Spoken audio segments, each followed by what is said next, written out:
And so good to go. Audio.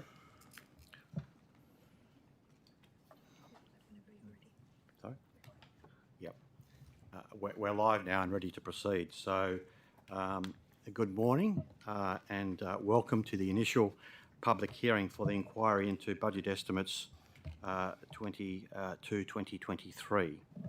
I acknowledge the Gadigal people of the Eora Nation, traditional custodians on the land on which we are meeting today, and I pay my respects to elders past, present and emerging.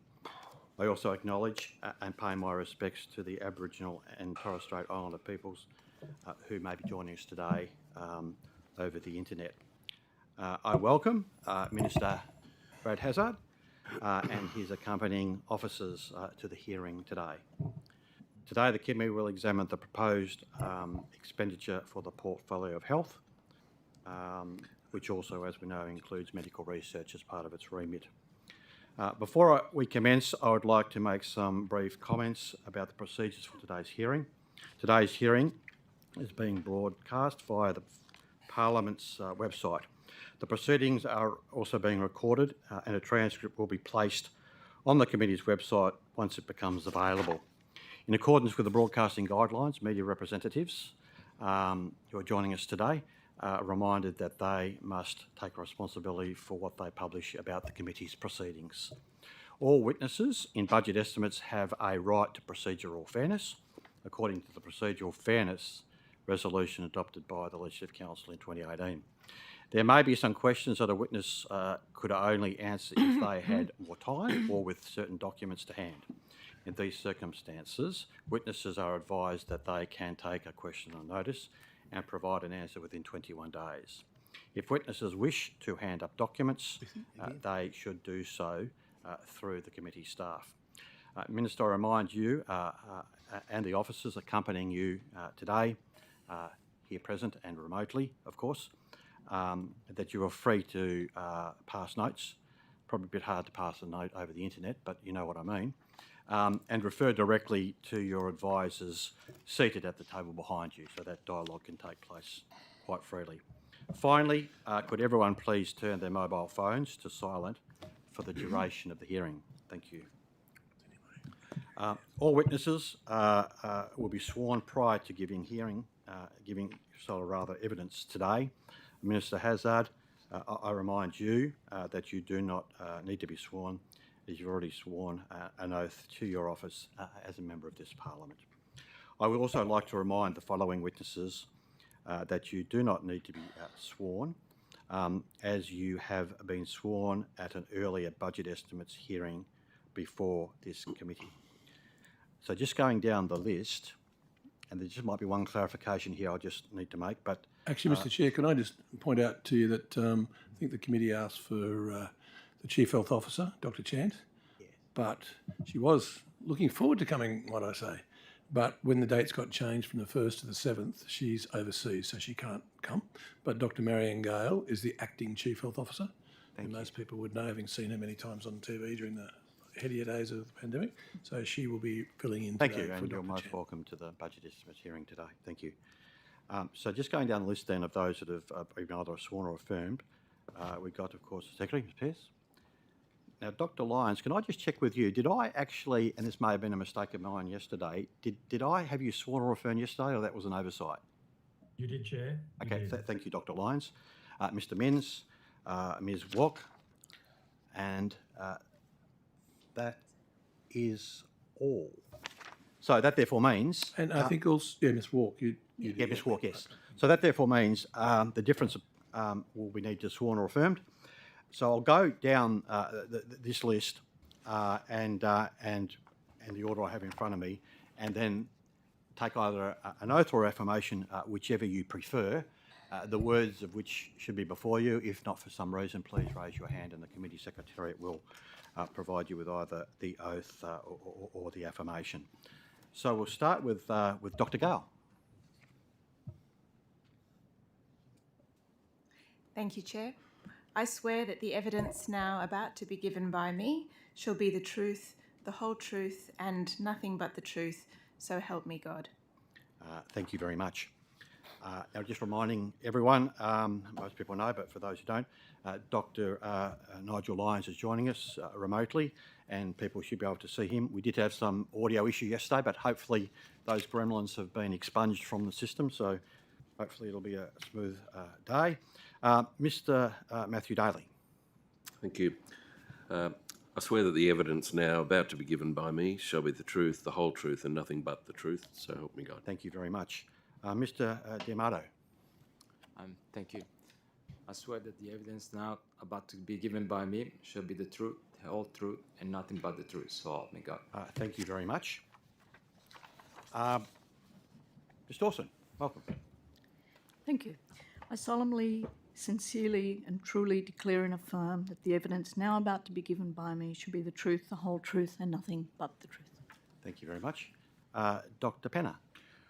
Thank you. I solemnly, sincerely and truly declare and affirm that the evidence now about to be given by me shall be the truth, the whole truth and nothing but the truth. Thank you very much. Ms. Cross. Thank you. Thank you. I solemnly, sincerely and truly declare and affirm that the evidence now about to be given by me shall be the truth, the whole truth and nothing but the truth. Thank you very much. Dr. Morgan. I solemnly, sincerely and truly declare and affirm that the evidence now about to be given by me shall be the truth, the whole truth and nothing but the truth. Thank you very much, Doctor. And just to confirm that after 11:15 today, Dr. Michael Douglas will be joining us via video conference, and we'll need, obviously, at that point in time to have him sworn or affirmed. Can I just confirm for all our witnesses that there are not just participating today the full members, the sitting members on the committee, but over the course of the day, various participating members, that is, members of the Legislative Council and on the committee, but do have an interest in matters health and medical, who will be coming in and seeking opportunity via the crossbench tranche of time to ask questions. And there are a few of those. I don't need to go through their names. You probably will immediately identify them when they come in, but that'll be happening over the course of the morning, excuse me, and into the afternoon. So with that, I'll probably, just to confirm the timing, just in case there's any doubt about this, can I just also confirm that with respect to the time allocations today, it's 9:30 to 5:30 is the full day. Now, I just wish to confirm our understanding was originally, Minister, as per your normal keen and enthusiasm, you would like to be with us all of the day, but that's not possible today, as we understand. You need to, at 1 o'clock, take leave. Is that the case? No, I've reorganised my day. I thought this was so important that I'll be staying until about 4 o'clock. 4 o'clock. Okay, well, things are moving feast because that's different from what I heard about 10 minutes ago. But can I just say, as per normal, you're most welcome, and thank you for making yourself available as you do. It's much appreciated. Excuse me. So we go through to 12:45. There'll be a 15-minute break at 11 o'clock. This afternoon, 2 to 5:15 or thereabouts, concluding no later than 5:30. A 15-minute break at 3:30. And the Minister has just told us when he will have to leave this afternoon, and we note that. The questioning today is as per normal, and that is opposition crossbench on a rolling basis.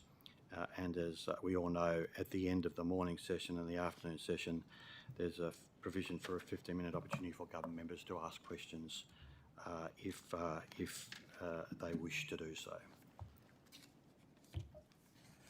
Well, I'll commence with the questioning, and can I commence with actually an acknowledgement and thank you that was provided yesterday in the context of the Minister for Regional Health being present. And I think it is appropriate to do it again today because we have you here, Minister, and that is that can, on behalf of myself, committee members and all MPs and MLCs, commence by acknowledging and thanking all the employees of New South Wales Health, of which you have ultimate responsibility for.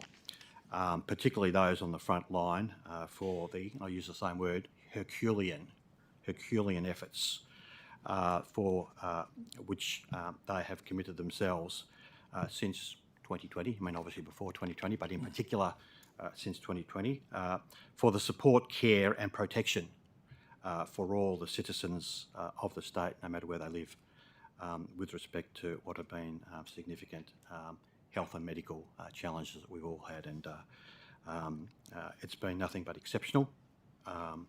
We are very fortunate to have such quality health and medical services in the state. Putting aside resource issues which come around from time to time, the staff are outstanding and they've done an outstanding job to look after us, and we're most grateful.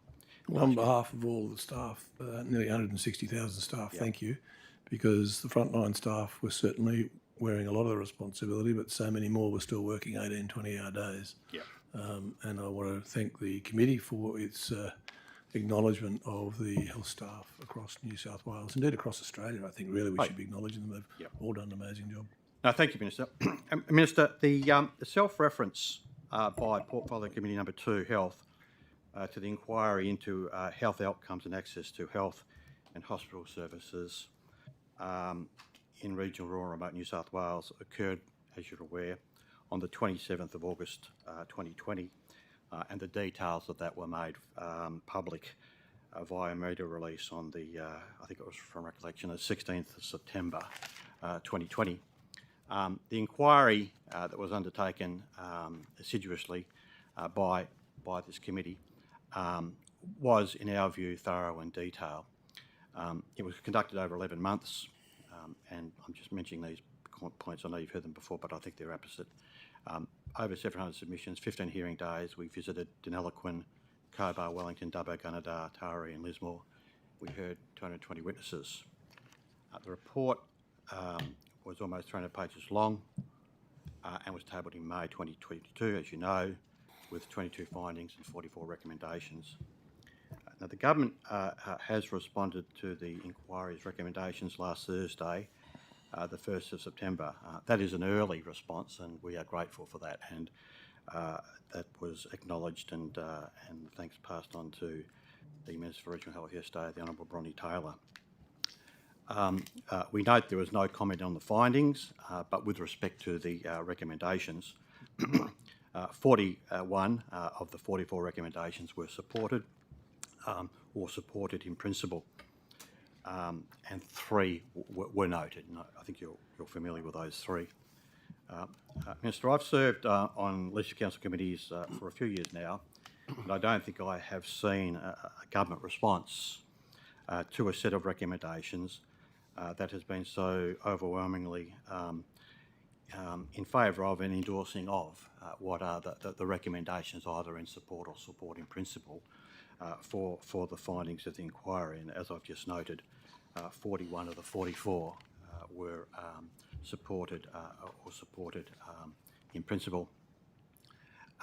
Minister, as the Health Minister, you obviously, along with the Honourable Bronnie Taylor, Minister for Regional Health, signed off on all the recommendations in the form that we have before us.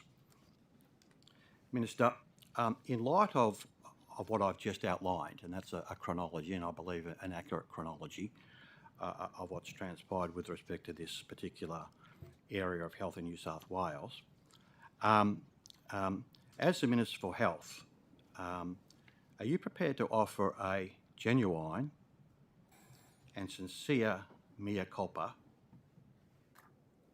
without any qualifications to the citizens of regional, rural and remote New South Wales for what you did both publicly in the media and behind closed doors with your coalition parliamentary colleagues and others to discourage and dissuade them and others from supporting the undertaking and the completion of this most important inquiry? The question, Mr. Chairman, that you've asked is based on assumptions that you have obviously determined yourself and postulated yourself, and I'm not going to respond in that way to a question that is predicated on postulations and hypotheses and what was done behind closed doors. What I would say is there was obviously an opportunity which the committee gave to people who felt aggrieved. And I think that's an important process. I think it does concern all health staff when people feel aggrieved about what has occurred in the health system. Having said that, there are 15 million attendances at outpatients.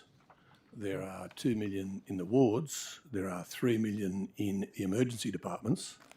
And the issues that therefore were raised, as you just pointed out, were not very great in number. That's not to deprecate or diminish each individual's concerns, but one has to keep in perspective that the system is a huge system, and it is by far away the best health system regionally and metropolitanly in the nation.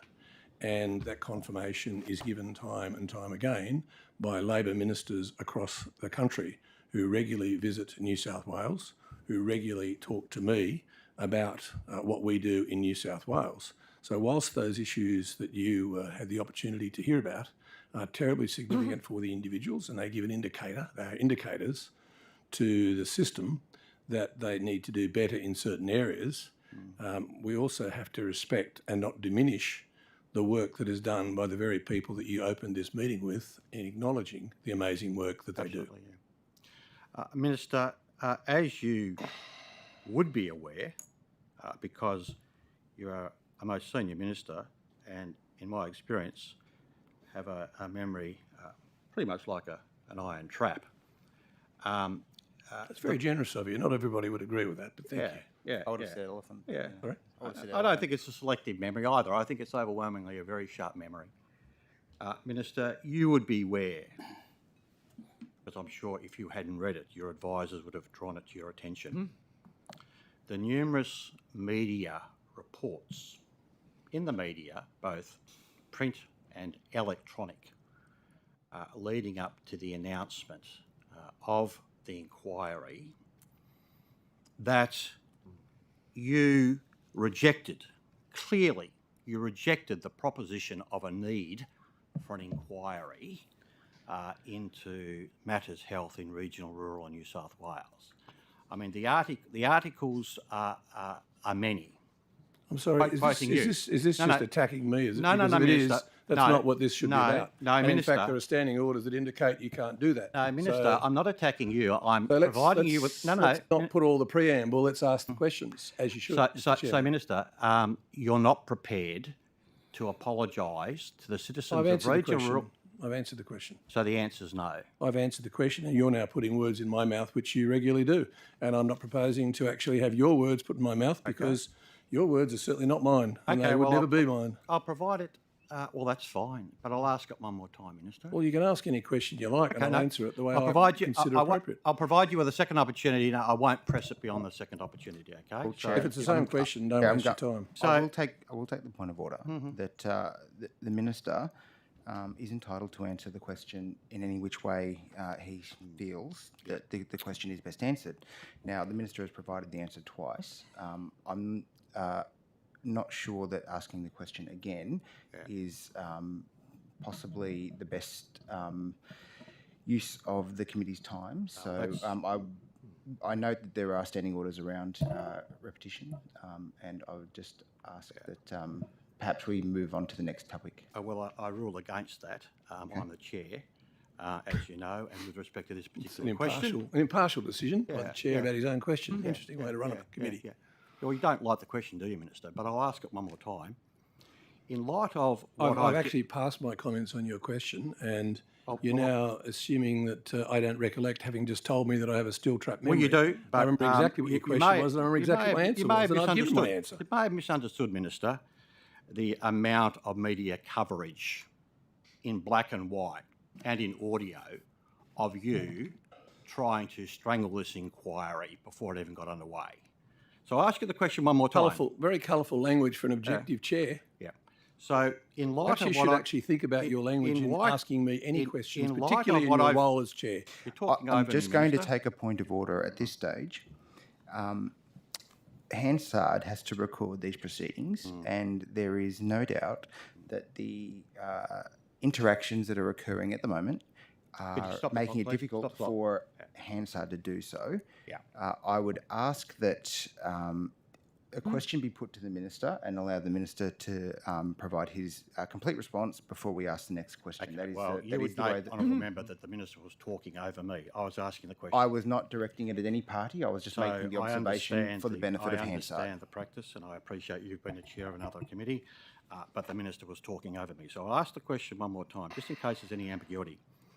In the light of what I have just outlined in terms of the chronology and what is the evidence, the unequivocal evidence, both in media, hard copy, print and audio, which we can provide to you if you want, will you now, as the Minister for Health, offer a genuine and sincere mea culpa without any qualifications to the citizens of regional, rural and remote New South Wales for what you did, both publicly in the media and behind closed doors with your coalition parliamentary colleagues to discourage and dissuade them and others from supporting the undertaking and completion of this most important inquiry? I gave my answer before, but I'll add to it that the issues that were in the parliamentary inquiry were common to every aspect of every jurisdiction in the country, except that New South Wales leads every other jurisdiction. And in fact, in the most recent ministerial meeting of majority Labor ministers around the country, led by a federal Labor minister, there was an acknowledgement in that specifically, in the dissertation that came out of that, that there were issues that every jurisdiction faced in dealing with regional health. So I've made my answer very clear. I don't know what you're trying to drive at. You've got a report. Congratulations on the report. It's a very good report. And the government has acknowledged the significance of a number of the issues which you stated at the outset. I don't see why you're there wasting your time imputating matters that you have no direct evidence of, and you're trying to put on the record as if they are would you fact, like us and to they add are up not the fact. articles They're and not the fact. audio? They're not Would you like- fact. Oh, they're not fact, okay. Well, Move on, move on. Perhaps, well, Minister, I won't move on because you're telling me to move on. Well, you can move on or not move on. I don't actually care. Well, We're going to no, get to Minister, you don't tell us how to run the meeting. 2, 3, 4, 5, 6, 7, 8, 9. We have 10 senior public servants all waiting to answer questions. Yeah, How and about we you- get on with And it? you won't offer an apology, and I'll provide Oh, you the seriously, opportunity Mr. Chairman, twice. get on with it.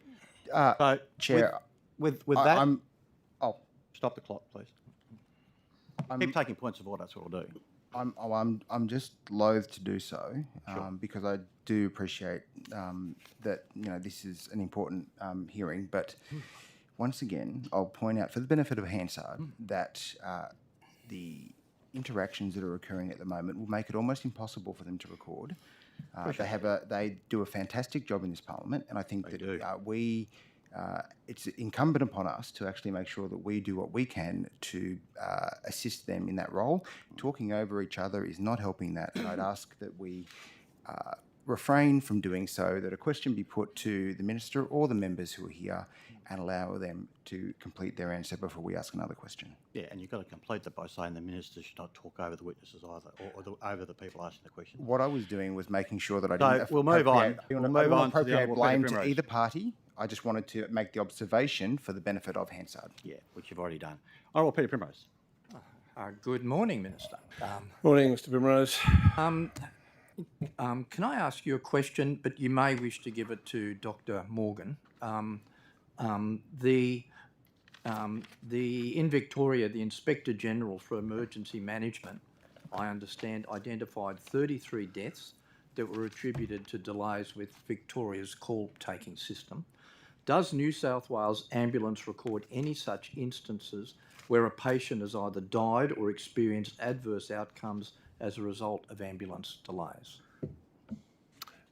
Yeah, I'll let Dr. Morgan answer that question if you want to, or if he needs to take a notice, you can, whatever you like. No, certainly can. Yes, in New South Wales, across the whole New South Wales health system, we have an incident recording mechanism. So where we have any concerns in relation to the potential for an adverse outcome, that gets recorded in that system. And we move through a process of determining a risk assessment as to whether the potential for a delay may have caused or impacted on a patient's outcome. In the event that that does occur, we undertake a serious adverse events review and identify whether or not a delay in the case actually was a cause of harm to the patient, or whether that was the normal trajectory of the patient's death. Can you maybe elucidate on the numbers that we've heard 33 in Victoria?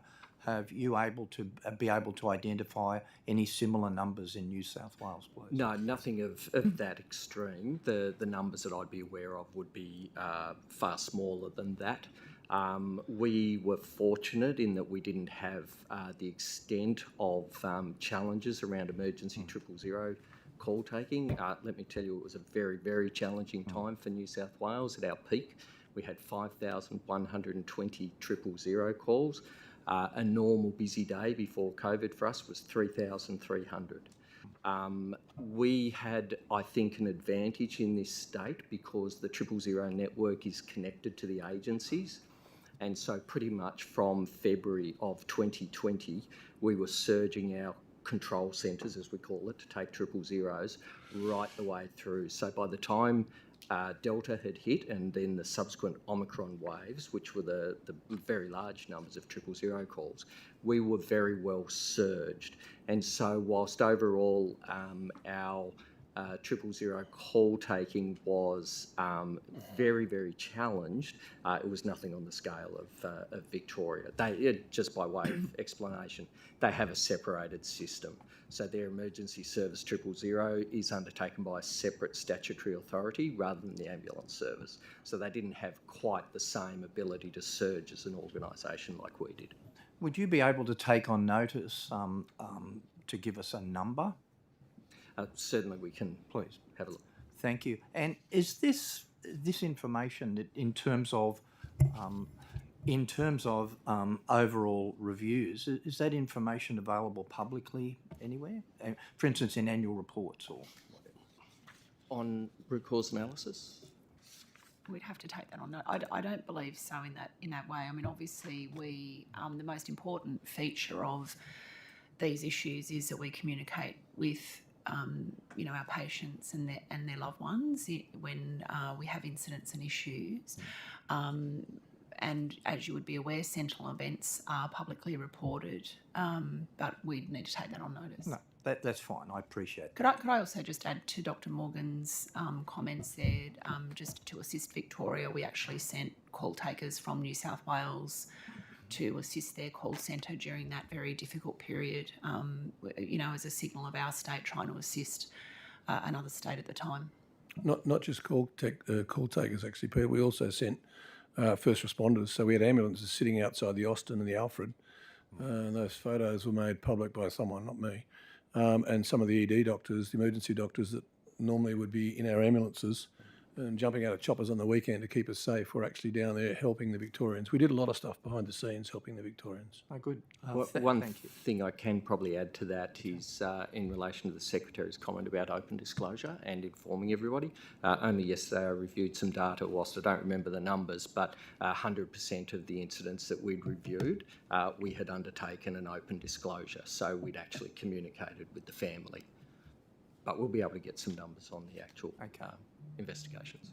Thank you. I appreciate that. Minister, can you tell us what was the purpose of your trip to Canada and the US in June of this year, please? Yeah, sure. It was a very short trip. I left on the public holiday, I think, in June, whatever that was, the long weekend, and went to the biotech conference, which New South Wales Health had been asking me to attend the last few years prior to COVID. This was the first one and the biggest one they'd had. So I went to the biotech conference. We had a number of, hundreds of companies there actually from all across the world. and the focus was to try and accelerate interest in New South Wales from the biotech industry. I had a day and a half there, and then flew to Toronto to meet the health system people there who've been working on similar issues to us in COVID, and I spent 1.5 days there with a couple of other companies who've since been out here to talk to New South Wales Health as a result of those discussions, particularly in the e-platform area.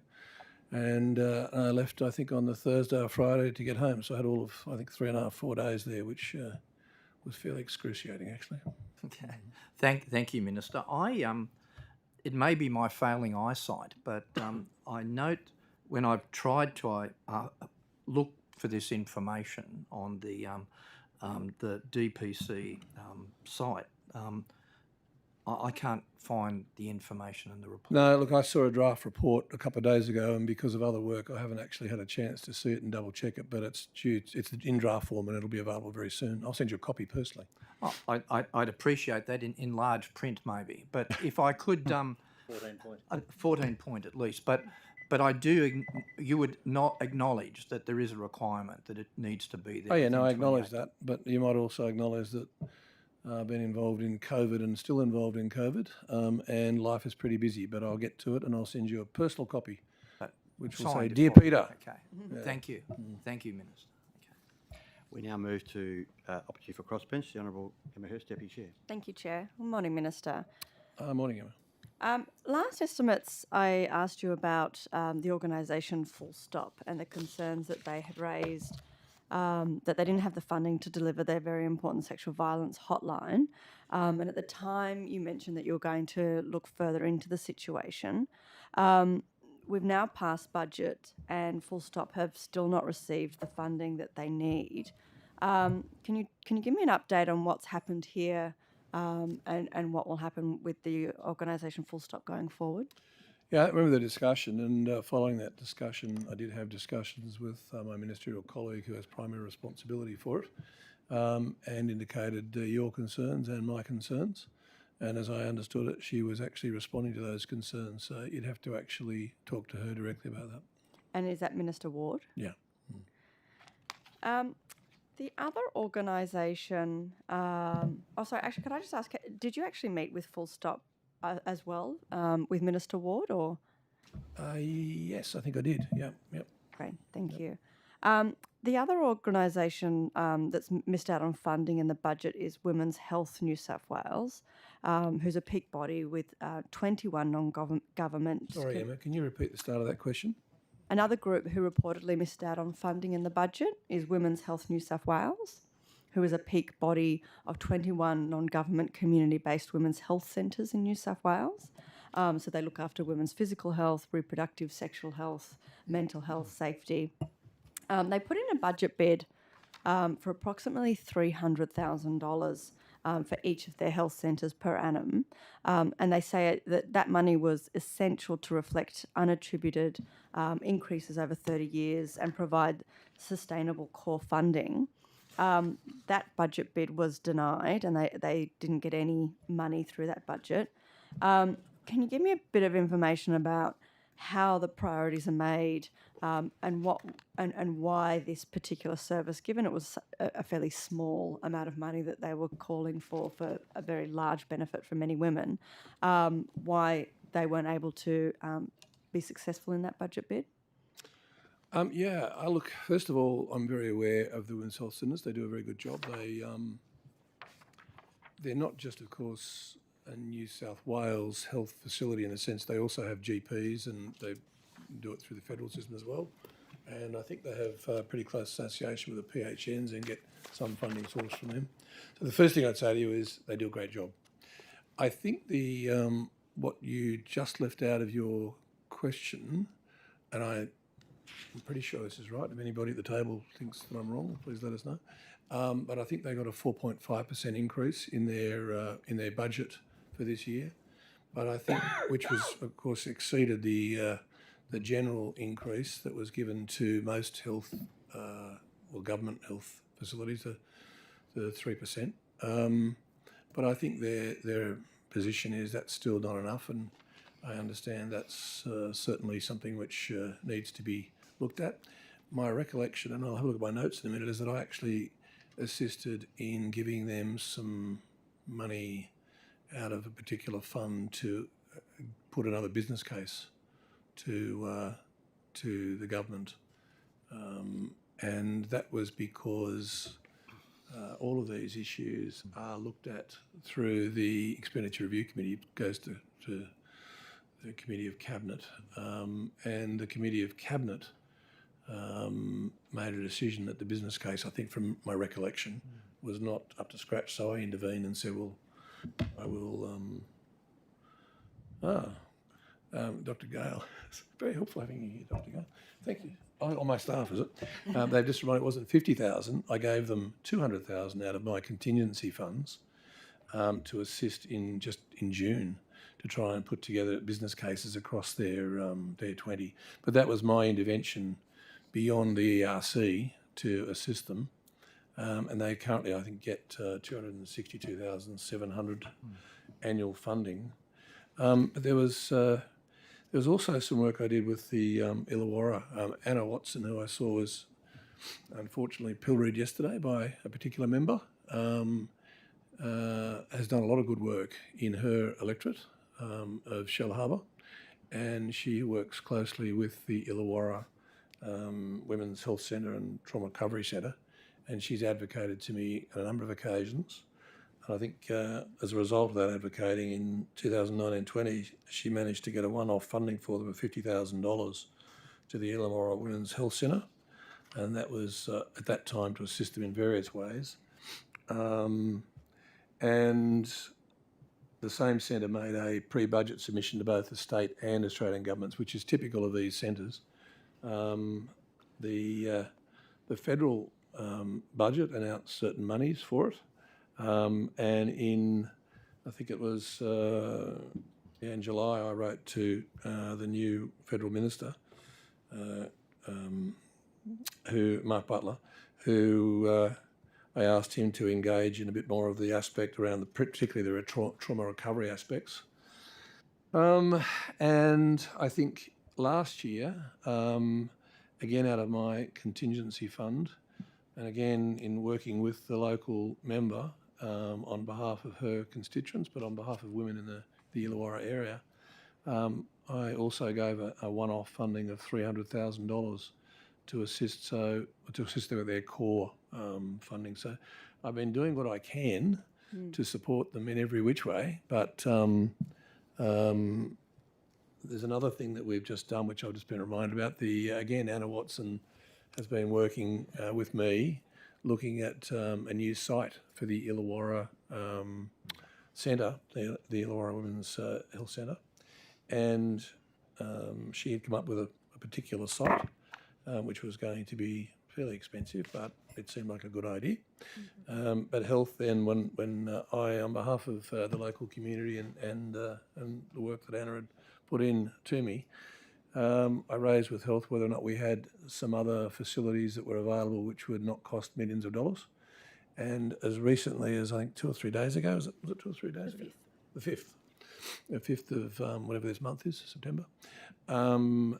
The lady, is it Sally? I can't remember her name. It's the lady who is the chief executive there or looks after that particular centre, was taken to see a location, and we'll make some announcements on precisely where in due course, but she's aware of the centre, she's aware of the location of premises that health has offered to assist with, which will hopefully either cost nothing or very little compared to what was going to be the cost in millions of dollars to buy, and then many more millions to build a facility. So certainly from my point of view, and from health's point of view, we are doing everything to support the women's health centres as much as we can.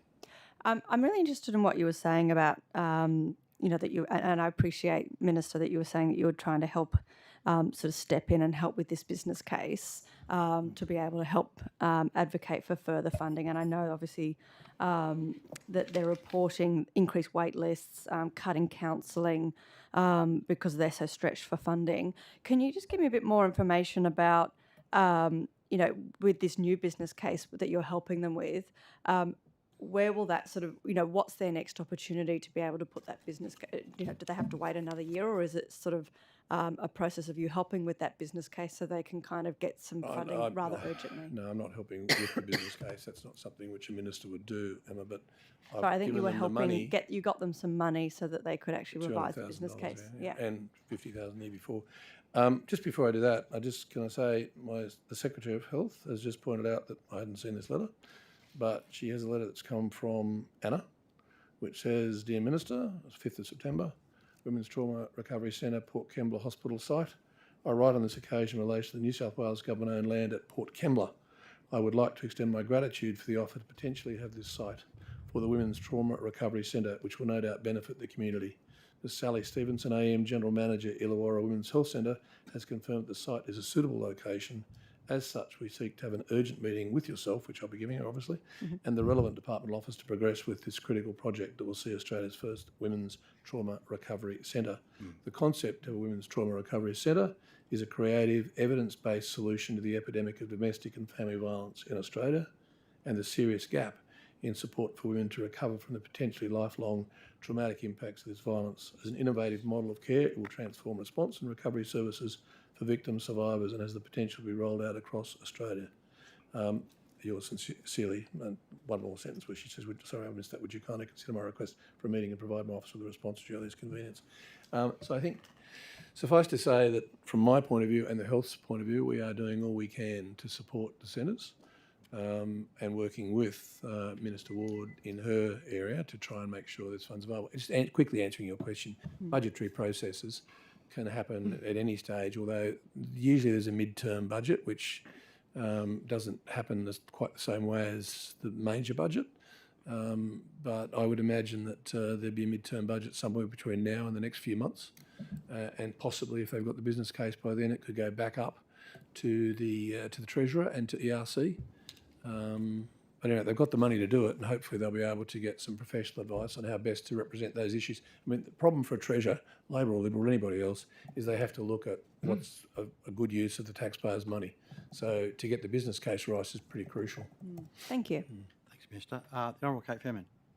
Where's Kate? Oh, sorry. Kate's on the Okay. line. Yeah, morning, Minister. I'm on here. Minister, what role did you play in rejecting the recommendation 41 of the Regional Health Inquiry, which was to establish a health administration ombudsman in New South Wales? That was an issue which was obviously looked at by New South Wales Health. I mean, the way it worked is that the report was, or evidence was undertaken, obviously, by the committee.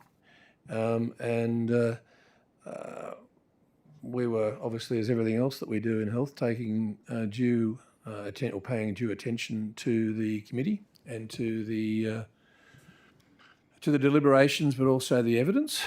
And so at any one stage, I may not have raised with health, I can't remember now, something I had seen that had come out of the inquiry. But in the final analysis, the question was whether or not there was a necessity for another bureaucratic layer and the cost to taxpayers of another bureaucratic layer, was that necessary? And the advice that came back was that there were already two bodies. One is the HCCC, and Ms Dawson, who heads the HCCC, has favoured us with her presence today. And the other one was the Ombudsman's office. And both, I think from memory, indicated that obviously the primary responsibility for this, and I'm sure probably by the sound of it, the same questions were probably asked yesterday of the Regional Health Minister, but my recollection is that both of those organisations indicated they had the capacity to deal with what the committee was proposing, and therefore the question was, does it make sense to have three different directions that you would send people at cost to taxpayers, or was the issue about making sure that people who had a concern that had gone through all the other processes and didn't feel satisfied, whether they could then go to one of the other two organisations? And I think from memory the view was that those organisations had to look at how we could communicate, how they could communicate better to the overall workforce and to others, the patients that might be dissatisfied, that they could actually know that they had pathways that were available to them. Thank you, Minister. Did you discuss that recommendation with the Regional Health Minister, Bronnie Taylor? I talk to Bronnie daily, sometimes more than daily, and I don't have a specific recollection, but I'm quite sure that I would have, because that was something which was being discussed with health and therefore would have been discussed with Bronnie as well. We obviously went through the recommendations together. So the answer would have been, yeah, I would have. I just don't have a specific recollection of the conversation, but certainly that would have happened. Okay, so thank you, Minister. You would be aware, this is since the regional health inquiry, reports continue to come out in the media as a result of investigations that reveal continued potentially avoidable deaths in hospitals, in New South Wales hospitals. There was a particular example, well, quite a number of examples given in an article in July 16th this year by the journalist Carrie Fellner in the Sydney Morning Herald that included quite a few deaths. They included the death of Tony Coulston, who was left vomiting blood for hours after falling from his hospital bed. Another woman, Carmel Haynes, whose blood vessel was pierced during an unnecessary procedure. Heather Smith, whose torn esophagus went undetected for 11 days after elective surgery. A man whose fatally high potassium levels were not acted on by staff. There was another article by the ABC's Kathleen Calderwood about young Dua Ali at Blacktown Hospital who died 48 hours after presenting to the ED, vomiting and being sent home, being told she had food poisoning.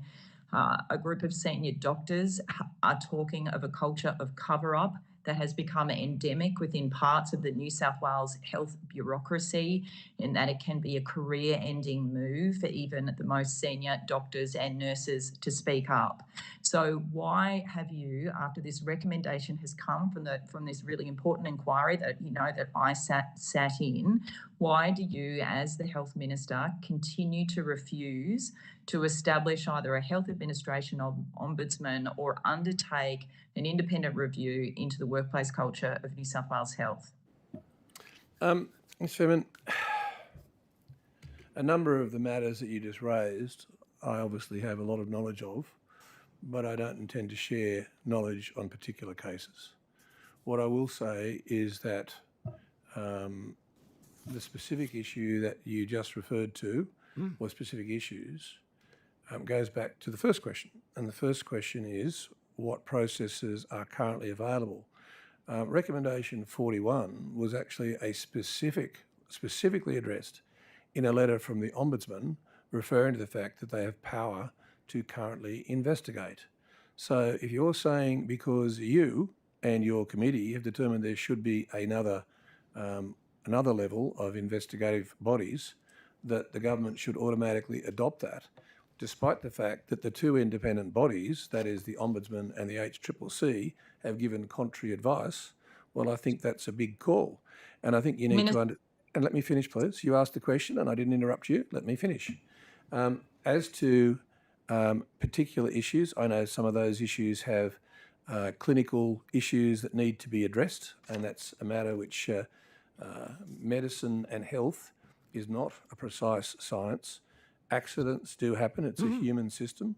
We have measures in place at the moment to learn from those, so the individuals learn from those, and the system more broadly learns from those. And as a result of that, there are procedures in place that would allow each of these families who are concerned to be heard.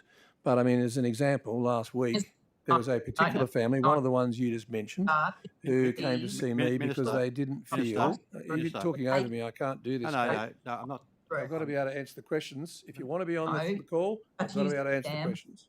Let me ask Minister, more you questions. don't have to bang the table with frustration. I wasn't banging the table. I feel like I have to take a point of order at this point. No, hang on, I haven't finished. I'm talking to the Minister. All right. Don't talk over me. What I'm saying, Minister, is that there's very limited time we do provide obviously opportunity to fulsomely explain in terms of the witnesses, the answers. But if the member is trying to say, listen, can I move to my next question, and she's intimating that, she's done that, I think, reasonably, we've got to pay some attention to that. Well, Chair, I'm going to take the point of order.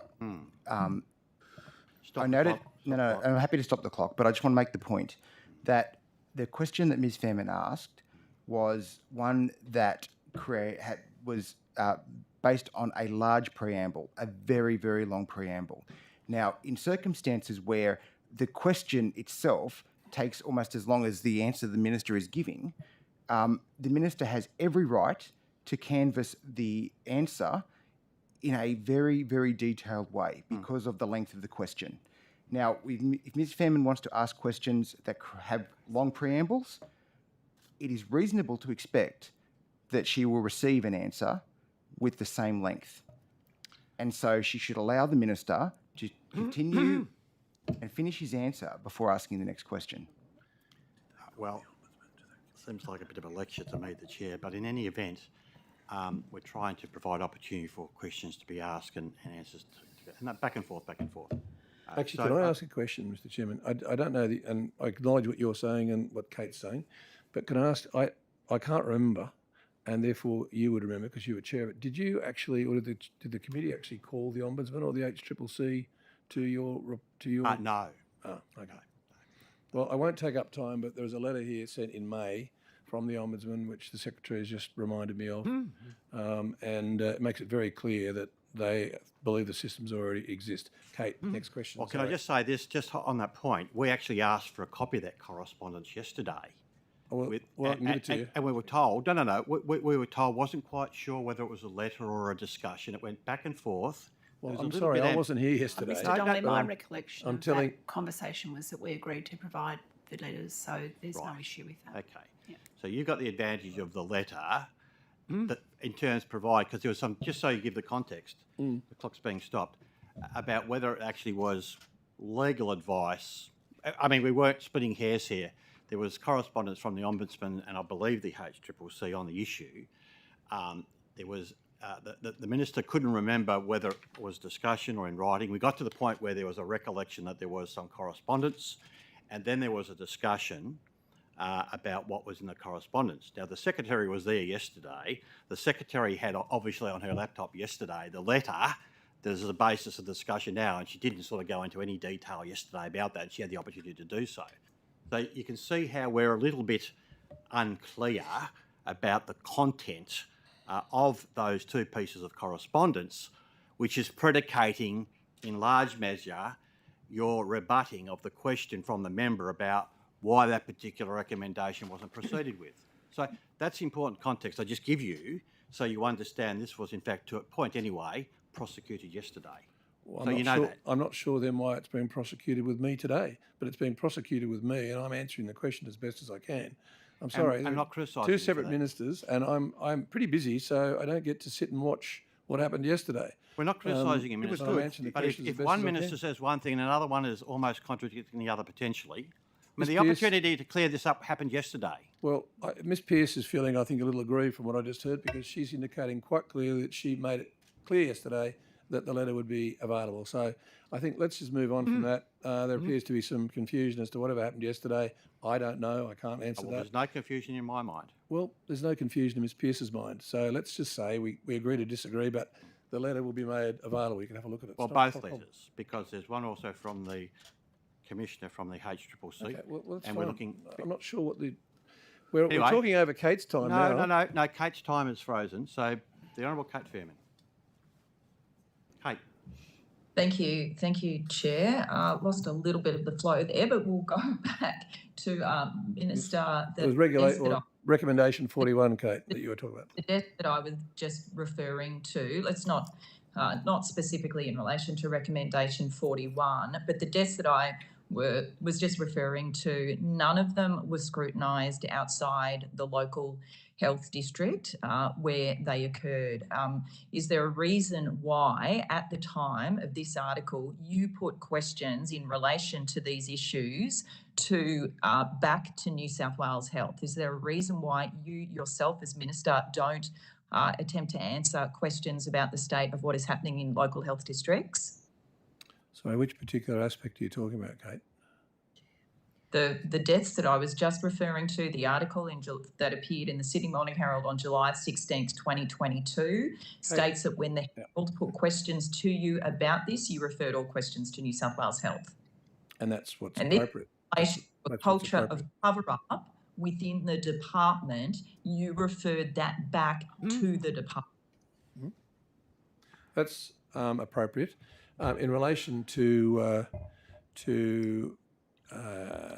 aspects of how the health system works when there's an event that is obviously not good in terms of its outcome, there may be a whole range of reasons for that.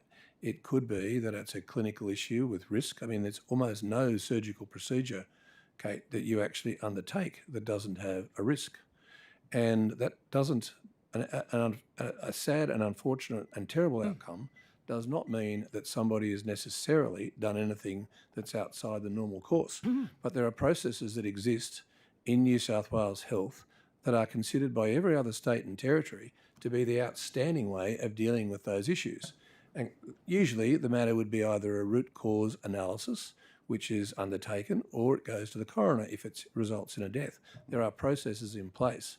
And let me say, in terms of, you seem to be intermingling it with almost the bullying suggestions as well. I'm happy to take some more questions of that because I think the little beeper just went off, but I'm happy to talk to you about that a bit later when somebody else's question time comes round. I was completed and I come back to you. So remind me, and I'm happy to talk to you about that. Can I move on? Yeah, okay. Do I have one more? Well, listen, given there was some disruption, let's give some leniency. Honourable KFM, continue on, because whilst that train of thought is continuing, perhaps Minister... Thank you. Yeah, so yes, Minister, the article, this is specifically what I'm referring to. So do you think it is acceptable that when you are approached about allegations that there is and from senior doctors that work within the system, that there is a culture of cover-up that has become endemic within parts of the New South Wales health bureaucracy, to refer that very question back to that very same New South Wales health bureaucracy? Do you think that's appropriate as the Health Minister? As the Health Minister, who I think is now the longest serving Health Minister in the country, I understand exactly what processes are necessary to be checked, and I'm in constant contact with New South Wales Health and the Secretary and the former Secretary about any allegations which appear to be, in terms of bullying within the 15 local health districts or any of the pillars. But you have to understand too, Kate, that there are 160,000 staff. I think there's only a couple of hundred in this parliament, and yet there were plenty of allegations made from a couple of hundred. Well, actually, there are relatively few across 160,000 staff. New South Wales Health has an extraordinary record in terms of their work processes and the hearing of those complaints. Having said that, I mean, as recently as I think 2 weeks ago, or a week and a half ago, I rang the Secretary on a particular issue where I had received a letter from a particular person and I felt that it needed to be looked at in more detail. It had come to me. So when you say I do nothing, you're completely wrong about that. I'm just giving you a balanced response to what is otherwise a very emotive and accusatorial question. And of course I raise those issues. And if paperwork comes to me from them with accusations, I look at it. And I seek advice from those and ask whether we can do something else. It's often within an LHD. The ministry is separate from the LHD, or 15 local health districts. That was part of what the Labor and Liberal parties agreed to in New South Wales now roughly 11, 12 years ago. And there are measures in place that work fairly well. But I know, having experienced these sorts of issues across a number of government agencies, sometimes it can be simple personality disagreements. It can be disagreements about promotion. It can be disagreements about salary entitlement. It can be a whole host of things which lead to accusations of bullying. So there needs to be some process that actually, if you like, differentiates between those, but also still addresses those concerns, because they're still employees, and we have to make sure that as employees they feel that they've been heard, which is the most important thing. But for you to simply draw certain assumptions that because A happened, that there should be X outcome, well, I reject that. And but I thank you for your concern about it, because I share those concerns, and I do a lot in that space to make sure that they are appropriately addressed. But at the end of the day, if there are complaints from practitioners, sometimes, and I think back to an example at Broken Hill where there were about 4 or 5 senior staff who raised concerns in regard to the death of a young man there, they came to see me because they wrote to me, and when I saw their concerns, I facilitated a meeting with them. They came to talk to me, and as a result, I then indicated to the department or the ministry I would like the issue looked at more closely, to take an active interest in what was otherwise an LHD issue. I do that all the time. And last week or the week before, I met with one of the people you mentioned's families, but I don't intend to tell you which one. And I spent nearly an hour and 3/4 with them and listened to their concerns, and I expressed my concerns to the ministry about what they were asserting and what they believe and what they feel at the present time. It may or may not be absolutely accurate, but they feel it and they believe it, and therefore as a minister I am actually doing what I can to make sure they're heard, and I do that all the time. But thank you for your question. Thank you, Minister. Before I move on, can I just circle back to the matter of those pieces of correspondence? I think if I'm reading this... Sorry, Mr Chairman, which... from the HCCC, oh, yeah. And the other piece of correspondence, sorry, just slipped my mind. The second piece of correspondence. I just want to provide the Secretary with an opportunity. I think she may be a little bit, if I pick the words carefully, unsettled about the nature of the questioning. I want to assure you there's no imputations at all, Secretary, about the integrity of you or the answers to the questions yesterday and taking it on notice. I was trying to just seek clarification. I will provide you in a moment if you wish to respond. But we obviously had, this was important, a very important recommendation, which we only found had been noted, and we picked up a whole lot of evidence, and so there was quite detailed questioning about the yesterday. We then had the Minister, and we, I think I correctly, or to the best of my recollection, described that there was, she wasn't sure then there was the emergence of correspondence, two letters, and I do recall taking, you were taken on notice, but you might remember a sharp edge to that line of questioning was it effectively legal advice that we can do this, so really there is no need, and this would underpin the decision not to proceed with an ombudsman. So I just want to provide you with opportunity. There's obviously we've had some further questions about this today, but just to enable you, if you wish to clear the air, so to speak, hopefully I've just done that with my points that I've made to you, but if you want to respond in any way, that's fine. Mr Donnelly, I'm fine. I'm not unsettled at all. No, that's fine. I just want to ensure that there was no imputations on my part. We did have differences to a point of explanations, and that was trying to get to the bottom of. Yeah. Yeah, look, my recollection is that we agreed to provide the letters. I don't have any issue with that. That's and fine. I think there was some confusion about to whom they were addressed and so on, That's fine. as I recall. So there's no problem from my perspective. No, that's fine. Just want to make sure that was clear the air.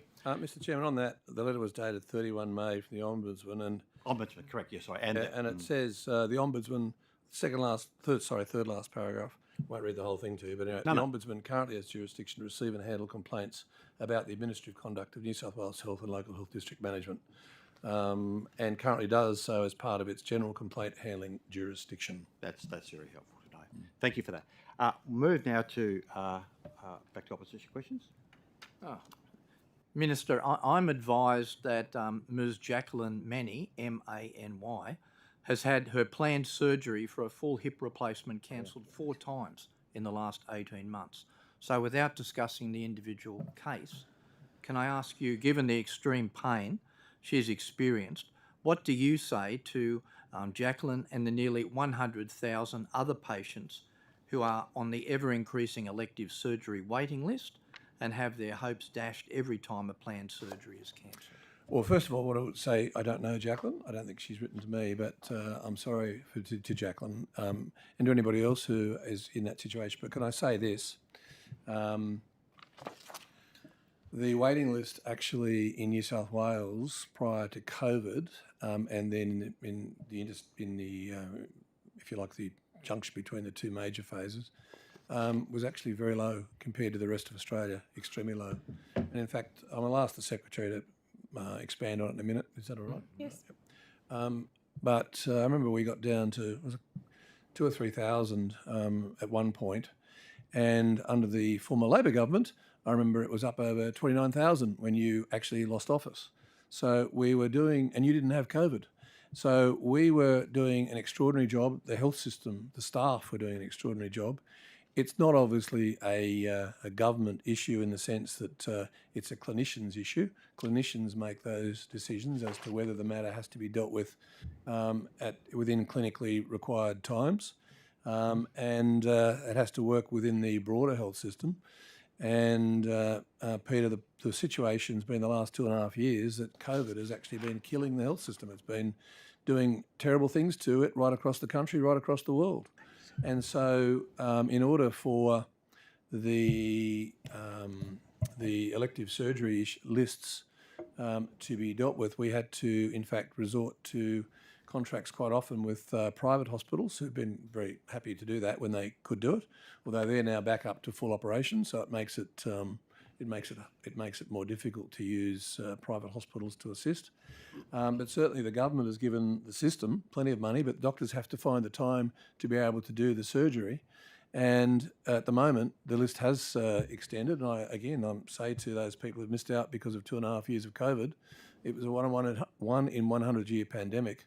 We've done our best. The clinicians are working very hard to try and achieve what they need to achieve. The system is working very hard. The Secretary has oversight of this across the 15 local health districts. And I think generally, from what I can see, they are really doing their best. Is it that Jacqueline was put off because of that?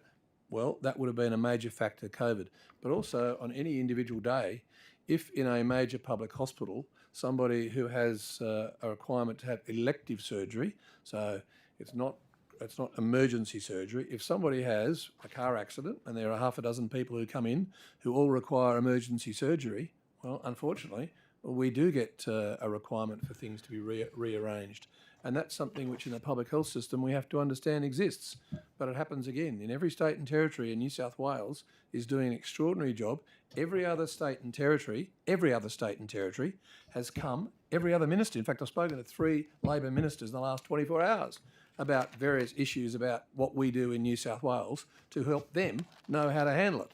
So to make accusations, which is implicit in your question, that our health people are not doing everything they can to do what they need to do is just plain wrong. Ms. Pearce. Mr Primrose, if I could assist you further. Look, first of all, can I extend our apologies to Jacqueline for those delays. I've said publicly before during the course of the pandemic that the very last thing any of us ever want is for people to wait longer than they should for their surgery. For the clinically approved times. Unfortunately, hips and knees and various orthopaedic procedures are captured in Category 3 of our elective surgery categorisation that's applied by treating clinicians, and those what are deemed non-urgent surgeries were certainly impacted by the pandemic, and I don't use that as an excuse. It is a simple fact. We've been very clear publicly about that. Being cancelled 4 times is obviously a highly undesirable outcome and something we seek to avoid at all. We really do seek to avoid people being cancelled that many times. And sometimes there are various reasons for that aren't just about theatre capacity.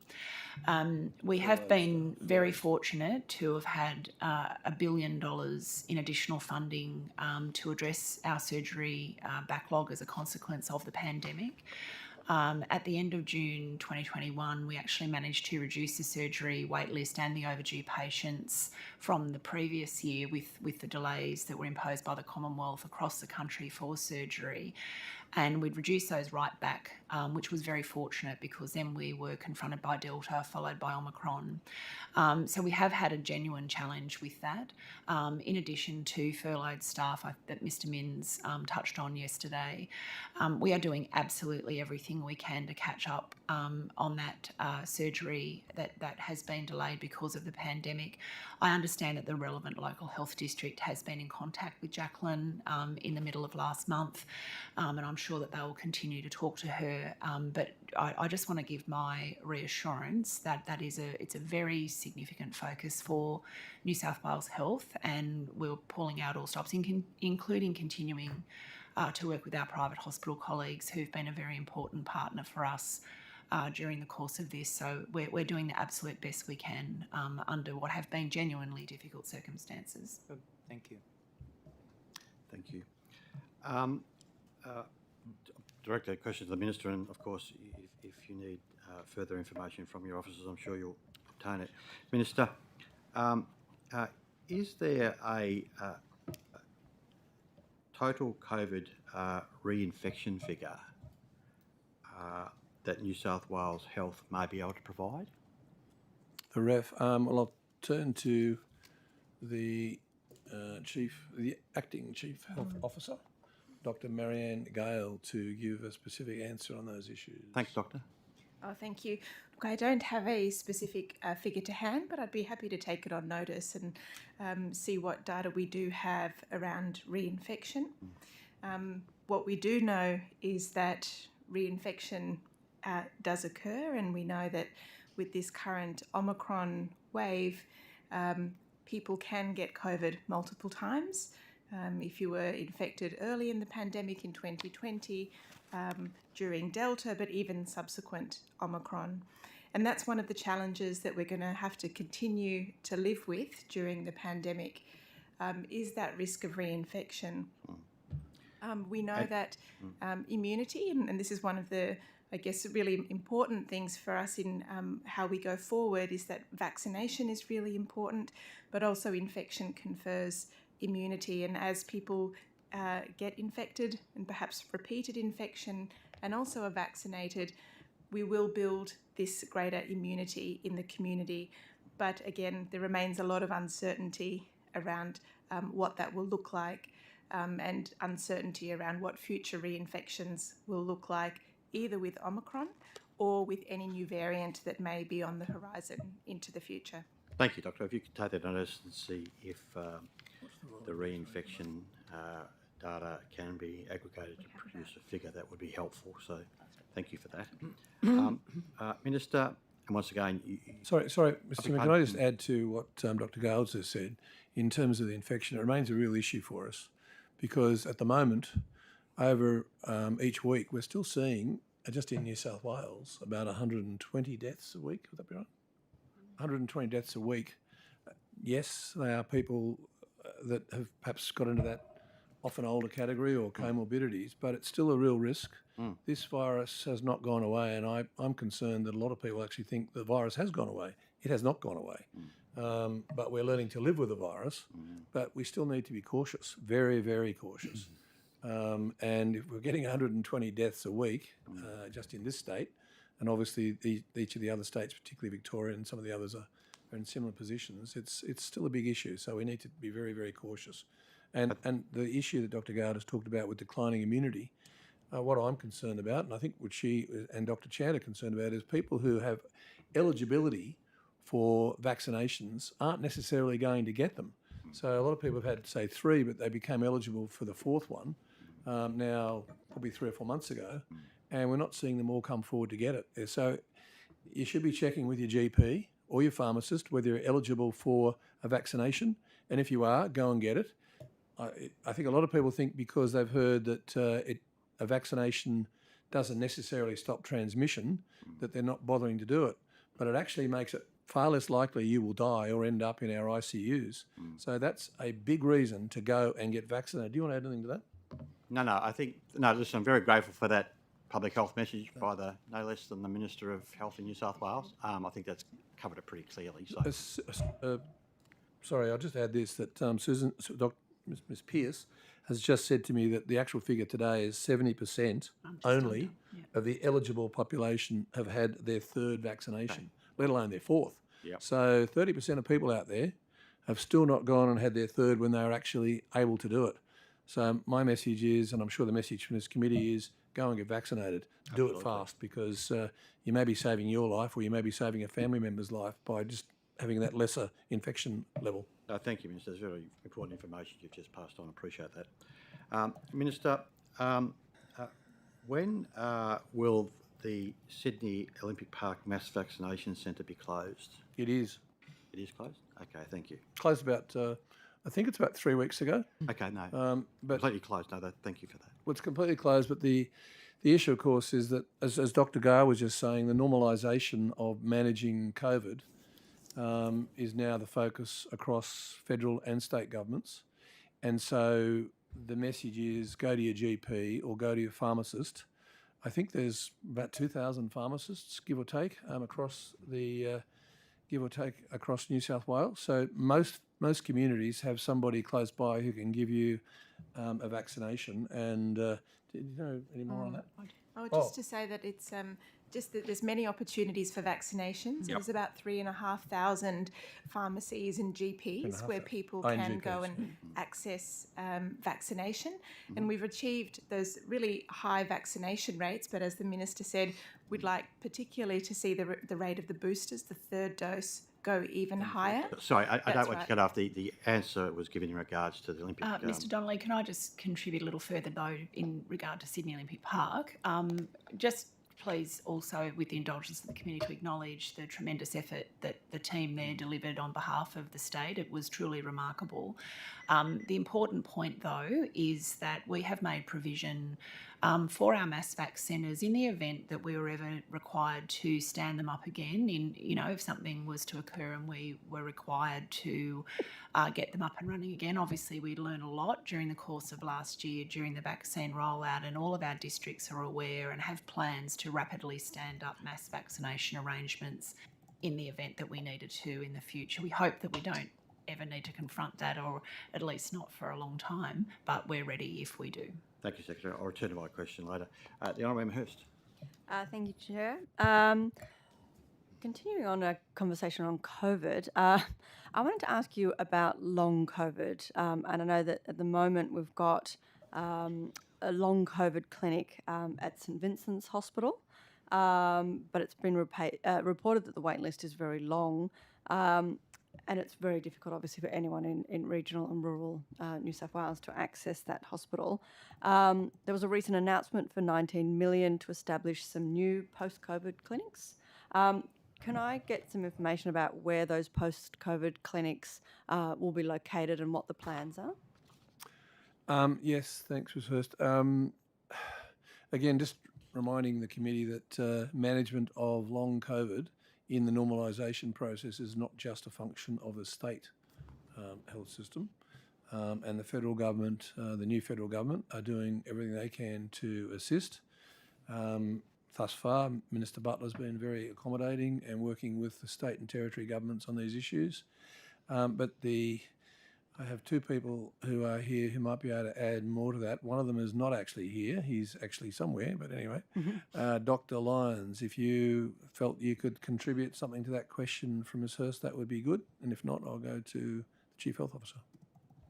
Dr. Lyons. So happy to, Minister, and happy for the Chief Health Officer to add as well. Thank you. So we have been discussing the important situation of long COVID through our communities of practice, clinicians who've been raising the issues around the importance of having a response to long COVID and monitoring very carefully the evidence as it's emerged internationally around the incidence of long COVID.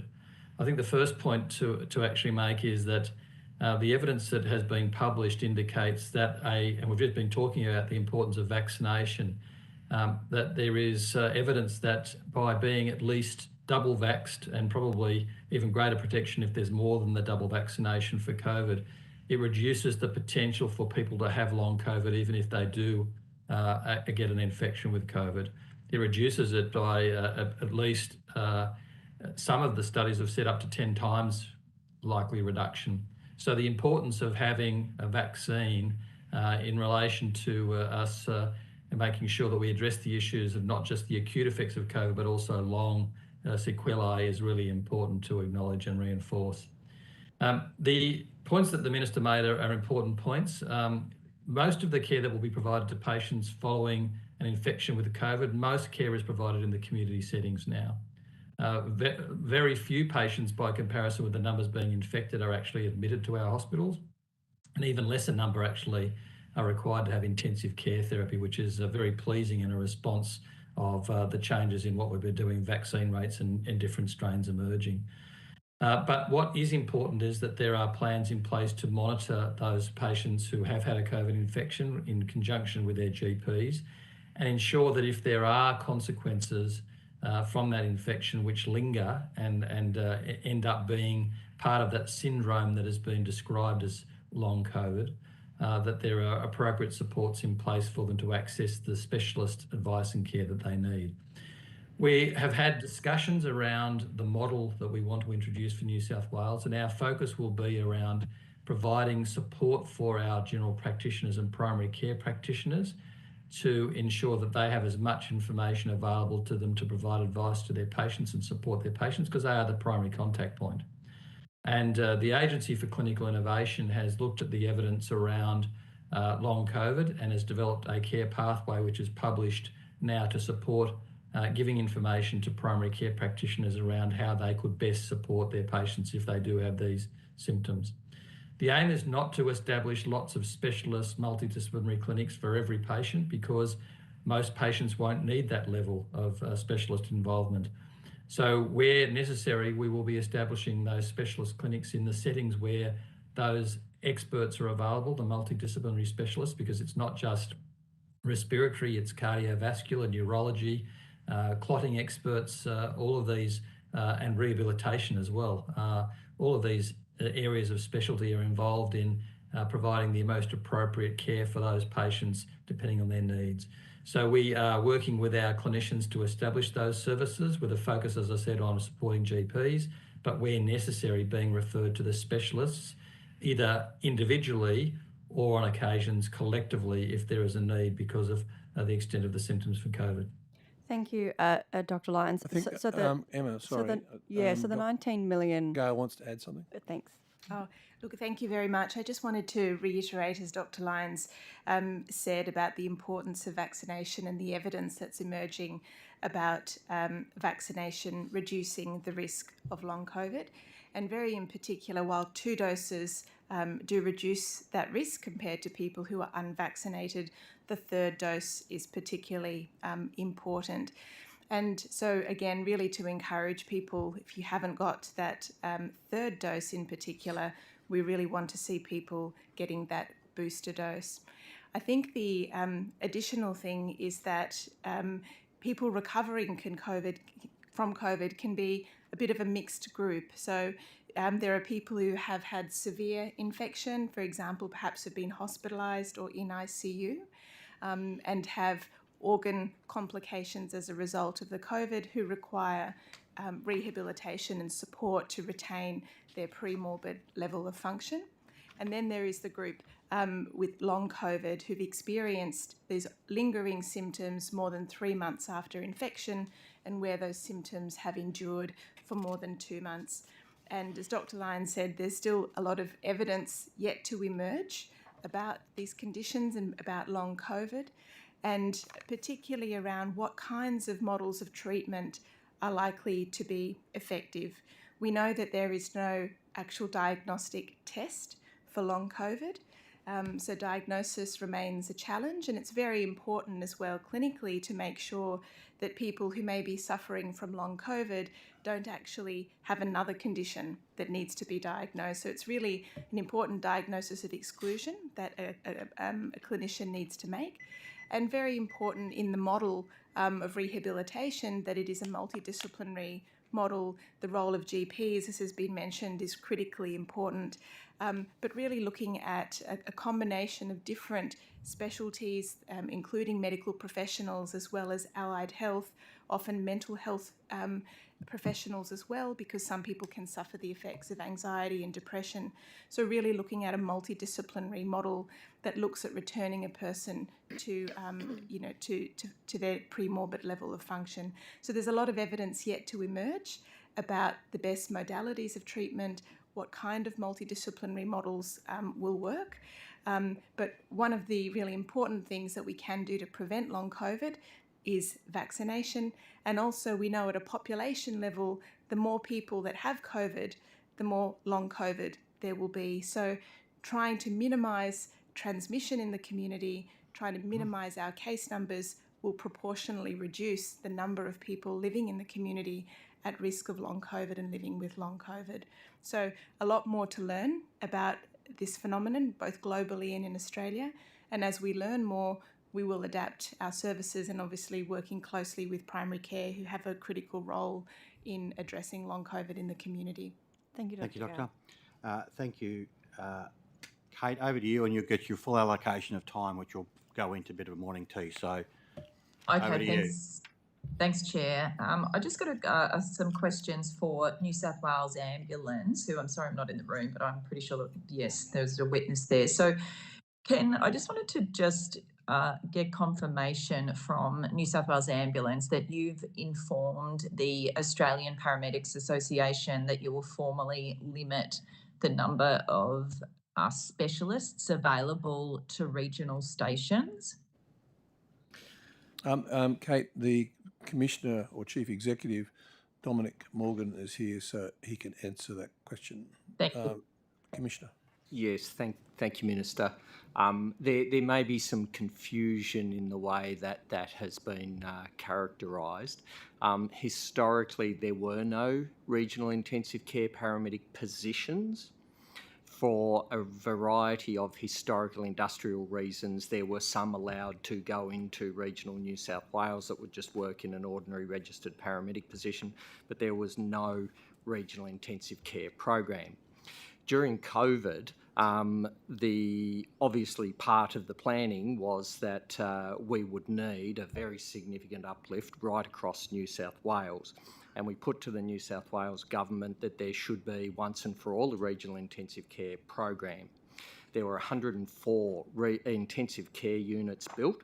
Half of those went to the bush, half of those went to the metropolitan areas, and there was a significant uplift of all of our intensive care paramedics across the state. And then we put in the previous year's budget a submission to have 246 additional intensive care paramedics trained. 202 of those were specifically dedicated to regional New South Wales.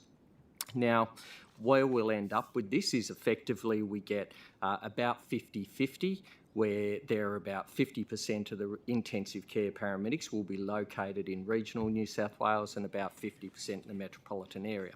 Now, in actual fact, that's not simply a divide on the basis of geography. There's actually a comprehensive service planning model that sits behind it that looks at the amount of workload that will occur in any given area.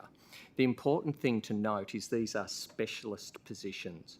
And with specialist positions, these come invasive clinical skills such as passing tubes into patients' lungs, placing needles into patients' chest. We always have this fine line of providing advanced clinical skills to our communities, but also ensuring that our patients and the practitioners have sufficient workload to maintain the currency and proficiency of those skills to keep the patients safe. So that's the basis upon which the entire state was characterised into categories of stations for service profiling purposes. And it is true that our Category A stations, of which there are many now in across regional New South Wales, in fact I think the figure is 17, where we will be able to take current registered paramedics from a novice up to a specialist practitioner, and they will be able to reach currency within regional New South Wales. We also have Category B stations, which tend to be predominantly in regional, where there is probably not sufficient workload to take a novice to a specialist.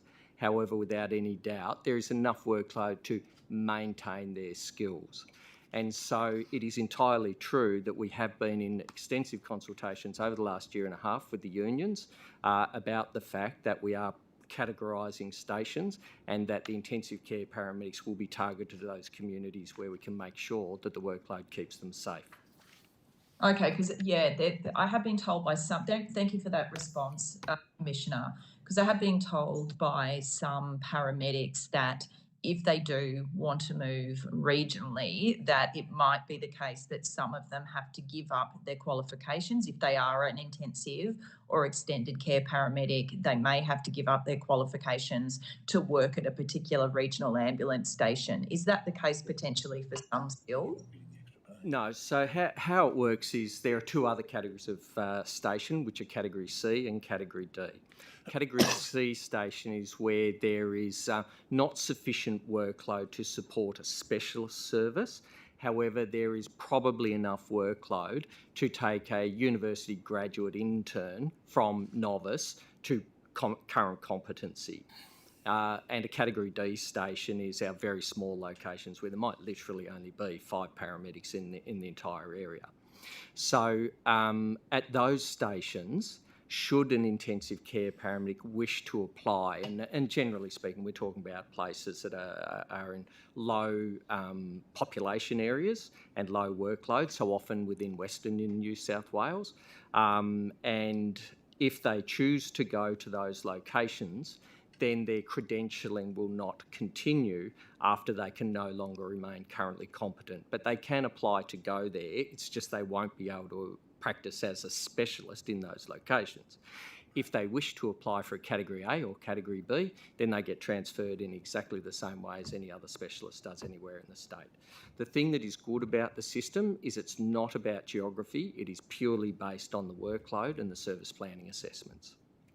But thank you, Commissioner. But in your response, you did indicate that potentially it could be the case that if an intensive care paramedic does want to move to a particular area for whatever reason, that if the station can't accommodate them, they may lose their qualification. That's not a great situation.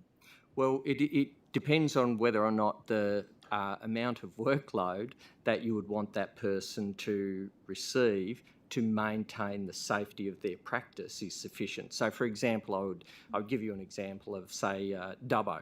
Dubbo Hospital has an intensive care unit. Narromine does not. And the reason being is because there is not sufficient workload within the Narromine area to justify and maintain the safety of the practitioners in that area. Ambulance is no different. It's about keeping people safe. And we have had in the past, some locations where people haven't been exposed to high volumes of workload, practicing highly complex procedures and having very serious adverse outcomes for both the patient and the clinician.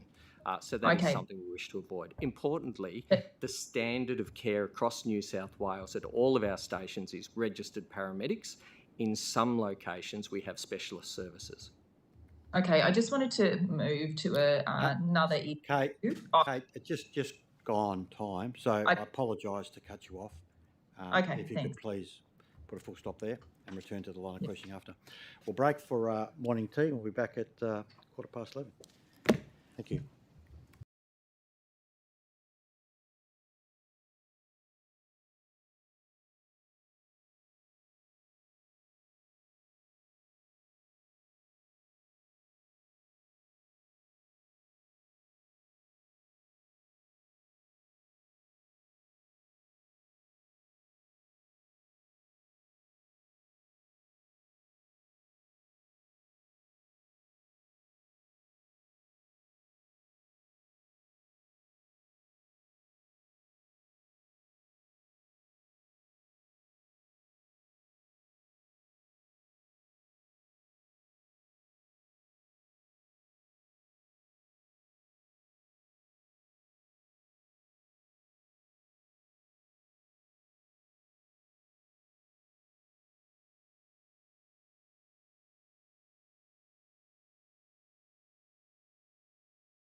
If I could please. I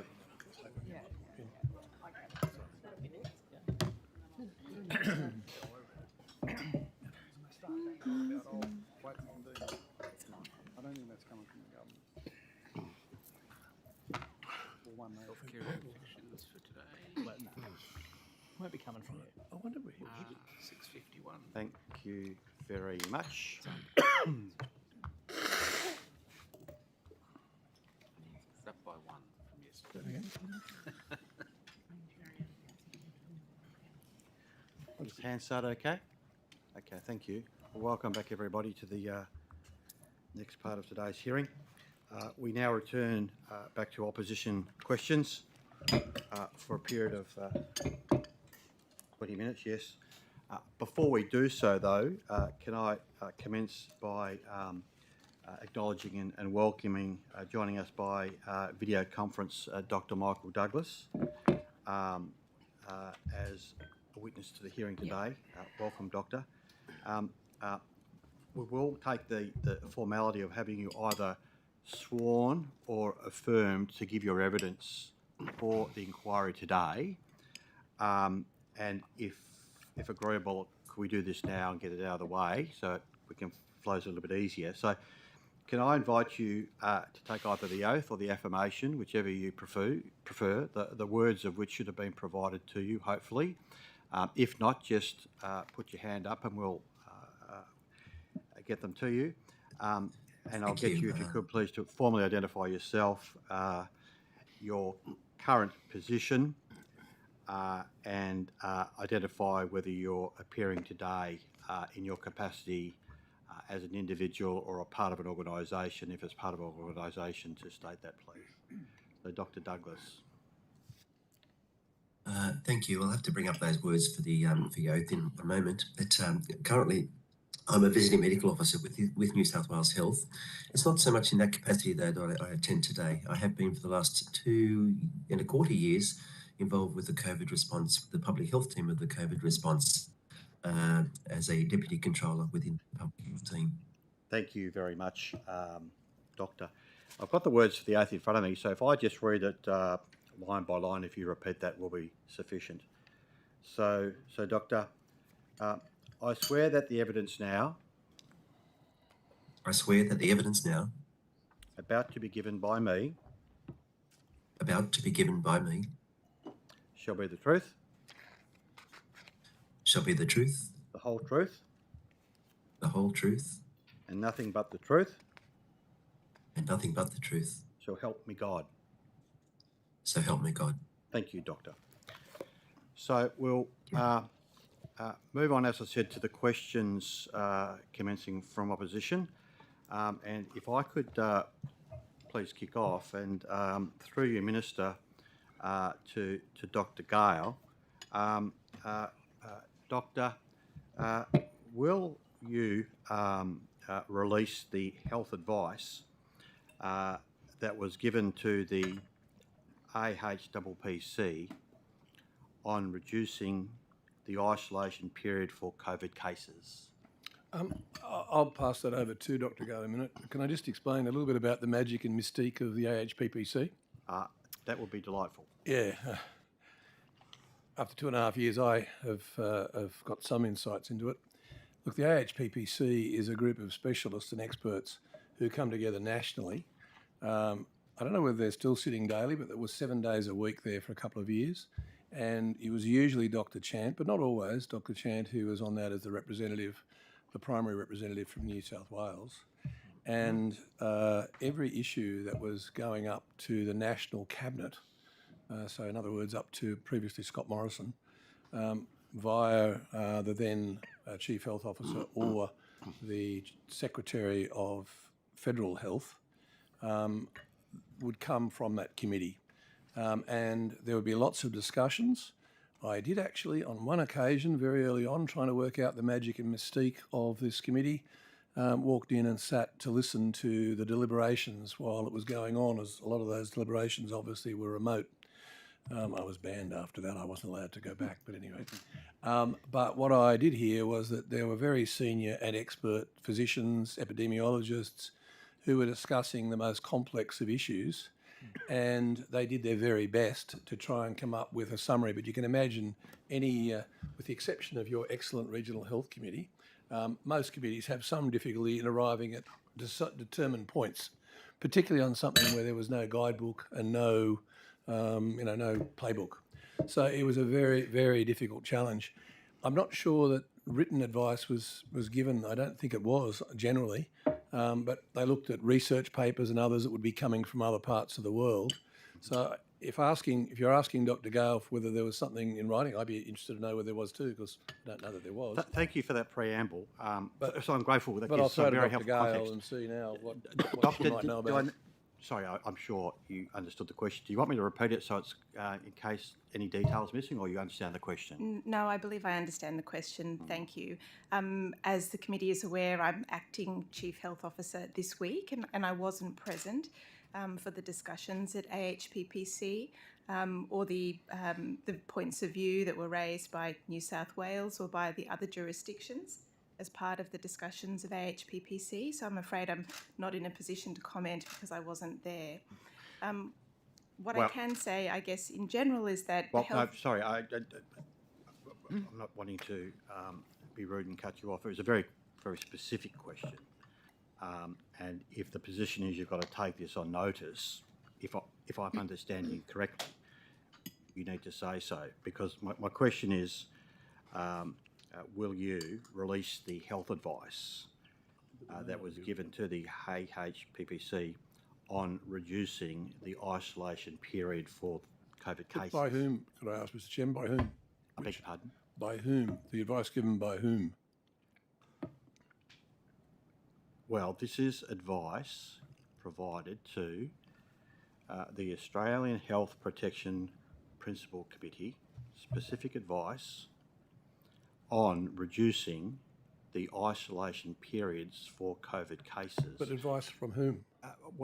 Minister, I cannot tell you who gave the specific advice, but I'm advised, and we understand, that the AHPPC received advice in regards to the matter of reducing the isolation period for COVID cases.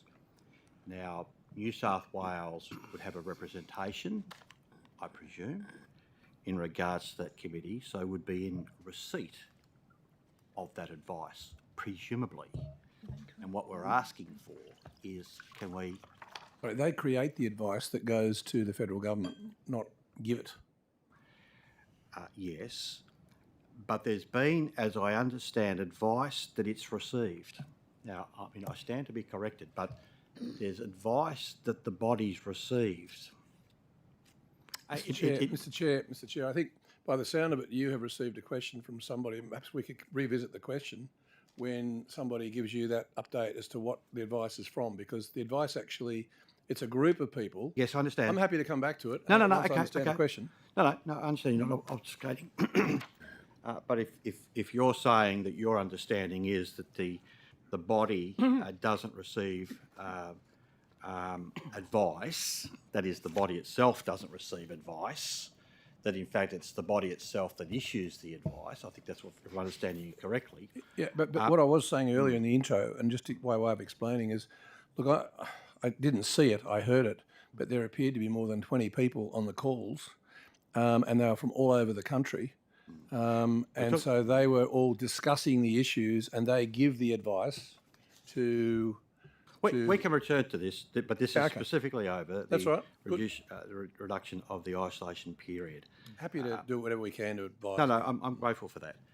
I think the Honourable Adam Searle has some questions. Thank you, Minister. I just wanted to ask some questions about the recommendations of the report of the ICE inquiry conducted by Dr. Dan Howard, SC. You'd agree with the Attorney-General, wouldn't you, that the inquiry and its report was founded on extensive research and evidence? Absolutely. And I think you would also agree... And he recounts that throughout the report. He does. Over 1,000 pages of it, and he recounts that. Yep. Yeah, absolutely. And you would agree with Dr. Howard that the criminalisation of, or the approach towards drug use is there's a profound flaw in our justice system in the way we're currently approaching a lot of those issues? Sorry, Adam, just say that again. That there's a profound flaw in the justice system in the way those issues are currently being approached? You would agree with Dr. Howard on that one? Can I leave the justice position to the Attorney General? Sure. Well, I think the Attorney... I think you know my views on all this, so you don't need to really ask it, but... Okay, well, I'll ask you this then. Given those views, the Attorney General, in his estimates, said he'd spent hundreds of hours working through this and trying to get things moving, and that he was disappointed that there wasn't yet a government response to the ICE inquiry report. Do you share that disappointment?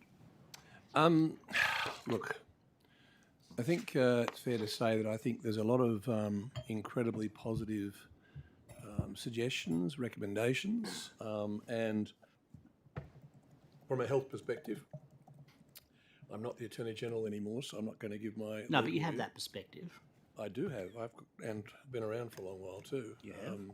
So, sadly, I'd like to be younger. But well, Minister, perhaps I could put it to you very directly. It's now 31 months since Dr. Howard has... January 2020, I think it was. February 2020. February. February 2020, when he delivered... Sorry, the report was dated January, but he delivered it in February. Yeah, you're right. He delivered it in February, I think, to the front desk at 52 Martin Place. He couldn't get in to see the Premier, but he left a report at the front desk. 31 months I don't know later, anything about that, so I can't confirm or deny that. I understand. I think it's a matter of record. 31 months on, the government hasn't responded. That's just not good enough, is it? Look, I think the issues that Dan Howard, I mean, he's got enormous expertise in this area. Yes, he was the first mental health commissioner of this state appointed by your government. Yeah, he was.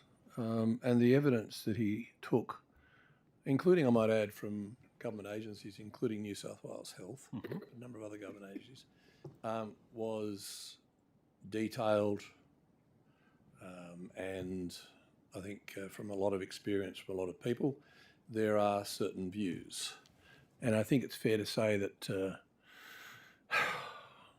more broadly in the community, there are some other views which somehow need to be balanced by the government. You'd appreciate that I can't discuss as much as I'd probably like to, and you'd like me to. Oh, absolutely. Yeah, you Please, would. tell us more. Yeah, tell us more. As much as you'd like me to discuss the issues that go on in Cabinet, there has been a lot of attention and work and strong views put that I would say probably fairly reflect differing views in the community. And so to arrive at a position which is respectful of the various views of the community has proved rather challenging. I mean, some of the issues, so for example, pill testing and so on, I don't have such a problem with it. Sorry, I don't have a problem with actually saying I don't actually currently support pill testing, and I've addressed that here in the inquiries before. Happy to do it again if you want to ask me. But the question is, we're 31 months on. Yeah. The Attorney General says he's done everything he can. Yep. The Minister for Police reckons he's done his homework and it's now in somebody else's inbox. So, like, why? Is that what he said? That's what he said at estimates last week. He says all the recommendations that fell to him. I should listen to these damned estimates. I shouldn't. Definitely should. To know what everybody else He says is all saying. the things Particularly that the really- regional health ones, Minister. Yeah. Particularly, I missed that, but I had absolute confidence in the regional health minister. That So, she would. so will the government? Well, they did see some stuff on TV last night, which was rather Minister, interesting. can I just ask the question? Will your government respond legislatively to the report this year? That's something which you would have to address to the Premier. But I think that there's a lot of work being done on it. Some of the work, can I say, Adam, has actually seen some issues which maybe you're not aware of, but I think it was a few weeks ago now. I can't remember exactly, but some money was actually allocated by or authorised by me to go ahead through health. Some of the drug court money and in Dubbo and other things that Dr. Chant had wanted to get on with. And I authorised proceeding with that. It was, I think, about just shy of $25 million worth. So some things are actually happening, even though there might not be A formal finality government in terms of the report. Yeah. Okay. Now, have you... Sorry. Finality in terms of the response to the report. I understand. So you can't give a guarantee that the government will respond this year. That's What I just said to you was you would have to address that to the Premier. Premier, I assume he's being asked exactly the same questions right now, knowing your skillful legal skills, which hopefully will be used again productively very shortly. Well, who knows, Minister? Have you met with Dr. Howard? I'd brief him. I think he's good. What? Have you met with Dr. Howard to discuss these issues in his report? No, but Dan Howard did come to talk to me, not about his recommendations, but he came and we had a long chat. Actually, he was, I think, really good. He had his experience and background was the right person for the job, and I think he drew on the expertise more broadly across the community. I mean, look, you could probably work out from, as I said earlier, my views. I've constantly in the last, how long have I been here? 30 years, 25 years, 32 years, supported drug law reform, and I have constantly supported and been to many discussions around issues like, for example, the injecting room at King's Cross. In fact, the last time I think was with Penny Sharp. We were over the road at St Stephen's Church, maybe just before COVID, and I made my views very clear that I think that criminalisation of people who, this is my views, right? Not Cabinet, this is my views. Yes, you're the Health Minister. We're asking you questions. Yeah, I'm giving you my view. My view is that people who have small doses, small amounts of drugs are not, are generally not always, there are some circumstances, but generally not, they should be treated in a medicalised way, and that criminalisation should be reserved for those who are just rotten souls to the core, who bring in drugs and who try and obviously supply drugs to others and so on. And I really wouldn't care what we did with them. They could be locked up for life as far as I'm concerned.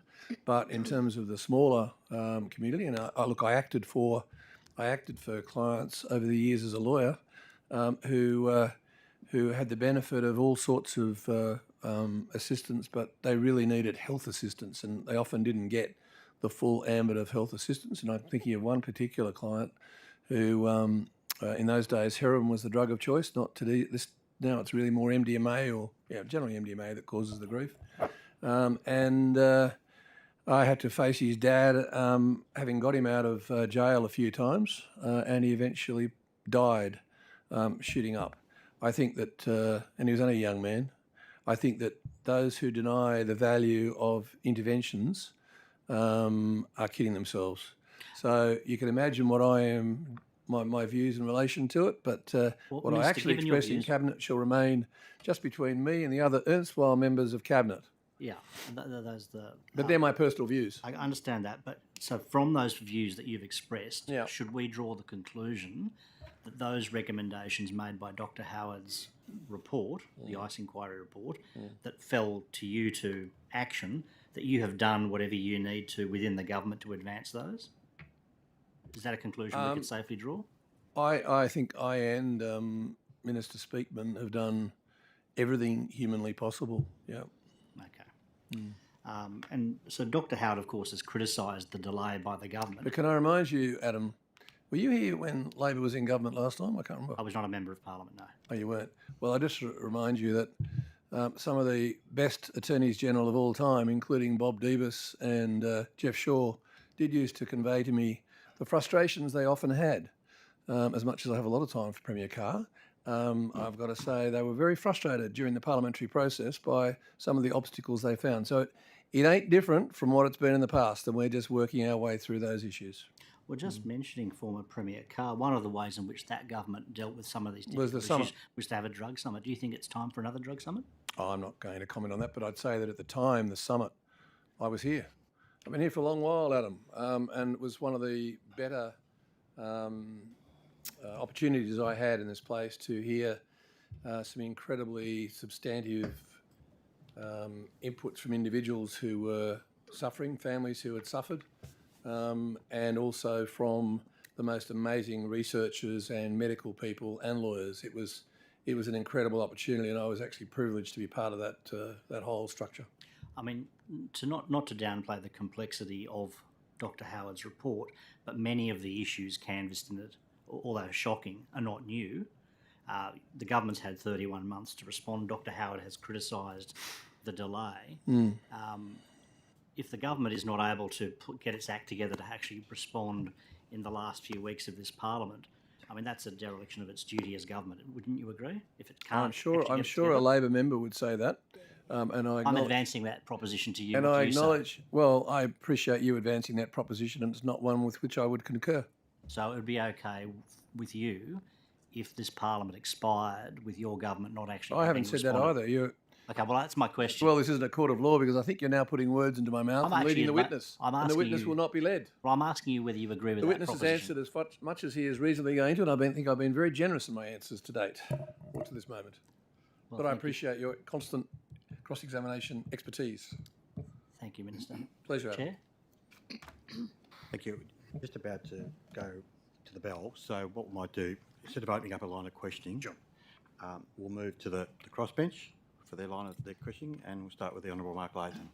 Thank you, Chair. And Dr Douglas, thank you for participating in this budget estimates. It's Mark Latham asking some questions about the document you furnished as part of an SO52 provided to the Legislative Council. It's headed Minister Hazzard's classification as casual contact at National Party dinner function 22nd of June.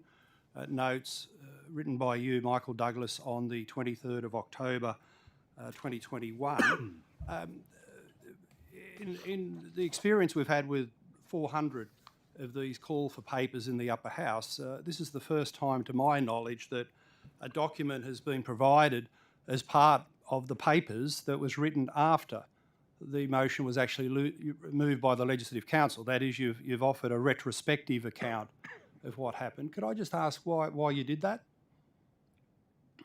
Sorry, can you repeat the question so that I can understand it? Because first of all, any questions need to be directed to me, and if I want to refer them to one of the officers here, I will. So what's the question again? Well, my Can you make it a question little is more to Dr. succinct? Douglas. Sorry? My question is to Dr. Well, Douglas. I'm telling you to refer the question to me. Mr. Order, Latham. order. Well, you're not Dr. You're not the Douglas. chair so either. Dr. I am actually the minister here, and you refer point the of question to me. Minister, you're not the chair. I'm quite capable, and you know this, of directing these staff to actually answer or not answer, and I will do that if I don't hear the question again to know what the question was. Order, Minister. Are you suggesting that I can't hear the question? No, what I'm suggesting Is that what is you're suggesting? I'm suggesting you don't be so damn rude. That's what I'm suggesting. Well, perhaps you should be a little more respectful of the fact that I've asked politely for the question. Order. You've made a request. I'm sure the Honourable Mark Latham heard the request, so... And he refused to do it. Well, hang on. You say you didn't hear the question, Minister. Is that what you're saying? That's what I said. I'd like to hear the If question. the Minister... It's not a matter of you directing the question to somebody else. If you didn't hear the question, it can be repeated. Just to clarify, Chair, I've chaired PC3, for example, but is it the procedure here, it's the first time I've been to PC2, that the Minister decides for the staff, for the official to answer? That's Minister Hazzard's attitude. I have never acceded to that. Ever, and I'm not going to today either accede to that. Okay, well, I've asked my question directly then, according to your ruling, to Dr. Douglas, and I'd like a response, please. And I'd like it repeated. Well, what we'll do is we'll stop the clock. And we'll stop the clock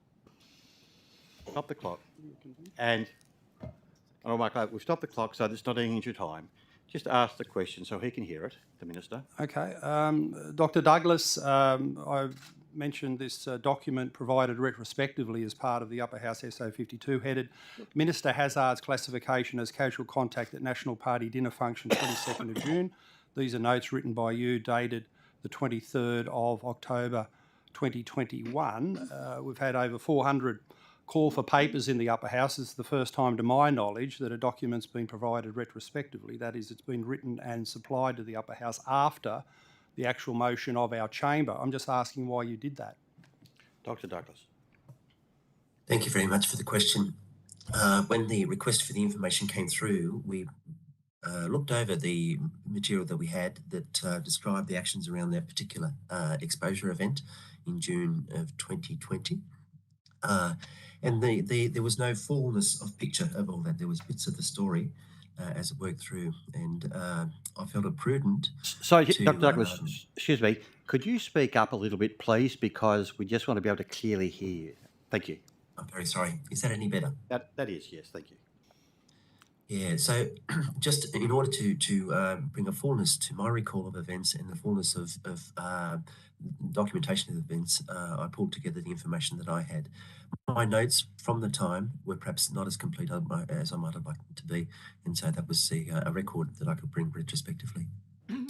Thank you for that. And when you say we decided, who are you talking about there?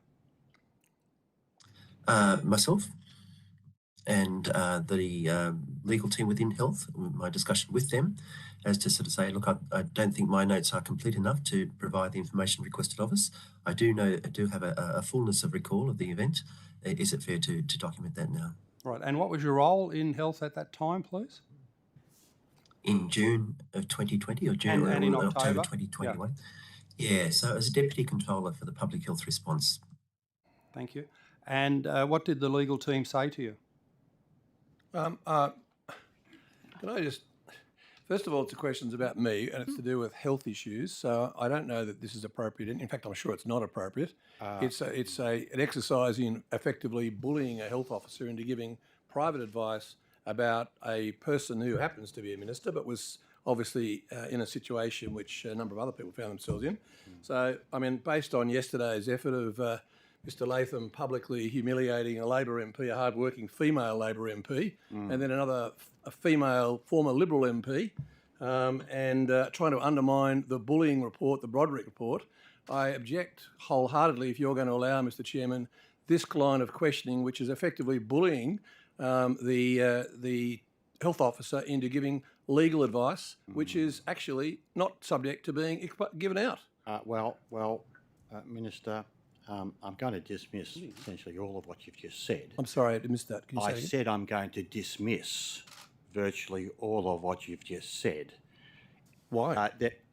What's the justification? Well, there is no bullying taking place that I can detect. Well, yesterday there was. He bullied two female Labor MPs, one Anna Watson, who's a really hard-working Labor MP, and he bullied her with an absolutely irrelevant comment about her. When we've already heard today the work that she's been doing for women's health, I think it's appalling. Watching what he did on TV last night, just appalling. And to have him back in here again today, he has a history of bullying. My Lord, go back to 2003, broke a taxi driver's arm. He has a history of behaving improperly. His own book, he referred to all his colleagues as snakes, freaks, assholes and sewer rats. This man should not be asking questions which go beyond the reasonable realm of this committee. He should not be asking any questions. Yeah, I'm sorry. Shouldn't even be in Parliament. I mean... Shouldn't be. Well, I'm going to... You were described as rancorous and rancid Minister. by Neil Blewett, and you are. You do nothing but attack females. Okay, what did you do to the Reserve Governor's daughter? Accused her of various improper motives? I can see you appalling. I can see you getting a little bit fired up. But listen, can we return to the member? Wouldn't you, after Anna Watson got hammered by him yesterday? Utterly irrelevant. Minister, I can see you getting a little bit agitated. But can we return to the honourable member? Can you please continue your questions? Yeah, Dr. Douglas, are you able to say what the legal team said to you when you said that you'd like to provide this retrospective report to the upper house? Did they say, you've got clearance to do that? I would not want to misrepresent their advice, and I don't have documentation of what that advice was in front of me today. But the general thrust of what they said is that if that's the best way to have a report of the situation, then that's okay to do so. Thank you. And you only spoke to the legal team? You didn't speak to Jenny Mustoe, who did the assessment of the minister to make him a casual contact? Jenny and I worked closely together over years, and clearly these things came up in conversation. All manner of contacts came up in conversation frequently. So it's quite possible. So if I go back to the time that Jenny Mustoe and her team made the assessment of the contact status of the guest speakers at the event, on their time. Yeah. Where's the answer that was given? Oh.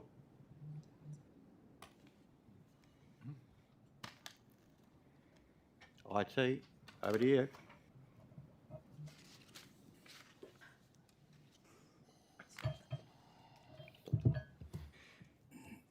I'm in your hands, Chair, as to... Sorry, I've lost contact, I think. Can you both see and hear us, Dr. Douglas? Can you hear us, Dr. Douglas? Yes, I can. Okay, well, Yeah. can I make a suggestion? Perhaps to improve the quality of the audio, sometimes to go to blank facilitates better clarity. So if you do that, that might assist the way we exchange these questions and answers. Honourable Member. Chair, just before we do that, can I just seek some guidance about just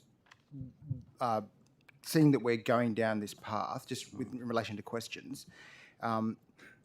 My understanding is that legal professional privilege exists between a member when they seek legal advice, and that it's potentially not a lawful question to seek that member recount that advice. So I think that's an important point that we need to address, given the initial question, but what I would foreshadow as potentially further questions.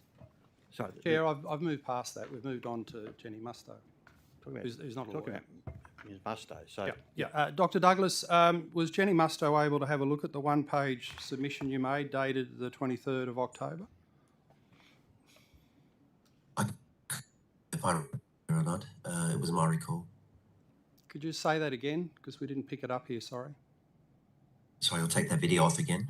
I cannot recall if she read it or not. It was my documentation, my report, so I take responsibility for that. Is it your recollection that in your discussions with her prior to furnishing the one-page document that she was in agreement as to what you were going to write? Well, he just said he can't remember, Mr. Chairman. So that's the final document. I'm asking in the preparation. It's a non sequitur. Look, Mr. Chairman, these questions, Minister, questions by the honourable member have already been asked in your House. There was an answer given. Minister. Two actually questions. He's quite obsessed. Stop He's the not clock. only obsessed with bullying female MPs and ex-MPs, he's also obsessed with anything to do with this. So, I mean, it's about time that you draw him back to the fact that there are ambits of the Estimates Committee and tell him to stick with basically the rules that actually you have to comply with and that he has to comply with that he's not used to complying with. Well, Chair, this minister applied rules right seriously, across New South Wales seriously, to millions you are a of bully. people. You that he bullied himself female didn't MPs observe. yesterday. Point of order. Did not deserve what you did to her yesterday, Point of order. and nor did Catherine Cusack. Minister. You have a history of bullying Minister. females. Minister. You don't like the Broderick report, and you come back in here, and now you're having another go at general bullying. Minister. You should be out of Parliament. Minister, please. Let's try and keep this as civilised as we can. Is that the best It you always can be challenging. Point of order. There's been a point of order. The clock's been stopped. Thank you. Thank you, Chair. It's a similar point of order that I've raised previously, which is that I'm thinking of Hansard at this time, and the difficulty that they will have in recording the So I don't want to cut interactions. you off, but that launch of exchange was from the minister. So I'm not- it's I'm from not- your side, so to speak. So I the know, but honourable- I'm not seeking to No, pass okay, so blame. let's move I'm on. seeking- So let's not waste time with this point of order. You saw where that came from. So, Honourable Mark Latham. Yeah, thank you for the chance to elicit this information. Dr. Douglas, in the preparation of the document, is it your recollection that Jenny Mustoe was in agreement with what you were proposing to write? He just said he doesn't remember. Back in June of 2020, at the time of the incident, I had discussions with Jenny about their assessments and concurred, felt comfortable about their assessments.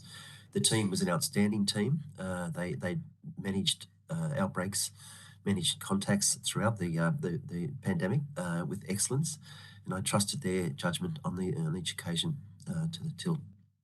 And why in do you believe? 2021, Thank you. Why do you believe sorry. Jenny Mustoe classified the minister as a casual contact when you've recorded here in your document, Minister for Health? Minister Marshall reports very close to the Minister Hazzard and had a conversation before he spoke. Isn't that quote there the classic definition of a close contact? Not necessarily. Contact. Well, we've moved on from the term close contact, but that was certainly the term of the at the time. And really, classification of close contact depends on a number of factors. Proximity is one, duration is another, the level of interaction, nature of interaction is all add into the classification of close contact. So if Jenny and her team had made the decision based upon all the facts in front of them that Minister Hazzard was not a close contact at the time, I'd support that decision. Okay, this quote here that Minister Hazzard on a report of Adam Marshall was very close to Minister Hazzard and had a conversation before he spoke at the event. Are they the words used by Adam Marshall, recorded by contact tracers? Mr. Chairman, I can't answer the this question. is with regard In to your report, Dr. me Douglas, and a medical issue.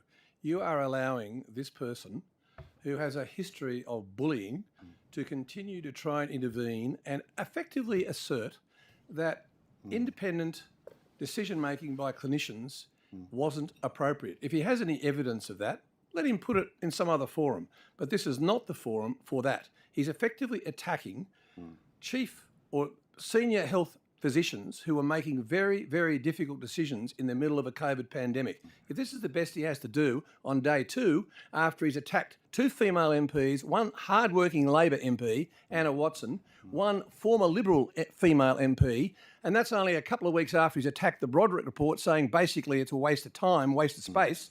His idea of actually how to conduct himself is not the way a Member of Parliament should conduct themselves. And I asked you again to tell him that this line of questioning is out of order. Chair, my interest in this was provoked by people at the National Party dinner complaining furiously. Doesn't matter what your interest was. They had to isolate for a fortnight while the minister isolated for 24 hours. And I'm trying to get to the bottom of a minister who applied rules Mate, it'd help if you to millions right of people across New South Wales that he didn't apply to himself. Minister, I think it's, in my judgment, for what that's Which worth, is a big issue, is that we proceed through this and get it completed. I know you're not agreeable to what I've just said, but let the evidence Let's fall. put it this way. If that is the decision, I will refer this to the Privileges Committee, because you are allowing him to actually, one, assert that independent clinicians are doing something that's improper or wrong, and 2, you are allowing him to actually put himself right smack bang into medical situations involving me. That is not appropriate. Minister, I don't think that's what's happening at all. That is exactly what's happening. Well, Minister, there's questions going back and forth. I think the evidence will fall where the evidence falls, okay? Now, you've been listening and I've been listening and have been hearing interestingly what's been said. So let's just let the questions complete. Yeah, Dr. Douglas, that quote that Minister Marshall reports, he was very close to Minister Hazzard and had a conversation before he spoke. Where's that come from, please? Look, I cannot recall, but I would assume, if I can assume, that it was from the assessment made by the contact tracers. Yeah, there's 3 contact tracers, is that right? That's what the documents provided to the LC seem to indicate. Contact tracing team is substantial, has been substantial, was substantial at that time. So Jenny Musto, as you mentioned, was the head of the contact tracing team at the time, and she would have cast her eye over all the assessments made by the team. And there's another contact tracer who said, and I quote, Adam Marshall seems to have had direct contact with the health minister at the charity event. That's the description used for the National Party dinner.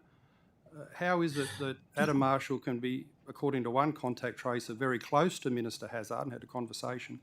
Another says that he had direct contact with the minister, but the minister was only ever classified as a casual contact and was able to avoid 2 weeks of isolation.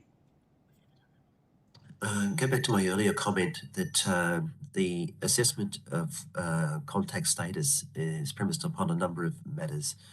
Proximity, the closeness of the interchange, the duration of that proximal interchange, the nature of the interchange, if voices are raised or otherwise. A number of factors will bear in that time. Throughout the, on that whole parliamentary exposure event, we identified 4, it's reasonable to say 4 different categories of exposure. And the dinner was one of those 4 exposures. And we're also aware that, so there were guest speakers, the exposure of guest speakers, as you've mentioned, which were assessed by the contact tracing team, and then there were the participants of the dinner. I can't recall the number. I think it was 150 to 200 persons involved there, and they were assessed in a more general approach. We didn't have the opportunity though for individual interviews with each of those guests at the dinner. Questions moved now to the Honourable Abigail Boyd. Thank you very much, Chair. And good morning. Yes, it's still morning, Minister Hazzard. Yeah, there we go. As you're aware, reports this year by 60 Minutes, the Sydney Morning Herald and The Age have shone a light on some shocking behaviour of doctors performing cosmetic surgery, including many of them in New South Wales, and on the risk to patients and the harm caused to those patients. I was pleased to see that some steps were agreed by yourself and the other health ministers last week. Do you think those reforms go far enough? Look, I think that each of the health ministers, majority Labor now, were genuine, and they did we've done what we can at this point. Having said that, if you're asking me whether I'm happy with where we're at, no, I'm not. Not because of the current meeting last week. I think the last meeting with Minister Butler was good, very good, Mark Butler, and the other Labor MPs were all great, no drama at all there. But what I was a little frustrated about was the fact that I raised this issue. I became the Health Minister in 2017 here in New South Wales, and I raised the issue, I think, maybe late 2017 or early 2018. There were various steps taken by the former federal government, but didn't really get as far as I would have liked to have got.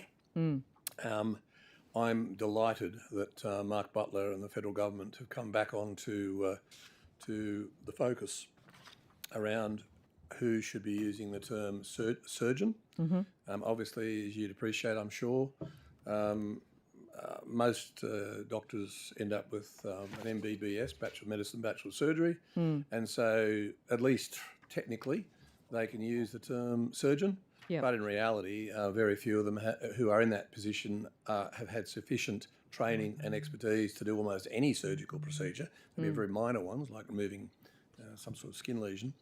But and particularly in the city, it's just ludicrous these days. There are adequate and abundant plastic surgeons and other surgeons with the expertise that could do the job. So I think it's 10 out of 10 for the new federal government and for Mark Butler and for all of the Liberal and Labor MPs around the country for in that meeting coming to some interim decision making, which is what it is. It's interim, and it was basically defining which categories could use the term surgeon for the time being. So I think they're doing really well now. So these so-called cosmetic surgeons currently don't have to have any kind of surgical specialty. I understand that what AHPRA was suggesting happen is that there be some sort of endorsement process, which is still not requiring these so-called cosmetic surgeons to be at the same level as other surgeons, and yet they are doing the same things. They are cutting people open. And do you support? I think AHPRA has a lot of work to do. I don't think that I'll put it in the affirmative. I think that AHPRA has left a lot to be desired in terms of managing in this area. But I, as a state minister, can say that. I've expressed my views previously to the previous government as well. But I think we all share, or most of us share that view that AHPRA could have done more. And the fact that they were wanting to basically spend another couple of years before they gave any real suggestions, you've got to be kidding. Exactly. You just got to be kidding. Because what happens in the meantime in terms of the risk to and those we all patients? agreed that. We all agreed. All the ministers said no. So do you support that these people should really have a surgical specialisation, just as you would have for a plastic surgeon or a cardiothoracic surgeon or any other? Look, I'm open to obviously the deliberations that we're having now, but I think that the starting point is that you'd have to seriously question how somebody who has no surgical training, no considerable, nothing more than bare minimal surgical training, can actually do what they're doing.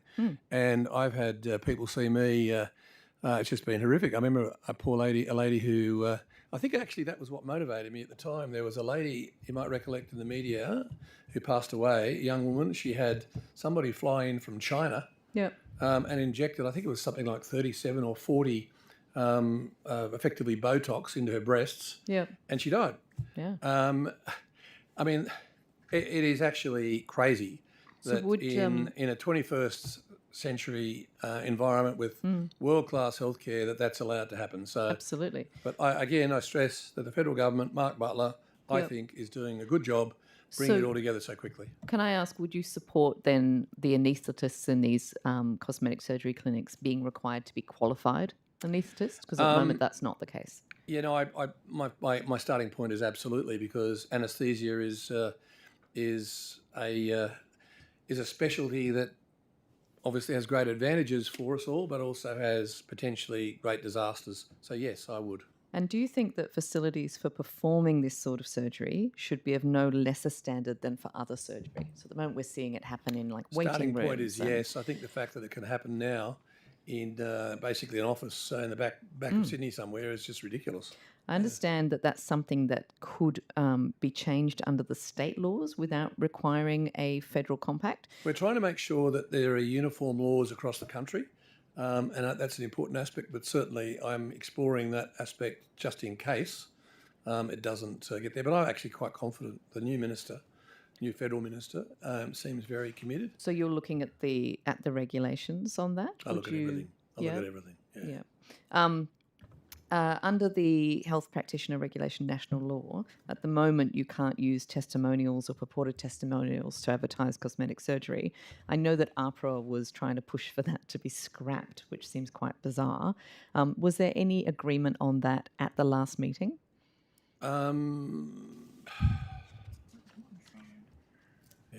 Can I say one of the issues here is that it was a national health state ministers. Yep. And there was a statement issued, and it was an agreed statement. And I want to respect my colleagues who, I think it's important that all So ministers... was there no agreement made on that? There's been a lot of discussion on it, but work to do. Yeah. Okay, all right. Did you see the Interesting. statement that went out on the 2nd of I September? did. Yes, I did. If the national law is changed to scrap that prohibition, would you opt out of it? Out of that particular amendment? I think there was a general view at that meeting. I could say this: there was a general view, again, a starting point, that most of us thought those testimonials were inappropriate, and that's all I'm prepared to say at this stage. I share that view. I think those testimonials, and they're often people who've you don't get the testimonials from the people who suffer. You No, get the exactly. ones who've been lucky enough to get a reasonable outcome. So my personal view is that the testimonials are not a great thing. Do you think that AHPRA's really dropped the ball? Mind you, where- can I say it's a bit hard to stop some of them because if you go onto any GP practice, look for a doctor. Yeah. There's all these. I'm not really up on the social media aspects. But in relation to cosmetic surgery, where there's But what I was going to say particular was you risk- often see that the internet, as my staff stir me, the interweb, which I'm not that sophisticated about, but it seems to have capacity for people to put up their views, irrespective. So, but the fact that the physicians can do it is just a bit over the top. So, do you think that AHPRA's dropped the ball then when it comes to regulating the cosmetic surgery industry?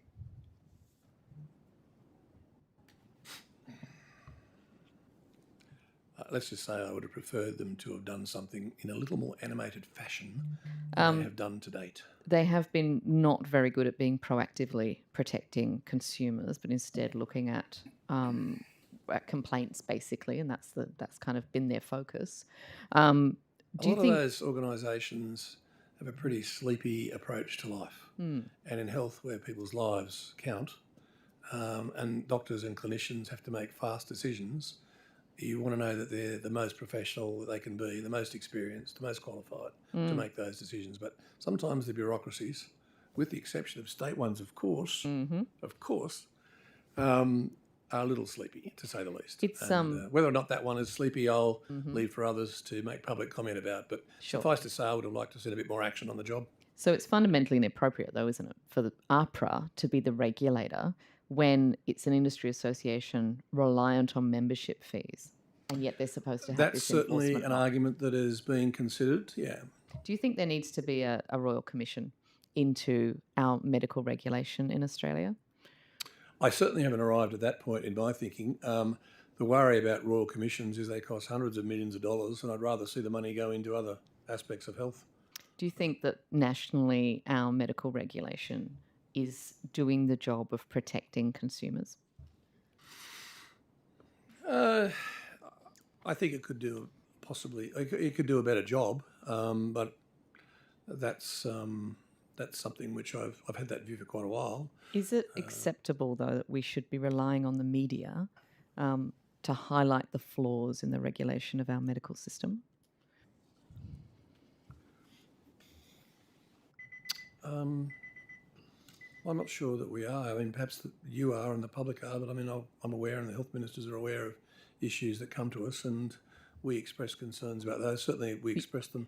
Part of the problem here, Avgal, is that I'm the only minister who's been there for whatever it is, 6 years almost, and the others have all changed. But So you said it yourself loses that its we've only got momentum. movement The momentum I now. got going back in 2018 lost a bit of focus because of other things coming along, including COVID, and the fact that the most senior other ministers, and very good ministers, Labor ministers around the country, people like Martin Foley and Jill Hennessy, went. So, then it hasn't been the focus to push the federal government as hard as it could. Having said that, we've now got a federal government who appears to not need the pushing. The federal ministers You don't think they're inspired by the media pressure, though? Sorry? You don't think they were inspired by the recent media reports? I mean, if you've been a minister for any length of time, you know what the issues are. And Mark's been around for quite a while as a shadow minister, so. Thank you. Thanks, and return to opposition questions. Can I return to the line of questioning in regards to the Australian Health Protection Principle Committee, and probably acknowledge that there was a little bit of wire crossing by myself in terms of the form of the words of the question, and they're probably better asked in this way, but noting that it refers to the question to Dr. Chant in the first instance, who's not with us. I'm sorry, Mr. Chairman, I apologise. Yep. I was just distracted seeing a tweet from Mr. Latham, who can't even spell my name correctly. And he's obviously wanting to get his word out on what he's on about, even though he's a bully and he's now continuing the bullying. I missed what you were saying. What did you say? That in terms of the line of questioning I had in regards to the Australian Health Protection Principle Committee, I think there was some cross line on my part, and I apologise for that. So I want to return to that line of questioning. Sure. And it was directed to, this was the intention of the question, to Dr. Chant, who's not with us today. So Dr. Gale, you may or may not be able to assist, but you did provide at least some response in our last time we were having an exchange. But this is the question properly explained or properly put, and it's got to be taken on notice, so be it. Did Dr. Chant, who was obviously representing New South Wales, with respect to that representation before the Australian Health Protection Principle Committee, did Dr. Chant or her team, that is New South Wales, provide advice to the Australian Health Protection Principle Committee regarding reducing the isolation period from 7 days to 5 days? So that's with some better precision. Yeah, no, I understand now. You're actually just asking what was the specific advice out of the New South Wales public health team. Yeah, whether or not there was that advice provided, whether there was advice provided and whether it was along those lines. I'm not sure whether Dr. Gale could answer that, but if you May I can, ask? Yeah, through the Minister to you, Doctor. No, thank you. Look, I'd be happy to take that on notice. As I did say, I wasn't there at the time and I wasn't privy to the discussion. And as the Minister did highlight, the nature of the discussion at AHPPC is often a iterative conversation between the experts on the line. But I presume you're part of the team, New South Wales. Team New South Wales? You wear a blue jersey to these meetings? That's right. It's a big team. So you would know, would you not, about the position with respect to New South Wales? I would not have known at the time because my substantive position prior to being acting CHO, in that my substantive position, I would not have been privy to the discussions at AHPPC at that time. No, I'm talking about the position of New South Wales to be put to the Dr. Gale is in South Eastern Local Health District in a substantive position, so I don't think she would know. From my experience, Mr. Chairman, that would have been done. The discussions would have been occurring with Dr. Chant and possibly what's the lady's name that works with her? Christine? Look, possibly others. Someone else, yeah. With the Okay. ministry. I can tell you though, if it helps, that she discussed with me and told me that that AHPPC had a number of different views. There was a lack of absolute certainty around the 5 days, 7 days, how it should work. Various states and territories were trying to come up with viewpoints, and I don't think Dr. Chant, from my recollection, was in any manner, shape or form opposed to the 5-day issue. So that's all I can really tell you. But we can ask. I can ask when she comes back from. No, that's upstairs. fine. But presumably Dr. Chant did not participate in that meeting in whichever way she did, putting the position of not disagreeing with the 5 days without your authority.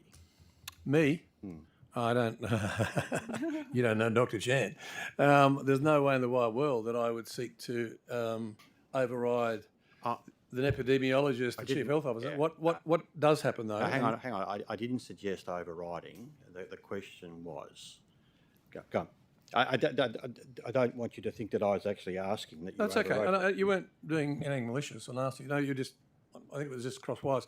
But the way it works, and I used to say this in those nearly 700 press conferences, is that Dr. Chant would form a view. Sometime, or actually in those days, it was much more certain. Generally, she would give us advice, but we also would have to be considering. And it would be the same for the AHPPC and for what the federal government would have been recommending. This is the epidemiologist's advice. Then there's the mental health advice. Then there's the economic advice. There's a whole lot of different advice that gets taken into account. And that's what the AHPPC would have been at least weighing up from each jurisdiction when they gave the advice to the federal health minister or the PM. Yeah. But Team New South Wales being did Anthony Albanese or Greg, or Mark, I should say. Mark but Butler. Team New South Wales, in principle, didn't have opposition to the 5-day proposition. She was certainly not strongly giving definitive views. There are times during the COVID pandemic where Dr. Chant had very definite views, and I have joked with her that she's moved into the Zen phase. She's much more relaxed, but she still cares about, as we do, sure she does, trying to ensure that the community understands that, as Dr. Gale was just talking about, vaccination is really important. Get what you can, and if you fit within the categories of being eligible for the antivirals, make sure that you speak up and try and get them. Just finally, before I pass over to my colleague, in terms of that engagement at the committee level, obviously a very senior committee deliberating a very significant matter, is there, in terms of the nature of the advice provided to I guess make the discussions robust and as thorough as possible. Is this at AHPPC? Yes, indeed. So from a respective state and territory contributions, is there written advice put forward from the states and territories about what they think should be done about something? I don't know the answer categorically. Do you know the answer? That's not a routine process. It depends on the circumstances. Sure. As I mentioned earlier, and as the Minister observed, it is often an iterative discussion because, as well imagine, these are sort of complex issues. There's multiple views between the jurisdictions, and it's an active and robust discussion in the group that occurs. And I think, following on from the Minister's earlier comments, I think that clearly from a health perspective, isolation remains an important pillar of managing the transmission of COVID-19 in the community. But we also understand the government, as the Minister mentioned, has other considerations to bear, and the health advice is very important, but it is one aspect of the advice, and we do provide that.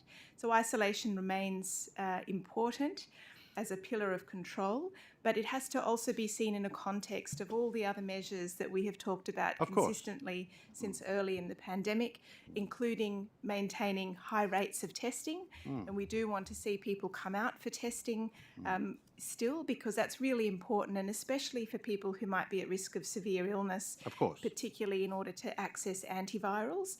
And so in addition to isolation, maintaining high rates of testing is another really important part of the suite of measures to control transmission. Well, I'll leave it having then for you. access to I'll leave it then. antivirals. Thank you. Vaccination. I'll leave it then for Thank you, you. Dr. Gale, who is the acting Chief Health Officer, to check whether or not there was some written advice. I really don't think there would have been, Mr. Chair. Well, I can ask the question. Yeah, no, and we'll find out. Yeah, I don't and think if there was, we would seek, please, to be provided with a copy of that. It's a bit like the whole health system operates on this collaborative model, which when you're in it, like if you had, say, a brain tumour or something, it wouldn't just be a neurosurgeon. There'd be like about 20... Multidisciplinary team. I do Sorry? understand. Yeah, multidisciplinary. I do understand. Yeah, and they all sit together and they work out what's the best treatment and the after treatment and so on. It's exactly the same. They carry on exactly the same way at the AHPPC. They don't all put in written submissions. They sit and they talk. I didn't suggest from there were written submissions. I'm talking about advice that presumably would have been underpinned using some scientific evidence about the position and why it was being presented in the way that it was. The Honourable Adam Searle. Thank you, Mr. Chair. Minister, in June this year, you and other ministers announced that there would be an additional 7,674 health workers recruited over the 12 months. Yeah. Can you confirm that that's in addition to existing established staff positions in the health service? It was actually 10,000 odd for over 4 years. It was 10,148 over 4 years. 4 years, yeah. But it was 7,674 in the 12-month period. So my question for both of those figures is, are they in addition to existing established staff positions? I think there is a bit of overlap, but I can't remember There is exactly. a bit of overlap. So why don't I ask our expert, Mr. Minns? Please do. How Mr. many of Minns those knows positions everything are... about employment. Okay, how many of those 7,674 to be recruited in this 12-month period, how many of those are new positions as opposed to filling positions where people resign, retire, what have you? So the funding is to support additional positions, unequivocally. Okay. What I spoke to yesterday's committee about was the fact that we've had lots of workforce issues over the last 6 months in particular, maybe 9 months. And that's been furloughing, running consistently around the 2 to almost 3,000 level through July. And sick leave from influenza and COVID combined being probably a third higher than last year's winter. Right. So, you know, what we're doing out there at the moment is pedalling fast under the water to try and recruit as many people as we can. And the funding that we have is to boost our workforce across this year and across 4 years. Okay, so I don't wish to cut you off, but just so I'm understanding, the 7,674 figure are supposed to be entirely additional to existing established staff positions. There's no overlap. There's no sort of that's additional. It's additional. There's 2 points that are probably relevant for the committee to understand. I think the Premier or the Treasurer made it clear that the 7,674 encompassed the last year of the 2019 commitments that were made by the government. Okay. But it's still additional money, and the new money has gone into, into the budgets of. Okay. Of that 7,674, how many have been recruited to date?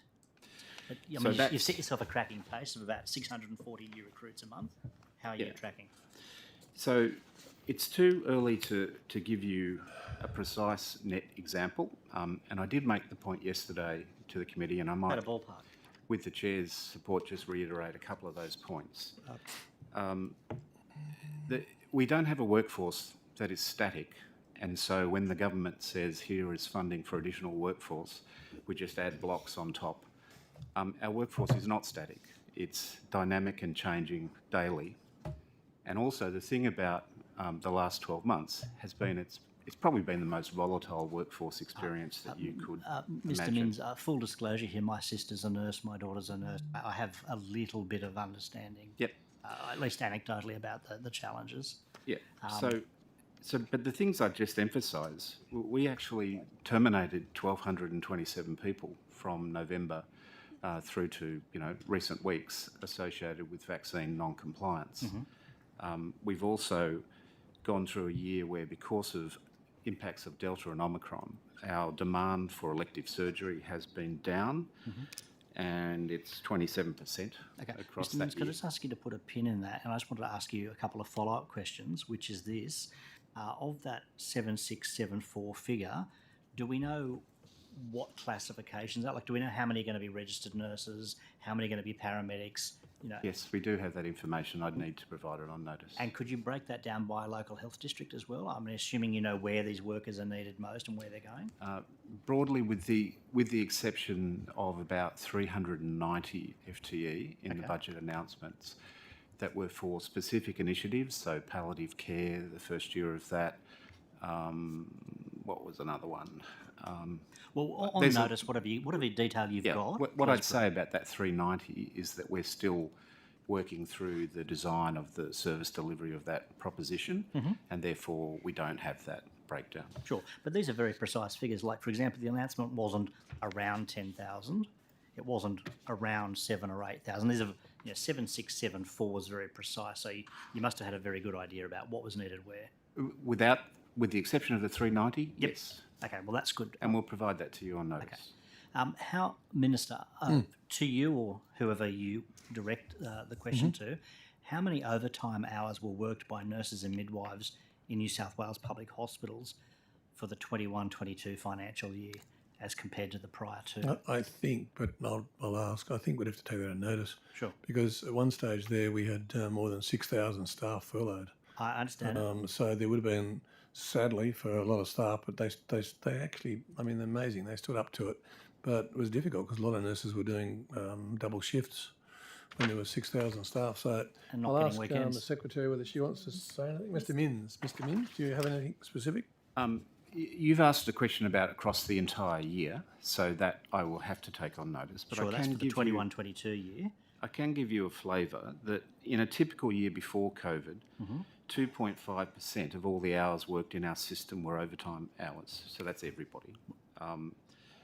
Last year, 2021-22, that number was 2.7%, and for the financial year just ended, it was 3.3%. So that does reflect the fact that we've relied on more overtime than we normally would, but those estimates are based on the status at the end of June in each financial year and comparing that date. You've asked for the cumulative number of hours that have been worked across the year, and I'll have to get that. So could you provide that for the 21-22 year and the prior two financial years? Thanks. Minister, how many nurses resigned? Sorry, Minister. Sorry, Adam. That's okay. How many nurses resigned in 2021? I think Mr. Minns just actually answered that, didn't he? No, I don't think I have that number to hand. I can talk to you about... Sorry, resigned. You're talking about not from COVID. Just resigned. Just left the service. I don't know, but there's usually, a sort of normal turnover, but then there there would be. additional So I ones, guess but- I'm interested in. So I can give you a bit of a comparative feel for that. Please. In a normal pre-COVID year, we would sort of start about 20,000 additional staff, right? So if you think about what we've published in annual reports as the growth of our workforce each year, 20,000 have started, therefore a fair number have left, and then we've had that additional staff that we've reported on each year. In 2021-22, we had 27,000 people start.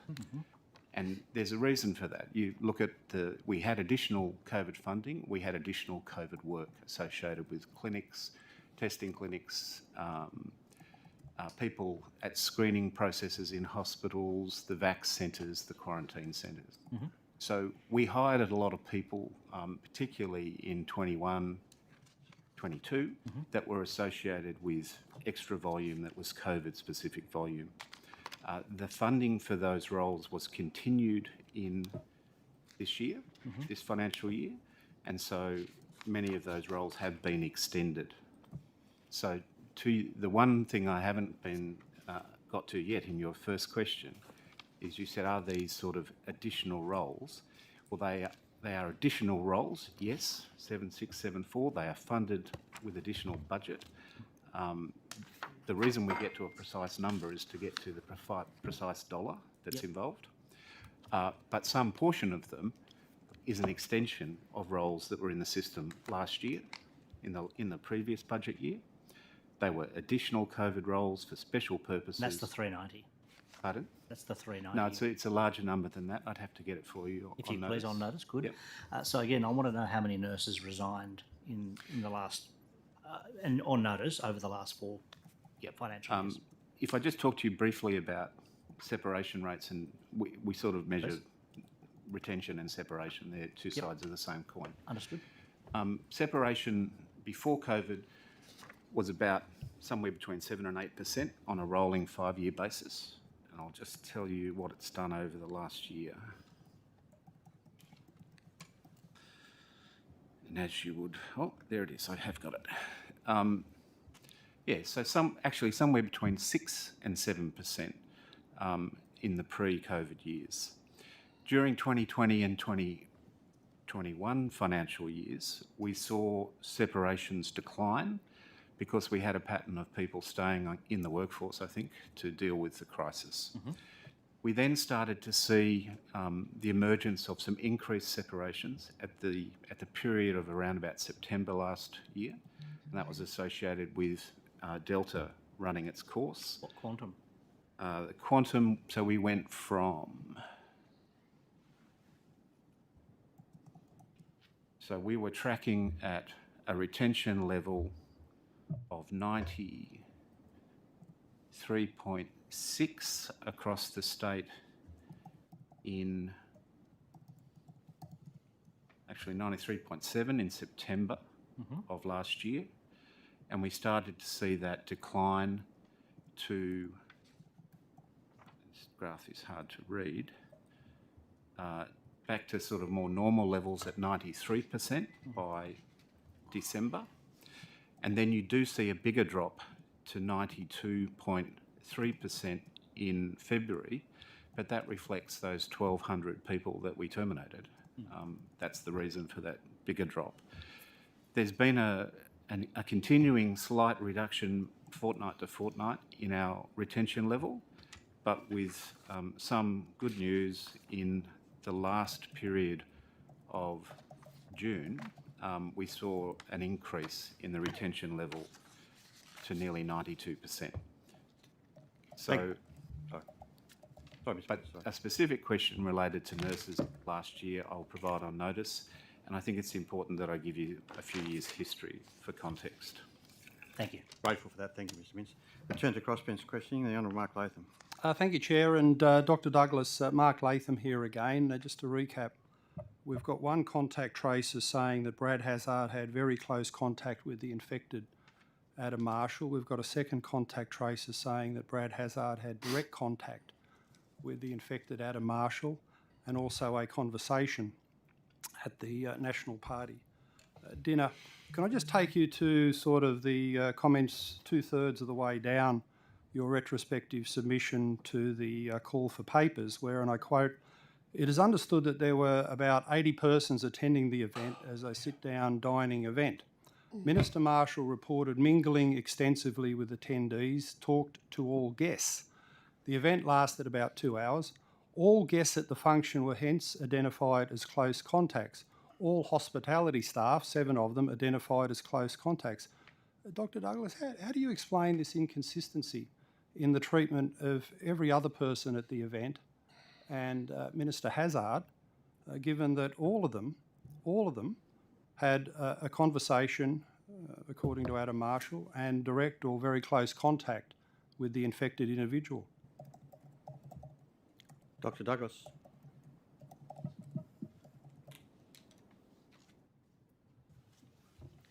Are you there, Dr. Douglas?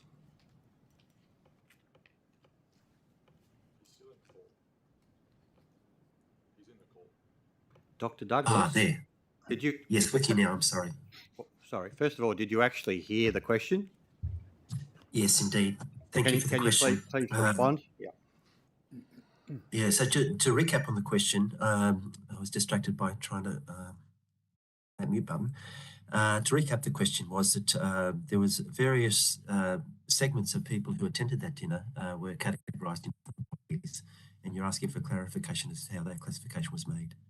got 80 that plus the hospitality staff who were said to have had a conversation with Marshall, how did they end up as close contacts, 14 days isolation, but the minister who did exactly the same thing, perhaps even closer, very close contact, direct contact, how did he avoid the 14 days and end up with just his own 24-hour period?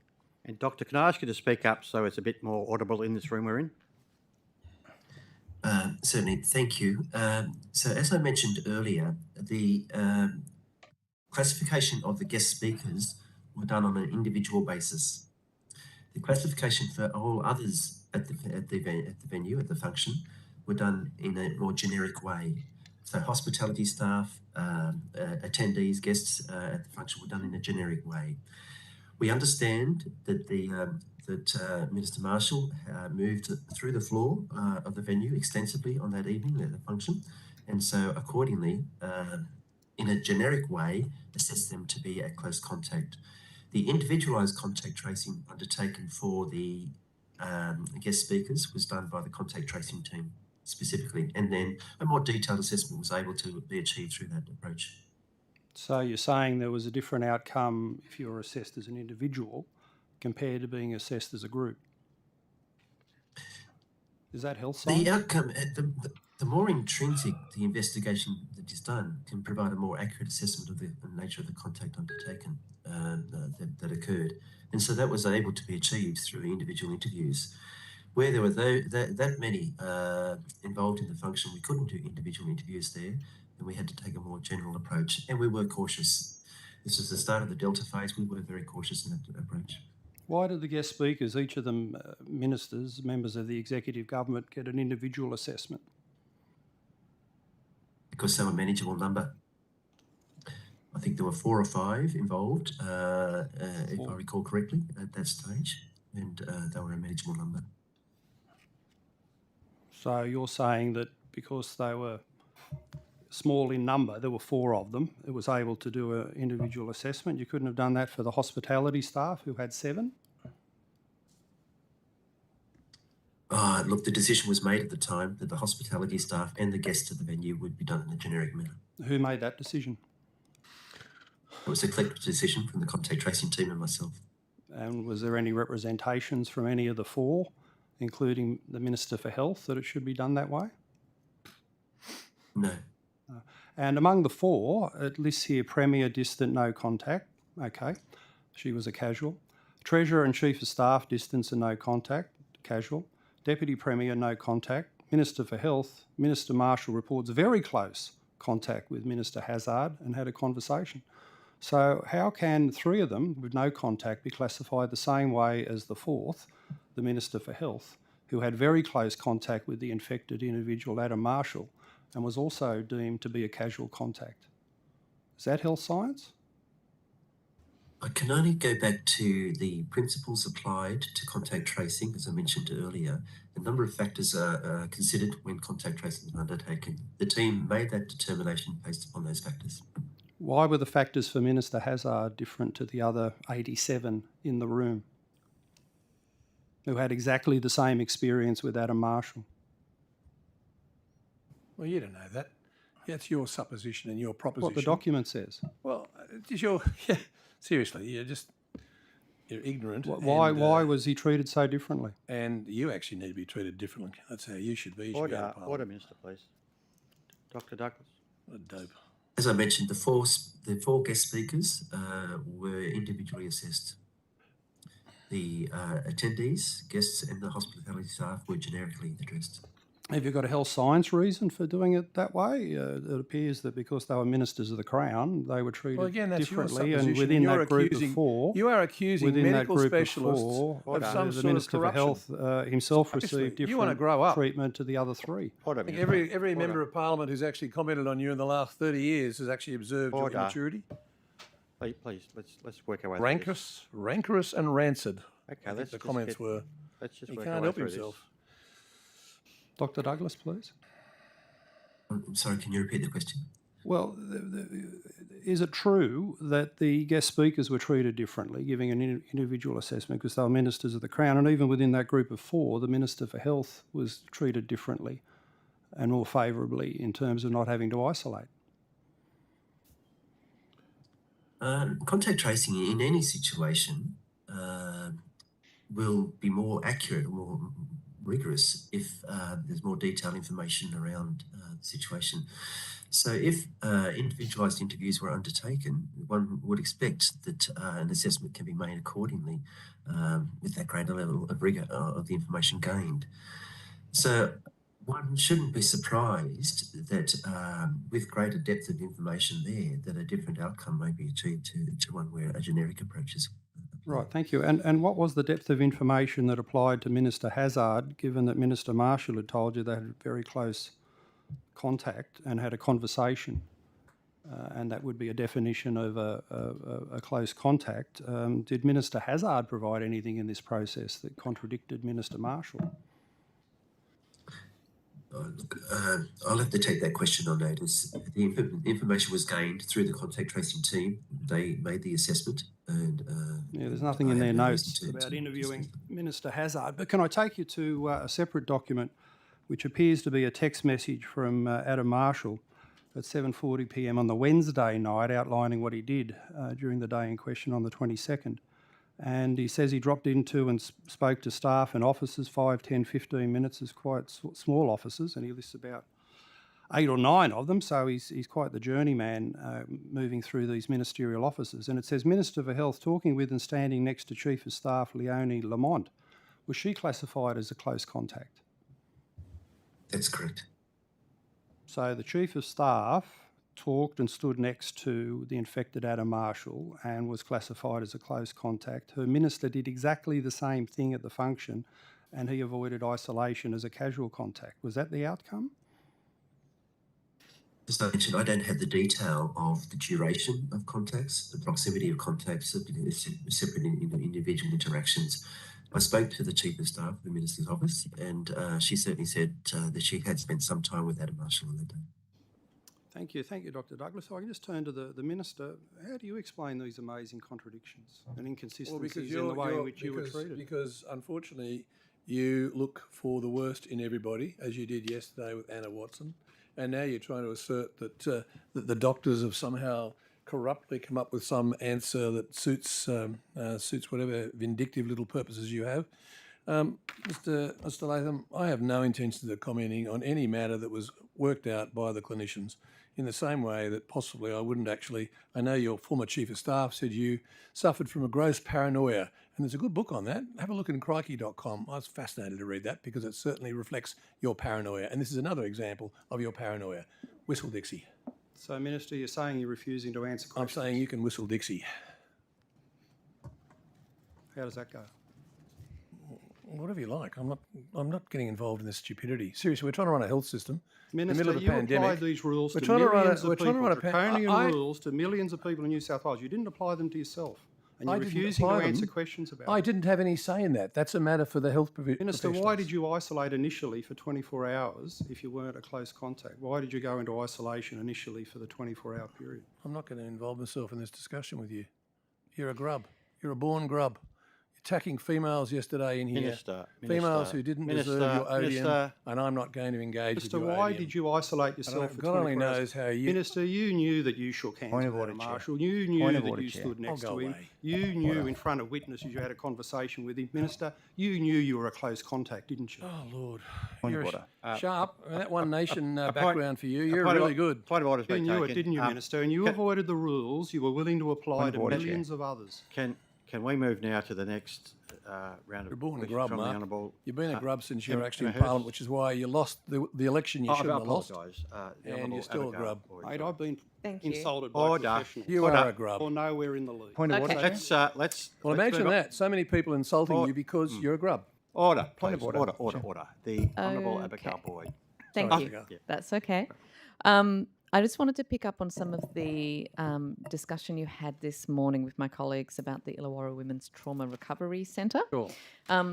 I understand you said you were hopeful that if we locate the centre on the old... Sorry, Abigail, I just missed that start. What was it? Sorry, I understand that Busted. you were saying that if we locate the centre on the old Port Kembla Hospital site, that will hopefully cost a lot less than the site that's being proposed by the proponents. Can I clarify if your intention with that Port Kembla Hospital site would be to then put no funding into capital works and refurbishment? Look, that hasn't. I can ask the secretary. That hasn't been worked out yet. The issue was, Abigail, that Anna Watson, who, as I said before, didn't warrant the attack yesterday and the bullying she got from Mr. Latham, has actually been doing a really good job working with me behind the scenes to try and look after getting funding and getting an appropriate outcome for the Illawarra Women's Health Centre. Yep. And she had a particular site, which hasn't been, I don't think, made public, but I'm not going to. She may have, I don't know. But that would have I'm cost... well aware of that. You're aware of it? Okay. And it would have cost a certain amount, which was in the millions. And the health team, I had asked them whether they could look at what might be able to assist in that area, because there's some real challenges, as Anna has convinced me, in that area. And I asked Health what else they could do to help.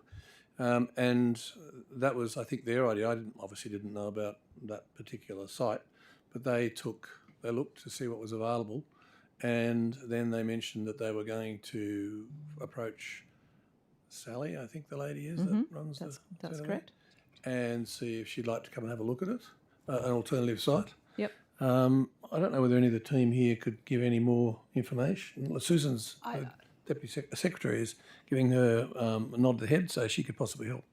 Just really further to what the Minister said this morning. So I'm aware that the team from Illawarra went and attended the site at Port Kembla with Ms Stevenson last week.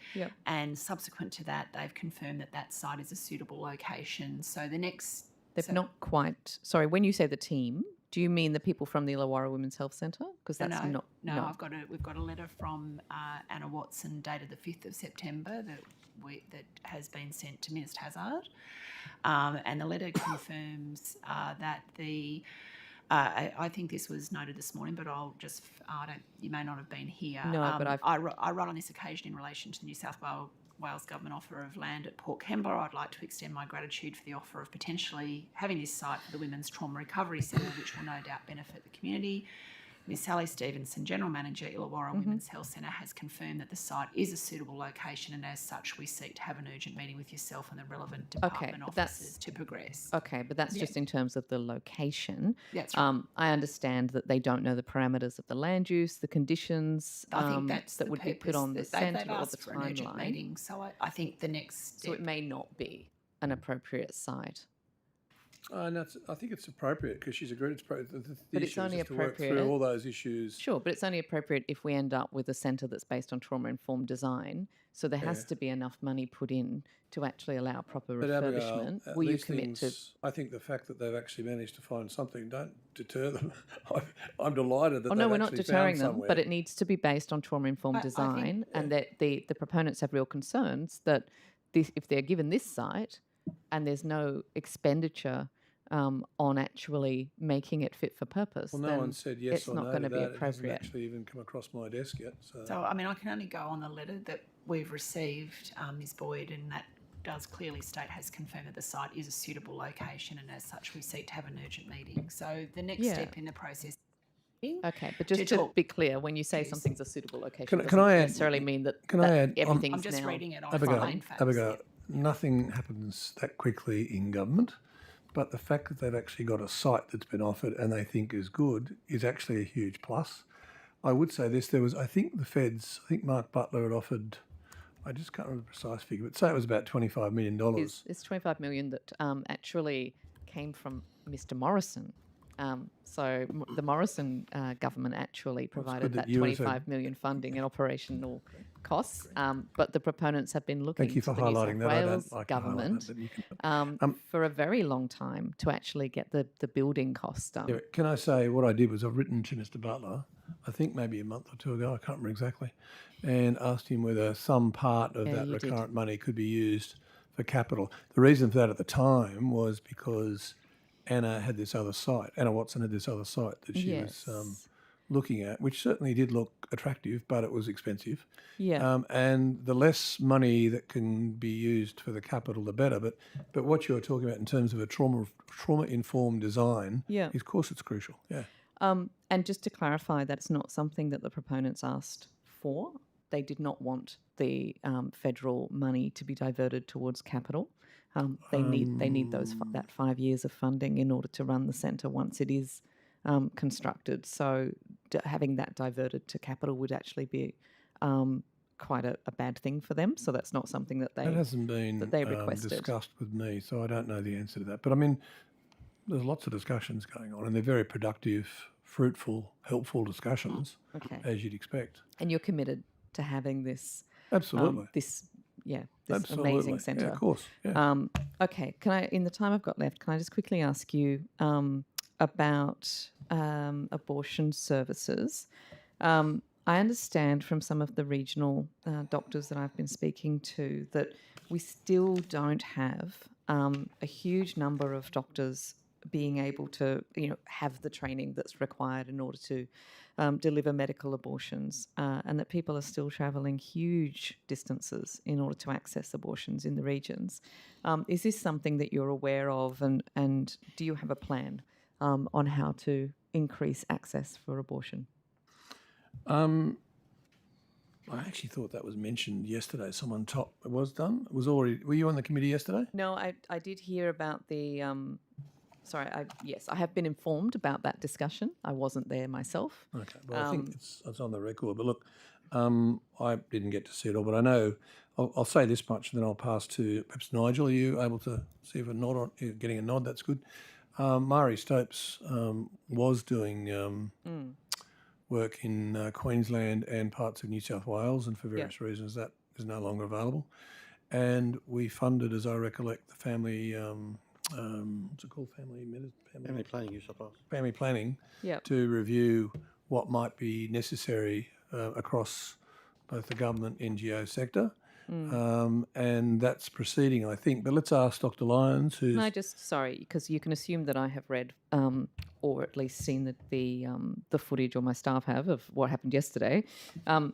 Specifically, I'm interested in what is being done to facilitate time off for doctors from their usual duties in order to have this training. Because I understand that's the major problem, is that it's a day of training, but a lot of doctors, given how tight things are, particularly in the regions... Are you talking about GPs? Because GPs are also up to 22 weeks. It can be obviously a medical abortion. I think let's go to the medico. Let's go to a clinician. And, I am talking about GPs. Let's go to the clinician. Dr. Lyons, could you answer that question, please? Yeah, so just to reiterate some of the comments from yesterday, the vast bulk of access to terminations are in the early phases of pregnancy, and those are almost universally undertaken outside of the New South Wales public health system. And our focus has been on supporting women in the later stages of pregnancy who require a termination, usually from 20 weeks and above, and that's a very highly specialised service. Yeah.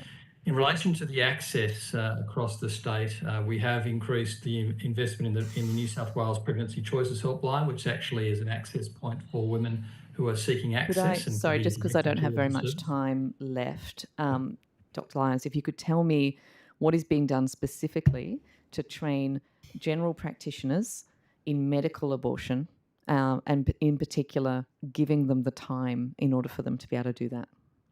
So I think the point to make here is that general practitioners work outside of the New South Wales health system almost universally, and issues around accessing training is an issue that we are not directly involved with unless they are participating in delivering a service for us on a contracted basis. So that's a question that's more appropriate really to the Commonwealth than it is to the state. So there's nothing that we are... Well, that's not that we're not doing anything. You asked specifically about what we're doing in relation to training doctors. So they can what get incentives are you giving them? What are you... So I understand they're that... federal. GPs Yeah, are I understand that they're federal, but in terms of training, you... Well, we don't train them. You don't see yourself as having any responsibility for ensuring that doctors are trained sufficiently some lines, otherwise each state and territory will be doing everything the federal government's supposed to be doing. That's, sorry? No, but that's brought this session. Pardon, sorry? We've gone over time. Sorry, I didn't mean to cut you off, but we've sort of... I talk to you afterwards if you like, and you can have a talk to Nigel privately, because I understand. I share your concerns, Yeah, but it's there not must be something that things we we can can do at a state necessarily level. do. It's just, you can only do so much as the state health system. But I'm happy to chat to you about it, because if that's the case, then I'm quite happy to raise it with Mark and see what Thank they you. might or might not be doing. Can I invite now the government members, if you would like to take up the opportunity to ask any questions of the Minister in regards for it. to... If you have any. I'm just trying to think. I know. I think the Minister has very well acquitted himself today at the hearing. Thank you. What score? Sorry? That's all right. Go on. Score, definitely a 9.5. Oh, that's not good. So, you know, I never give a room perfect for score. improvement. I never give a perfect score. This is to ask questions, not to give him a slap on the back. Come on, let's go. Let's go. Got questions or not? No questions. No, I think that I will reserve that for this afternoon if required. You don't have to reserve it. You've got that this afternoon if you want. Thank you very much, Honourable West Fang. Thank you, Minister, officers. We'll break now for lunch, and we'll be back at 2 o'clock. Could I ask, I mean, having in mind that so many staff have been taken out of the health system for 2 days because we have 2 ministers now and we are actually still in the middle of a pandemic, whether there's any chance that you could give me some guidance or advice from the various members who are here as to any of the staff who could return to their normal duties that aren't required? Because it's a lot of people. I mean, I look around, I'm wondering how the health system's actually running. Is it possible Minister, we could... can I tell you that the system will run without you and will run without me? The health system runs very well. But I'm not talking the about people these around. staff. I'm talking about you. The officers here, you're quite right. They run the health system very, very well. But they do understand, and we all understand, this is a very important hearing today, budget estimates. And I will consult with members over the lunch break. And if there is an opportunity to relieve people, we'll certainly take that up with you. That'd be good, Mr. Chairman, because the last few hearings, we brought people left, right and centre from all over the place, and then quite a few of them haven't been asked any questions at all. And I don't have a problem with that, but if there's some knowledge already that there's particular areas that are not going to be queried or questioned, it would be great if they could go back and do their job and work for all of us as taxpayers. Can I just say they actually are doing their job appearing today before a budget estimates hearing. So if they ask questions, yes, they are. No, Minister, you're not going to have the last say on this. This is part of Point the of job. order, Chair. Point of order.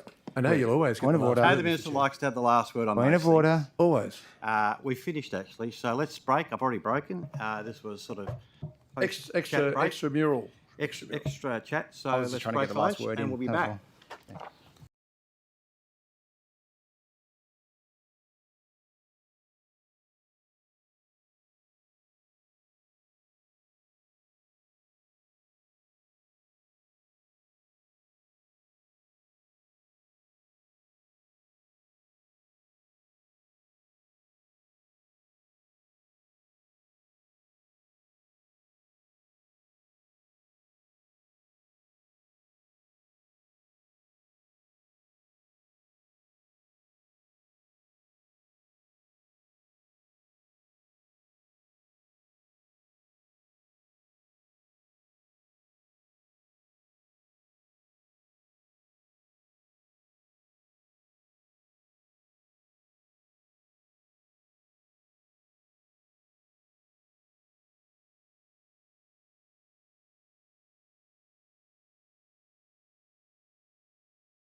for our afternoon session.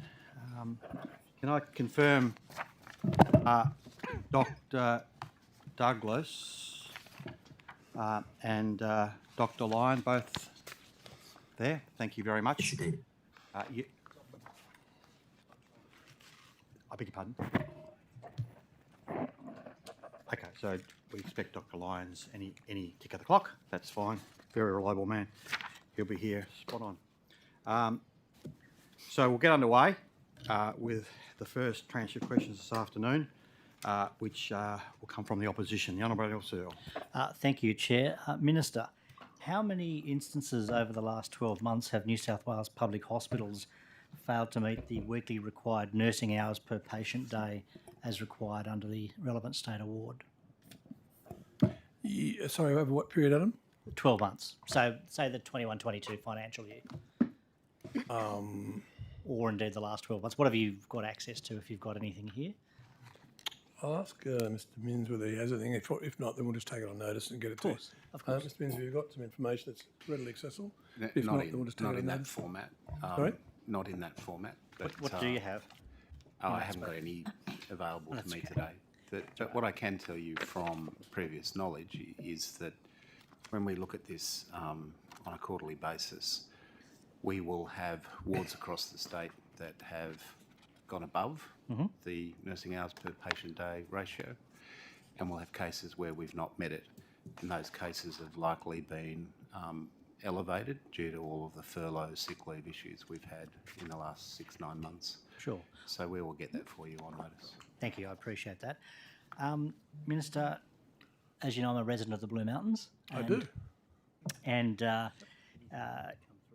on 21 August 2018, just in the shadow of the last state election, the local newspaper, the Gazette, reported this, and I quote, "In a statement provided exclusively to the Gazette, a spokesperson for the Nepean Blue Mountains Local Health District said a proposed new hospital in the Blue Mountains was a top priority to meet the healthcare needs of the local community and to take pressure off Penrith's Nepean Hospital."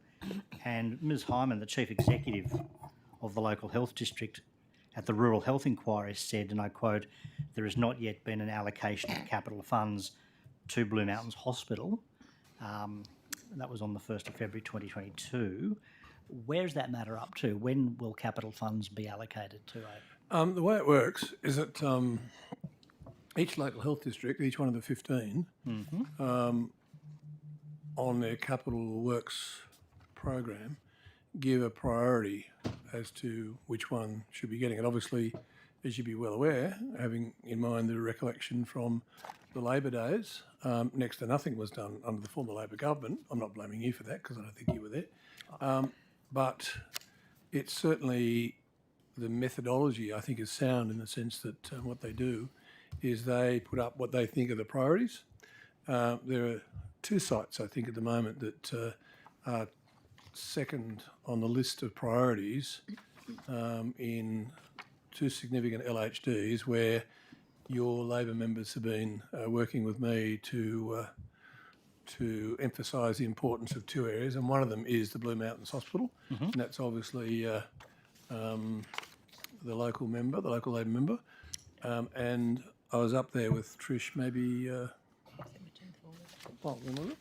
10th of August, thank you.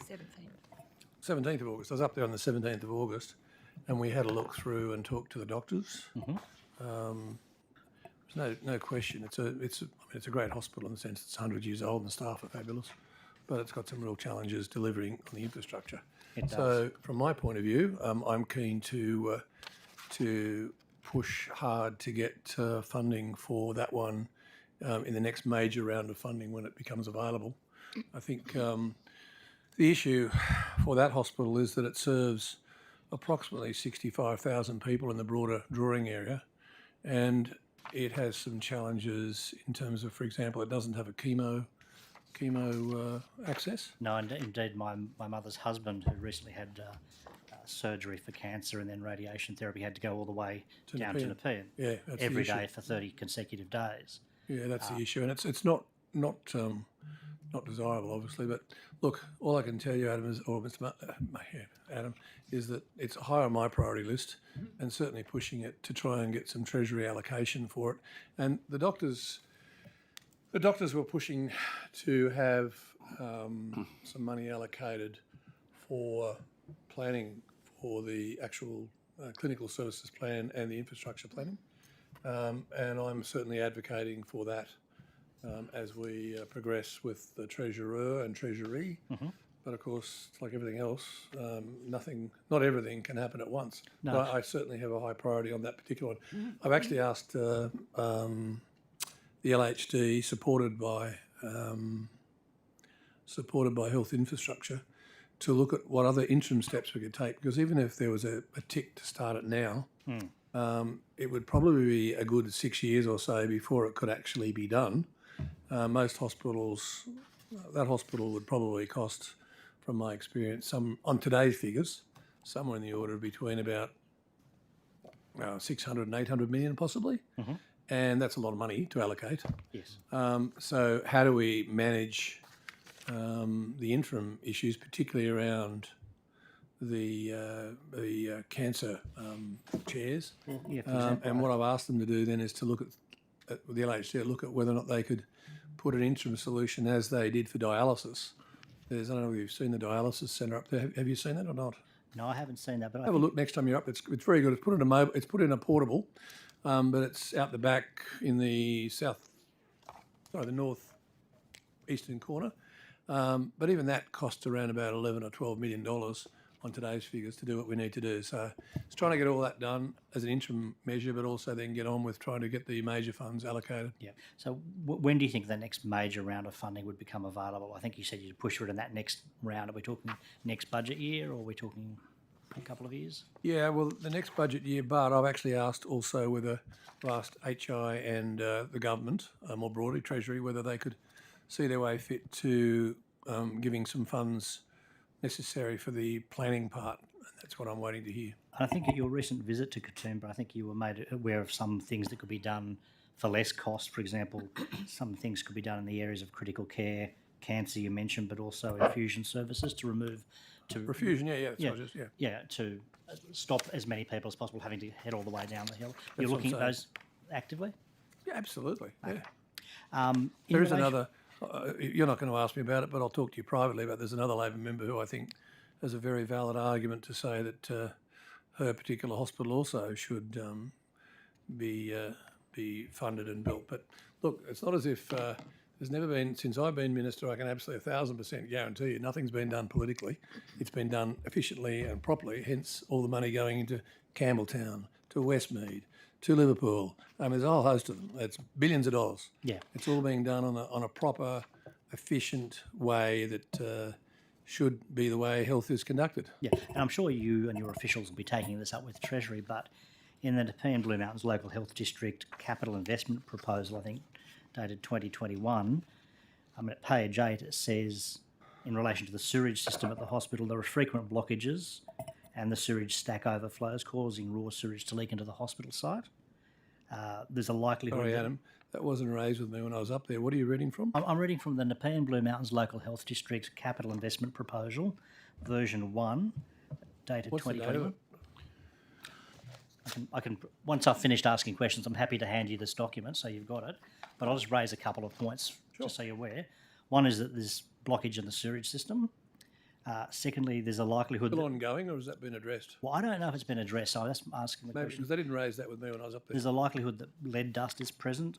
There's a whole range of questions around pest control, access from possums and snakes and rodents, disability access, fire safety compliance defects. Anyway, happy for you to have a look at the document, but there's a host of issues which, combined and even individually, certainly make a compelling case for action. It is compelling, and it's only a matter of the $11.9 billion that we're already putting into health. There has never been. It's a revolution in health infrastructure which is occurring across the state. It has been, and I've been very, very honoured to be working with the local health districts, but particularly, I think, the most outstanding infrastructure delivery group in government in Australia, and that's health infrastructure.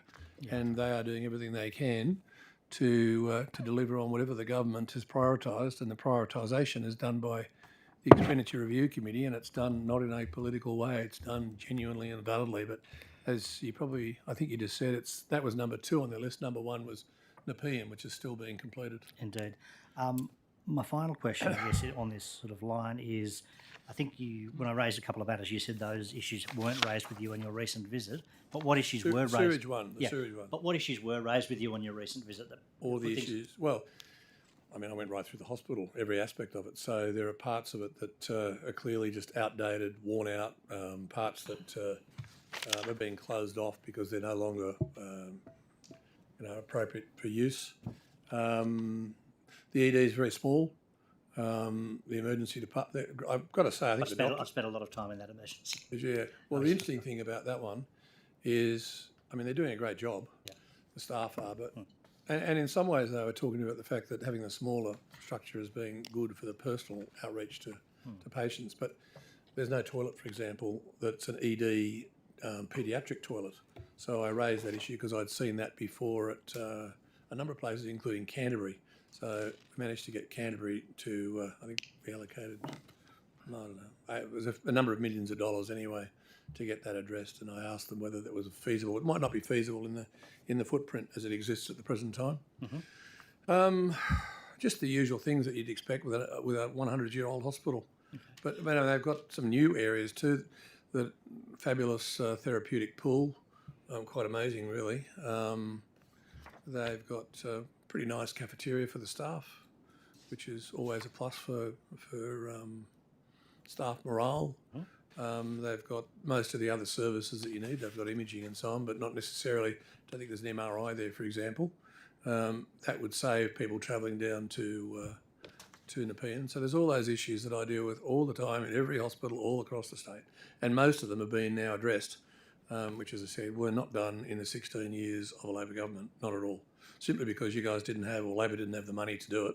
The economy wasn't managed very well, and the result, they couldn't do it. We've done it, and we continue to do it. Well done. Thank you, Mr. Chair. Those are my questions. Oh, the Secretary wants me to tell you, I forgot that one, in maternity. Yes. There's a leak in the roof. Yes. Which is apparently because there's a box gutter, the old box gutter trick.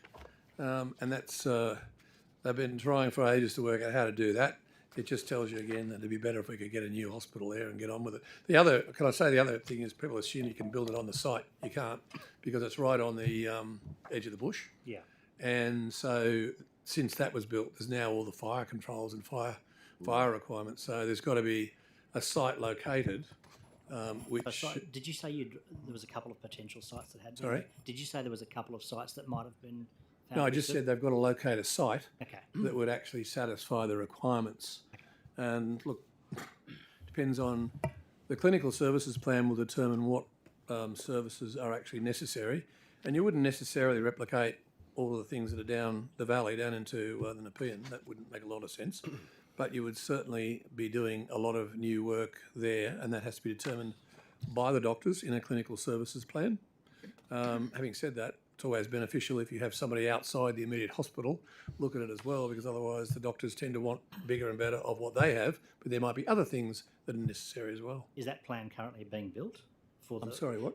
Are you currently working on that clinical services plan? No, there has been some work already done as I understand it, but I can check it with you and I'll have a chat to you offline. But that'd be good. I think the issue there is that there has been some work done, but there's still a lot more to do.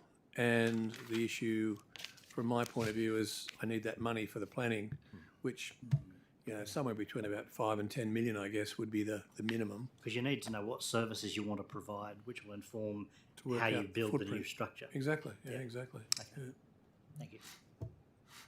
I've done it so many times now in 6 years or 7 years, and of course I was involved with Gillian doing it too, so there's only been 2 health ministers during the days of the coalition, which actually has been quite helpful for knowledge. Well, you should be expert by now. Sorry? You should be expert by now. Well, I don't know that I'm expert, but I'm reasonably competent. If you don't mind saying myself. Well, I thought you might, but you hadn't done it, and I've been waiting 4.5 hours. Actually, you did sort of say it, so yes, you did. I withdraw that. You did sort of say that. Mr. Chittle, thank you. Okay, Minister, I'd just like to get some up-to-date information, if I can, on the proposed Rouse Hill Hospital. Sure. When it was first announced in February 2019, the hospital was supposed to open in 2023. I know there's a new location. Can you give us an estimate of the updated, most likely time that it will open, please? You're right. The original, the original hospital site was going to be on the Northeastern side. southeastern corner, yeah. Unless I misorientate, but I think it's southeastern. Northwestern. Oh, it is not actually. Prime Minister. Well, I know where it is. I must have been facing the wrong way. Rebecca's Walkers from Health Infrastructure is agreeing with you and disagreeing with me. Not so a that's wise good. thing to do, but... Very wise. But it's actually, correct me again if I'm wrong, Rebecca, it is now directly diagonally on the opposite corner. Yep. And there's a lot of work going on that at the moment. I'm hoping that we might be able to make some announcements in the next probably about 8 weeks to give some certainty to the time frame and what's going on there. That's basically the answer. Okay. So is it fair to say we're still looking at around 2027? When, sorry? 2027 for the opening. I don't think there's been any major delay on the opening time. It takes about from the time that it's all done, site located, clinical services plan done, master planning done. That usually takes about, well, it can be actually complicated if there's no land available. In this case, there was a swap over, but about 2.5, 3 years. And then for a hospital this size, maybe another 2.5 years to build. So yeah, around about that, not far off. Sorry? Rebecca can assist if you need. Okay, can you the secretaries are pointing out that Rebecca would be able to answer that more accurately, which I felt a bit aggrieved about, but Ms. Walker. Oh, well. Thanks, Minister. The site has been identified and in fact announced, and it's now been purchased through an acquisition process. And the local health district is finalising the clinical services plan, which will then be assessed and reviewed by the Ministry of Health. And at that stage, we can finalise the next stage of design and planning for that. And we are preparing a state significant development application now based on our current understanding of the site and of the requirements. So just explaining there, Mr. Primrose, Rebecca Walk is the head of health infrastructure, so she's across all the developments. I appreciate the information.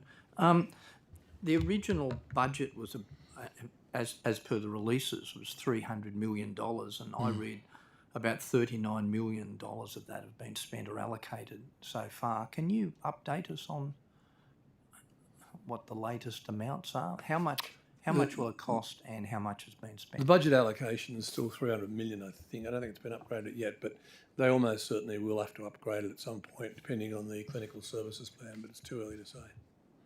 Okay. Any update on what services the new hospital will actually have? I think we'd better leave that. We can, I mean, if you're desperately in need of it, we can get it from the local health district in due course, but there's still work. That's the whole purpose of the clinical services plan, for not finalisation and the master planning. So that's all got to be done. But I mean, I can take it on notice and get you some more detail of what they've got available to date anyway. Okay. I mean, I've been reading through for the last couple of years about the announcements about what will be there. I'm just trying to clarify at the moment what the current vision is of what will actually be located there. For example, the emergency department, which has been announced. Will this be an emergency department or an emergency ward? Emergency what? Ward. Ward? Yeah. No, I mean, obviously there has to be emergency services there. So let's get that, let's take it on notice and get it actually from the plan, because I've seen 180 of these plans, and I'm not sure that Ms. Walk would have that available for you right now, but we'll get it and take it on notice for you. Okay, well, if I could just ask my questions, please take them on notice. Sure. If Well, I I'm can answer it, I'm interested- happy to answer it, but if I can't, I'll take it on notice. Please, thank you, I appreciate that. So what will be the proposed capacity of the newly announced emergency department? Will Rouse Hill Hospital have maternity services, obstetrics, paediatrics, oncology services, and how many operating theatres are proposed? When will the clinical services plan be released? What investigations have been done about accessibility of the chosen site? Now, as a resident there, I know how notoriously busy all of those roads are, and we also have the ongoing issue of flooding. So how will, in terms of ensuring that the site continues to be accessible, how will people get there and what options are being considered that will be required to ensure that in relation to overall accessibility, and what alternative sites were continued and dismissed? I think most of that will have to be taken on notice, but can I just ask Ms Walk, because when you said the flooding issue, I don't remember the flooding issue being discussed with me, so I might just ask her, has that been considered? It was considered as part of the various site options which were done. From memory, I think on Rouse Hill we looked at 7 or 8 options, and the one that was selected was the one directly across the road, as Minister pointed out, from the originally identified site, but we looked at a number of other sites quite some distance away. Traffic was one of the considerations for that, and it was one of the reasons why we are on the same side now as the rail stop and also the town centre. So there are a number of considerations around there as far as accessibility and transport and how we could provide parking. Well, I know my time's gone, but please, traffic, you've got major developments at Rouse Hill, you've got major developments at Box Hill, you've got Nelson going ahead. There are significant problems with the local roads. What was the last thing you said, Peter? What was it? What's going ahead? The last one you said? There are large residential areas I going see. ahead, and I've just named a few of the new suburbs. I mentioned Nelson as being one of them. So all of which feed into the main roads that are out there. So please, I'm just asking for some comment in relation to ensuring that it's Absolutely. And all Can I of say? those. No, sorry, Ricky. Yeah. All of those various reports will need to be supporting a state significant development application in consultation with council, consultation with GPT, who were the land owners and very involved in that area, around what the different various master plans and development proposals are, different community investments in that space, and we're certainly looking through all of those, and they will all need to support the development application. Every one I've seen so far, Peter, has had a very close look at issues like flood. I mean, the one at Tweed was a huge issue, trying to find a spot that was in an area that was subject to flooding. Traffic is always a huge issue. That's one of the things we've been agonising about with regard to Bankstown.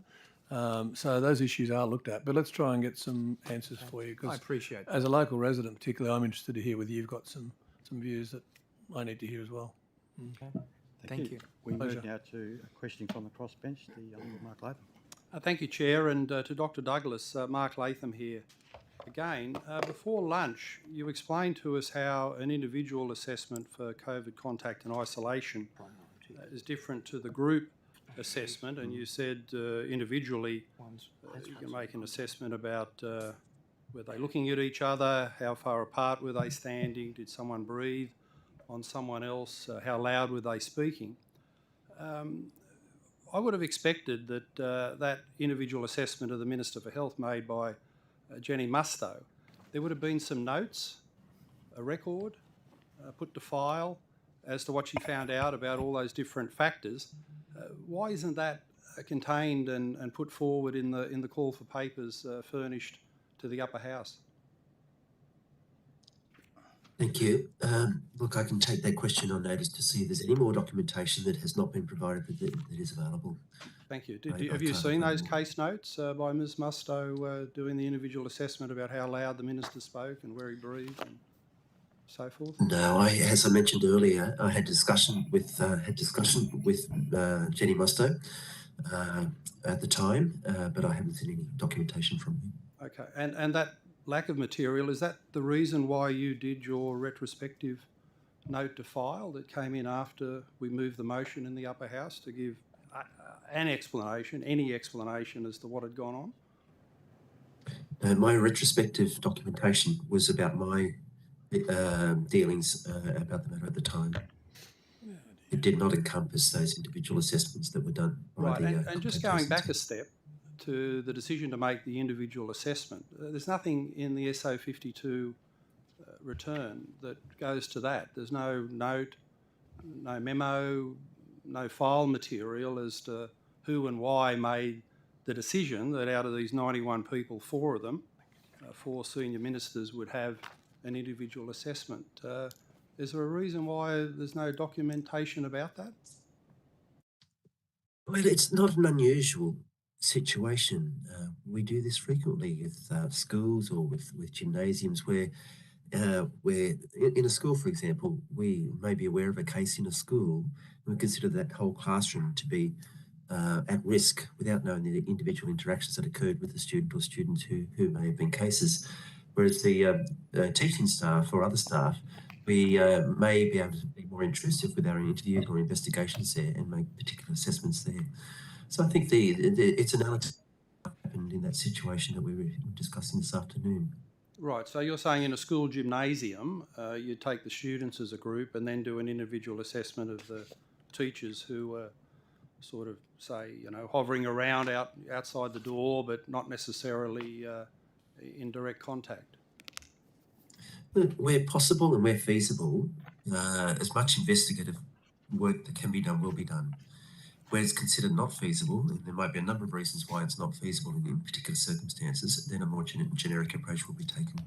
And in those cases, how many times would a contact tracer recording a very close contact or direct contact, how many in those occasions, how many times would the person be classified as casual and not have to isolate? Oh, well, every assessment will make a determination, and I couldn't hazard as to how many are close or how many where are the casual in contact that tracer situation. said, look, this individual is a very close contact, a direct contact, but we're not going to classify them close contact, they'll just be casual? No, if the contact tracer determines a close contact, and as I mentioned earlier, a number of criteria that will be considered around that assessment, and that will be the determination made. And with Minister Hazzard, that happened a different way, did it? That even though he was classified as very close contact, direct contact by 2 contact tracers, there was a need to look at breathing and the volume of his voice and so forth. Look, I'd be extending my understanding or knowledge of exactly what occurred at the time beyond what's reasonable there. But again, to come back to the principles or the approaches taken in that situation, an assessment is made taking on many different factors in the situation. Right, and Dr. Gale, do you know of any instances where in the whole COVID period and all these assessments that were made, there was an individual assessment, say it's a teacher at a school, and the contact tracer said this is a very close contact, another contact tracer said this is a direct contact, but they were classified as casual? So as Dr. Douglas described, every case is assessed based on the information that's provided, and there is a distinction between a descriptor that might say direct contact, which is different to the term or the designation as a close contact.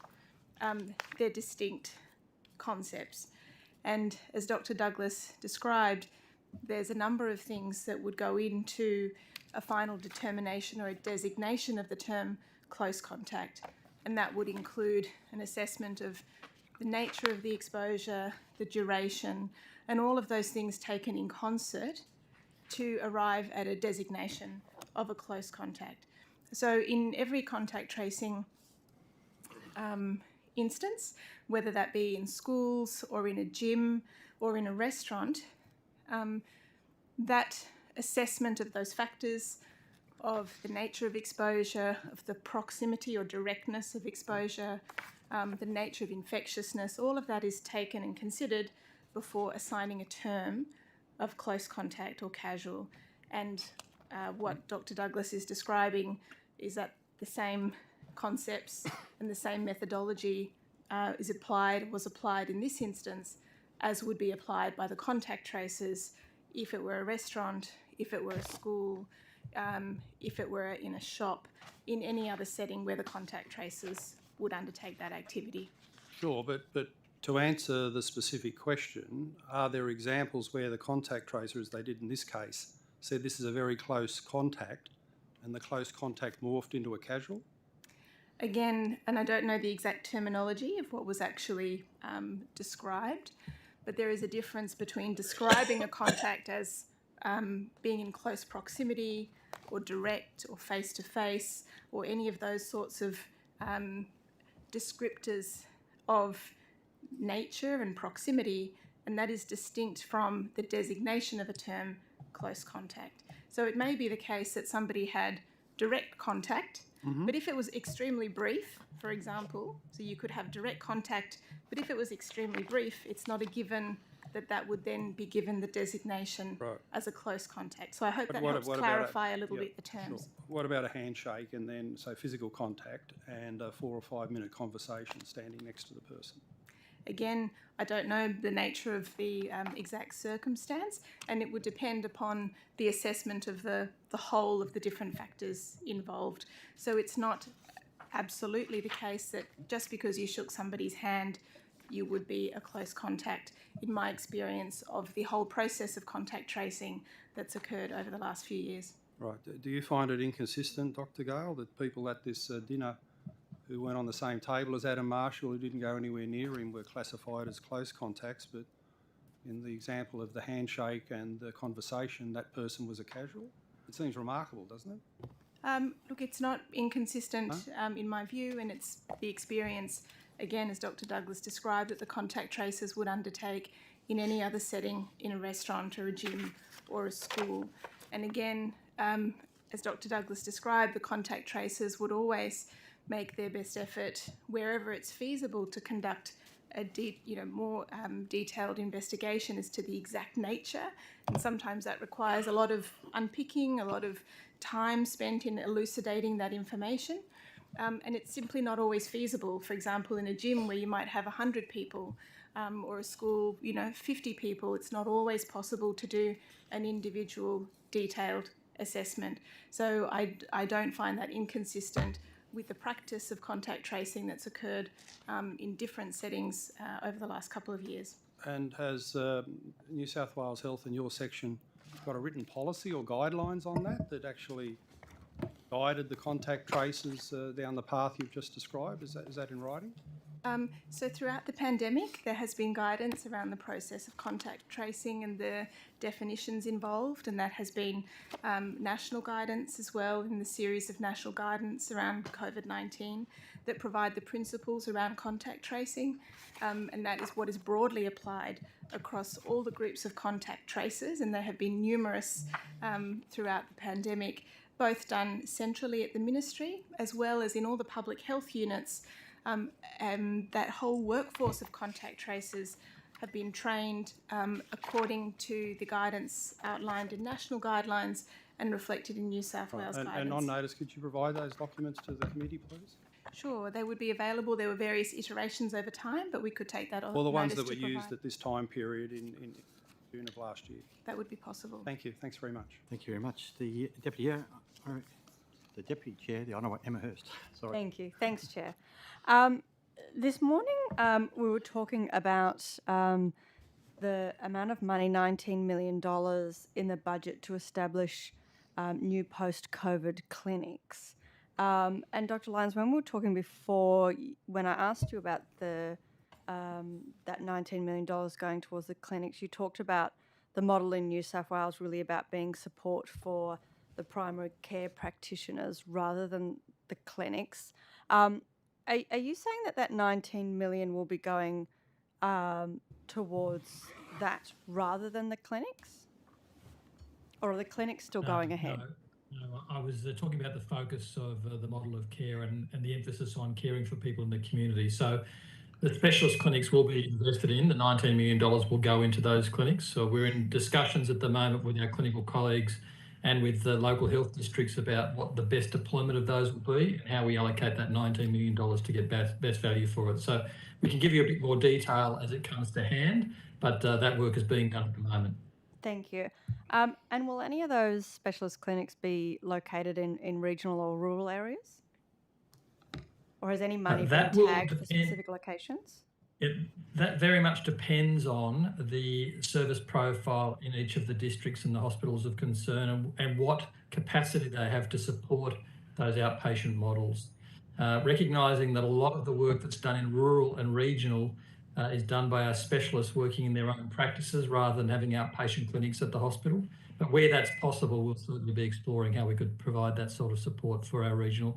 Now, the other component, of course, is that we are increasingly relying on virtual care and virtual health and the connections between our specialists in the metropolitan settings and their colleagues working in the rural. And we've got examples like the telestroke service where we're actually making those connections to support care being provided locally, but with the backup of those specialist teams in the metropolitan hospitals as well. So we're exploring those sorts of models as part of this implementation as well. So you think that maybe some of the post-COVID clinics will be sort of a telehealth service model as well for some areas? We're certainly looking at that virtual care support and backup because it's allowing the expertise of specialists to be available to people who otherwise might not be able to access that care. Thank you. When can we expect these clinics to be able to see patients? Do we have a timeline for when they'll be up and running? So there are already services that are operating and providing that through the existing specialist outpatient models. The question will be how much further investment is required to expand capacity, and also where we need to bring the multidisciplinary specialist model together to bring people in additional clinics to support those models. And that's the work that's underway at the moment to define up how that will be delivered. And just to clarify, the only actual clinic that people, like specialised clinic people can go to at the moment is the St Vincent one? Or is there... No, there are other clinics in our there are other clinics in our specialist hospitals and they are seeing patients with long COVID already. But we're just looking at how we build on that and expand access with that investment of the $19 million. And where are those other clinics, sorry? I can provide you a list of where those are on notice. I haven't got please. that detail in front of me. Yeah, no, that's fine. Thanks, Dr. Lyons.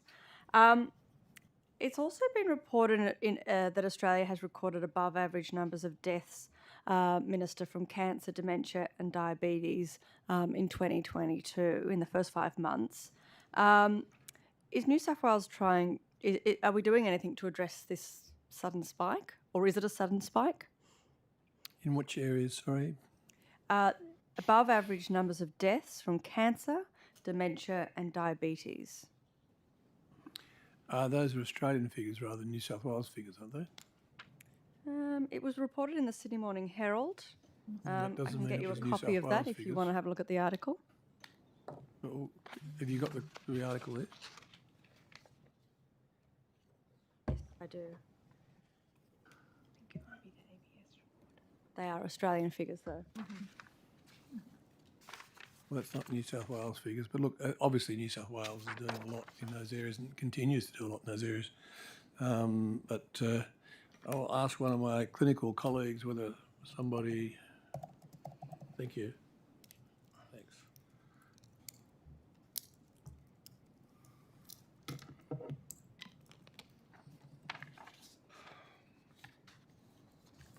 It doesn't actually make it clear, but I think it's probably ABS figures. I think it does say Australian. Yeah, it does say ABS. Yeah, look, I'll still attempt to get someone to help you with... oh, yeah, ABS, right, the second paragraph, or third paragraph, sorry. Yeah. What about, I ask whether there's any of the clinicians available who could assist on that front? I'm happy to. You are? Okay. Thank you. Dr. Gale. Thank you, Dr. Gale. Yes, look, thank you. So I believe the article that you're referring to draws on a report from the Australian Bureau of Statistics, correct, where they have looked at the concept of excess deaths. And globally, that's a concept that's been used to try and capture the impacts of COVID. So the ABS is doing that work for Australia, and I believe there's 2 reports that they've released so far about this concept of excess deaths. And basically the concept of excess deaths aims to capture the observed number of deaths versus what your expected number of deaths is and what difference there is. So my recollection of the report is that it did show that during 2020, actually there were fewer deaths than expected. And we know that, for example, in 2020, we didn't have a flu season, and often elderly people unfortunately pass away when there is respiratory illness like flu circulating that causes deaths. I believe the report also identified that in the first few months of 2022, at the peak of the Omicron wave, there were excess deaths reported in Australia. And we know that a portion of those excess deaths would be due directly to COVID, so people who died directly as a result of COVID. They may also be due to people who had pre-existing chronic disease like diabetes, Alzheimer's, other conditions where COVID may have been an exacerbating factor.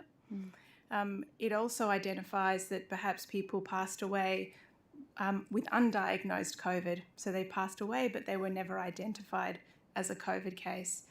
That excess death figure will also capture people who, for example, may have died as a result of not receiving care during the period of the pandemic, who maybe stayed away from their GP or stayed away from the emergency department, and their death was perhaps related to that lack of seeking of care.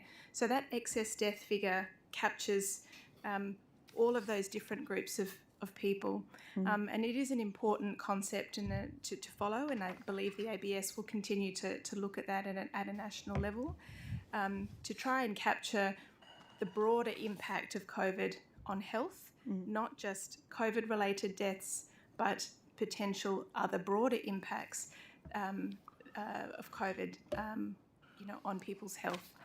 So, Dr. Gale, do we feel that perhaps some of the, or does the report sort of indicate that possibly during COVID, some of the preventative or early detection wasn't happening, and that's in any way related to the potential increased death rates from these particular cancer, dementia, and diabetes? Yeah, look, it's my understanding that may be a contributing factor to it, and we know practically that was a challenge throughout the pandemic. But we also know that there were many elderly people in particular who, perhaps actually might have passed away earlier on if we had flu seasons or other respiratory illness, and they didn't pass away in those previous years. But now that we have flu circulating, we have more respiratory illness. Perhaps, sadly, we're seeing those deaths occurring now. So there's a multitude of different factors that are probably playing into that concept of excess deaths. And that's something that other countries overseas globally are also seeing, and that we'll need to continue to monitor here in Australia. Thank you, Dr. Gale. Minister, I've asked you previously in budget estimates about, the funding split between preventative healthcare versus treatment after illness occurs, and obviously I've been a big advocate for increasing the funding towards prevention of illnesses. Has there been any kind of budgetary increase or move within the department to emphasise further on funding towards prevention of various diseases and chronic illnesses? In a lot of areas, there's a lot of money being spent on preventative work. You can keep going. Pick any example, but obesity, there's 2 new obesity clinics that have been established in the last 2 or 3 years, one at Liverpool. They're very expensive and complicated because they're often multidisciplinary teams. But yeah, it doesn't matter what area of medicine. We're putting a lot of money into that, and our budget, of course, the health budget in New South Wales is just over $30 billion. It's just shy of a third of the state budget, so certainly a big emphasis. But if you want to ask a bit more, I'll reserve until after whoever we're going to now, and get one of the clinicians to answer some questions on that. Maybe Nigel might want to do that, or he's looking keen after the next. Not now, Nigel. I'm happy to, Minister. Okay, great. I'll come back to you, Dr. Lyons. Thank you. Thank you, Deputy Chair. Just in light of the fact that you'll be departing about 4 o'clock or thereabouts, Minister, I'd just like to get in a set of questions about a matter that I've got some particular concerns about. I've got some folders of material, if I could have them passed up to you. There's one for yourself, one for the Secretary, one for the Acting Chief Health Officer, and one for Dr. Chance. So they just contain some material in them. I want to draw to your attention. So are these matters for discussion now? You just want Yes, no, absolutely, no. They're they're in the public domain. They're not matters of. And there's a copy of Hazzard as well, just to get the references right. So the topic is gender dysphoria? Yeah, for children and young people. Yeah. Sure. Okay. Minister, I had originally planned to ask these questions yesterday of the chief psychiatrist, thinking that he would be the best person to direct them to, of course, with his expertise. But I thought, on reflection, I'll ask them to you, and then you can defer to him and perhaps approach it that way. I thought. Sure. No problem. I've actually said to a number of my colleagues, both inside this parliament and outside the parliament, that with what's happening with respect to the treatment of young children and young people, or children and adolescents, in Australia, who may be or are gender dysphoric or gender incongruent, with respect to the application of what's called the affirmation approach. The affirmation approach is in fact a matter that we all should be very concerned about, or be very concerned about. I actually think that what we actually having in plain sight is an absolute scandalous situation that's playing out in real time, and there appears to be, for some reason or another, a lack of willingness at the most highest level in health in this country, at the political level and at the bureaucratic level, to confront this issue and come to terms with the significance of what's going on. Now, I'll say that I'm very conscious that this is a matter that is subject to some contest and debate, and I want to go through this in a way that's respectful of the fact that there are different views about this particular matter. But can I start by referring to the three documents that are in your folders?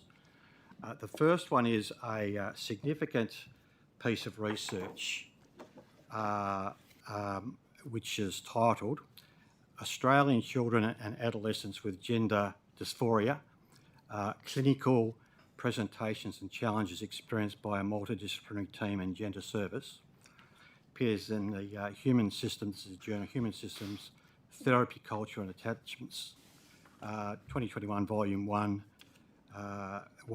pages 70 to 95.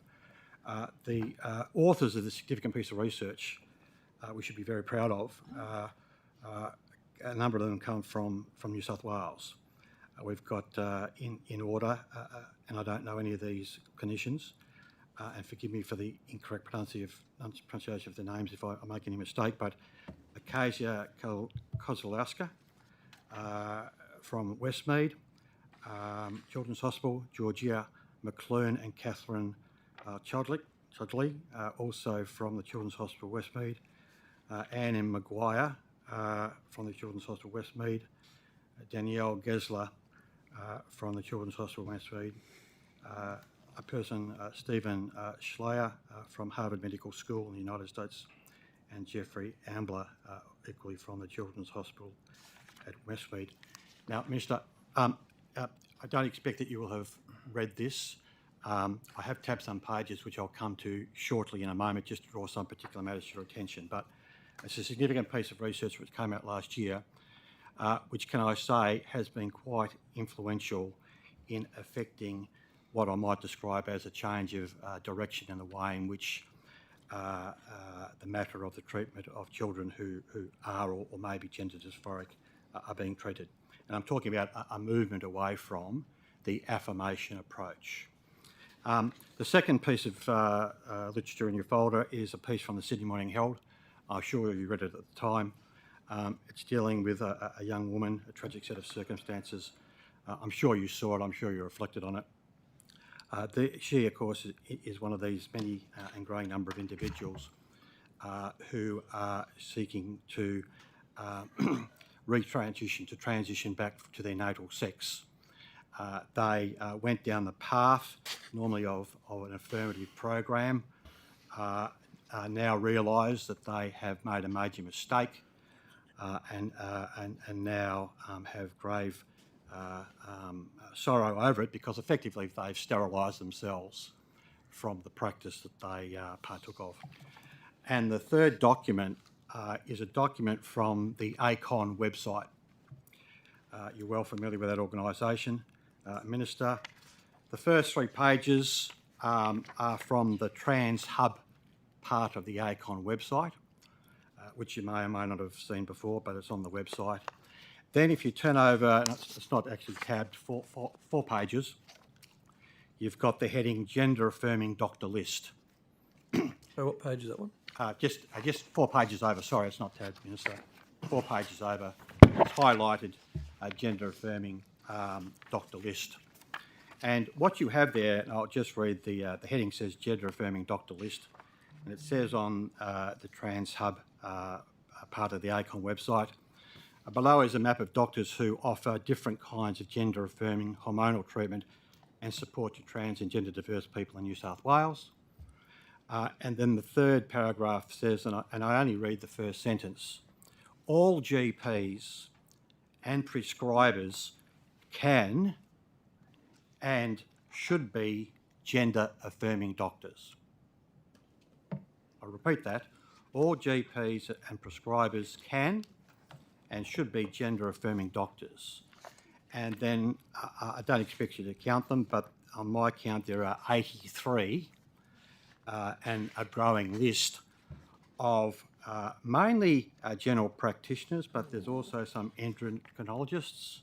There are also some sexual health physicians and others as well, who are all listed on this growing list of gender affirming doctors or treatment affirming doctors with respect to gender dysphoria in this state.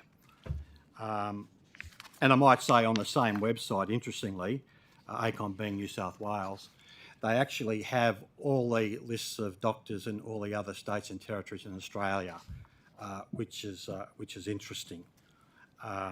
Given that it's effectively a New South Wales-based organisation, and I just take you to the very last page of my documentation, and I don't need to remind you, and this is from ACON's last year's accounts, that New South Wales Health provided them in the 2020 financial year $12 million, or over $12 million in 2021. That jumped to $12.63 million. And interestingly, and without explanation, in addition to monies from New South Wales Department of Health, money is also flowing to ACON from local health districts. Now, Minister, I'm sure that you probably are generally aware of this, and I'm sure if you're not, perhaps the Secretary is, or the Acting Chief, that with respect to the issue of gender dysphoria for children and adolescents, it's a contested area, and there's essentially 2 schools of thought of how to deal with it. One involves the affirmation of the child or adolescent who comes in with wanting to discuss the matter of their, what they say is their gender dysphoria, and they move then rather quickly from that point of saying that they want their matter affirmed through a 3-stage process, or at least a 2-stage process. The first stage, as I'm sure you're aware, involves puberty blocking and the use of pharmaceuticals to do that, then followed by cross-sex hormones, normally within a couple of years. Moving from one to the other is almost guaranteed. Something like 98, 99% of those who commence puberty blockers move on to the cross-sex hormones. And then the third stage is surgery. And typically for young women, it involves bilateral mastectomy, removal of the uterus, removal of the ovaries, with respect to, and there may be reconstruction surgery as well. With respect to males, it involves the removal of the penis and the testes, because they're obviously seeking to affirm and become a trans female, trans girl, trans woman. and will take associated pharmaceuticals for the development of breasts. So, I mean, we all know this. This is all on the public record and been around now for some time. What has happened significantly, though, is that in recent time over the last couple of years, particularly overseas, there has been quite a sea change. And that sea change, in summary, is an awakening or an awareness of this major problem that's been identified of what is this rapid movement through an affirmation process versus the more considered process. And the considered process, it used to be called watchful waiting, but it's now referred to as a more careful, considered and multidisciplinary approach. And with that, can I take you to the actual academic article? I just want to draw this to your attention because I won't have time to read it out, but can I take you to page 84? And I've highlighted a piece there, and I don't have time to read that.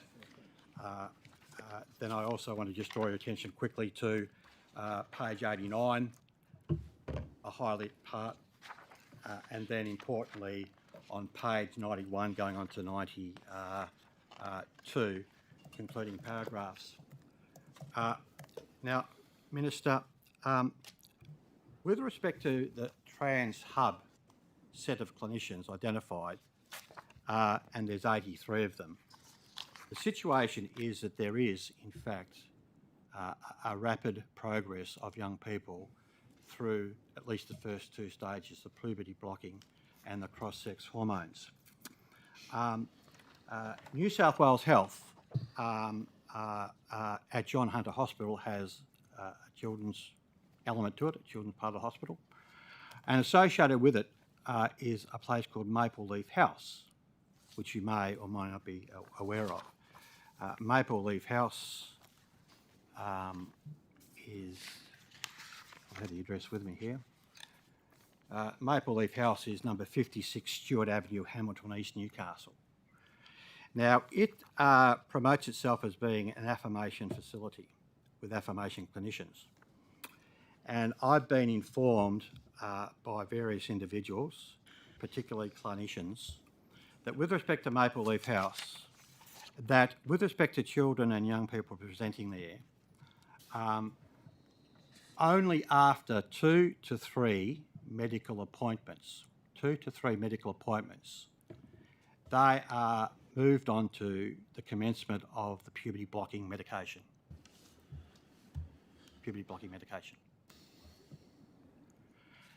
Now, this too is the same situation in, as I understand, a number of these affirming doctors listed on the Trans Hub part of ACON website list. This rapid movement is completely contra to what sees. And you may be aware, Minister, and I know this is a particularly long lead-in explanation, but it's context for you, that in the United Kingdom most recently, after a interim review by an eminent paediatrician from memory, Professor Cass, the Tavistock Institute in the United Kingdom has been closed down. The Tavistock Institute, which provided affirmation treatment for children and young people, have been closed down. Can I also draw to your attention, and you may know this, so forgive me if you do know this already, and I'll just read this, that the cautious approach, and this is the cautious approach as opposed to the affirmation approach, is now part of the official guidance by the national treatment advisory bodies in Finland, Sweden, France, and the United Kingdom. And specifically in Finland, the recommendation is that among young people with gender dysphoria and significant psychiatric comorbidity, no conclusions can be drawn on the stability of the gender identity of the child. Now, Minister, in plain sight for everyone is that there is a major issue here, not just in New South Wales, and might I say, the fact that this article is produced or co-produced by 4 eminent clinicians from our own Children's Hospital at Westmead, belling the cat on this big challenge we have in Australia. Can I say to you, and I've said this to many other people, the epicentre of our problem in this country is the gender clinic at the Royal Children's Hospital in Melbourne. Sorry, where? The gender clinic? Yeah, the Children's Gender The Clinic. Royal...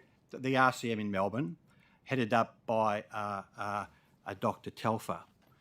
Can I say, Minister, and once again, this is not a gotcha moment, but I've got a piece of correspondence signed by you to a Member of Parliament here in New South Wales, and I'll just read the second paragraph.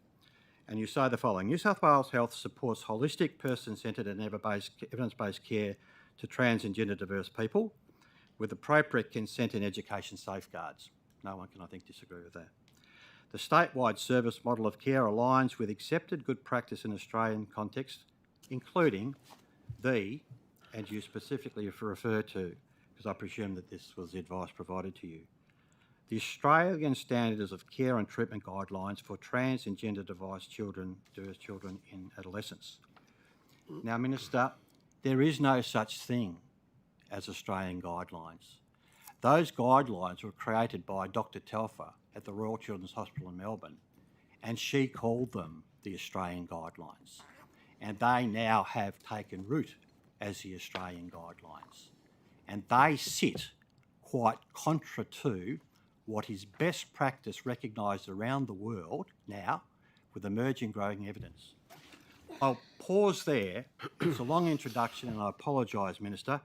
Can I say it's something I feel very strongly about and actually have been following since 2016, when I first commenced collecting data through GIPPers, not just at the Children's Hospital out at Westmead, but every children's hospital around Australia to see what the growing trend was. And I have to say, I have been completely unsuccessful in any attempts to advocate and draw this matter to the attention of senior people like ministers and clinicians.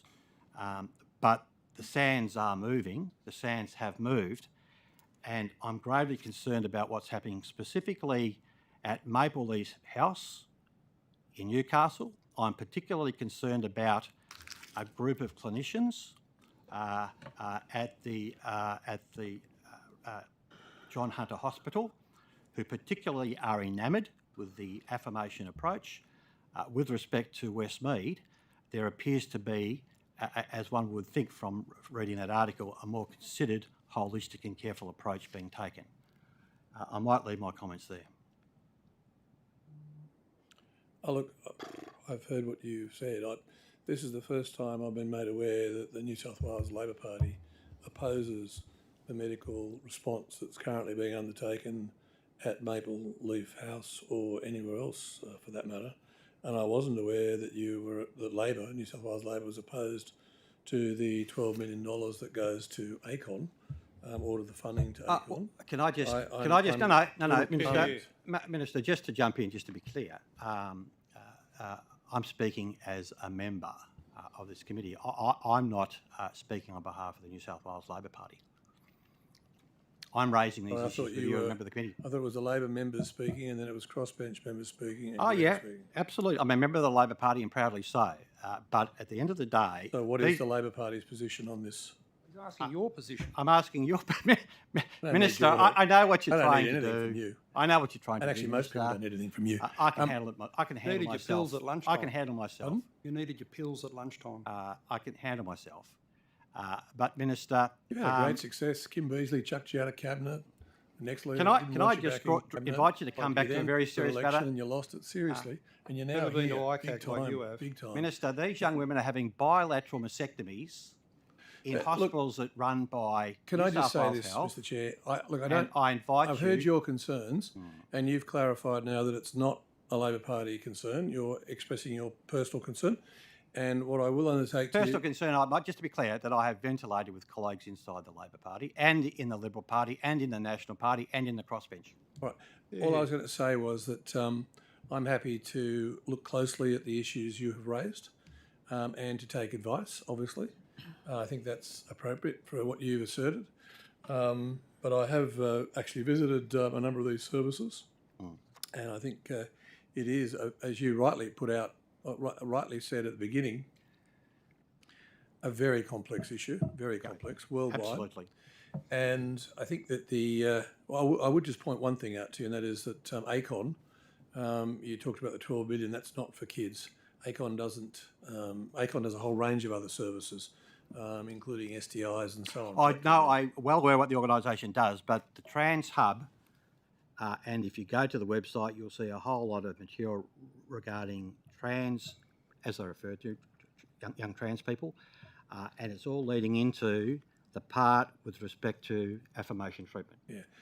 And I think that's again, a matter of particular I hear concern. what you say, but up until this moment, and possibly going forward, I have remained very supportive of the services of ACON, very supportive of the services offered to often very confused youngsters through the clinical and indeed allied health multidisciplinary teams at both Westmead and at John Hunter.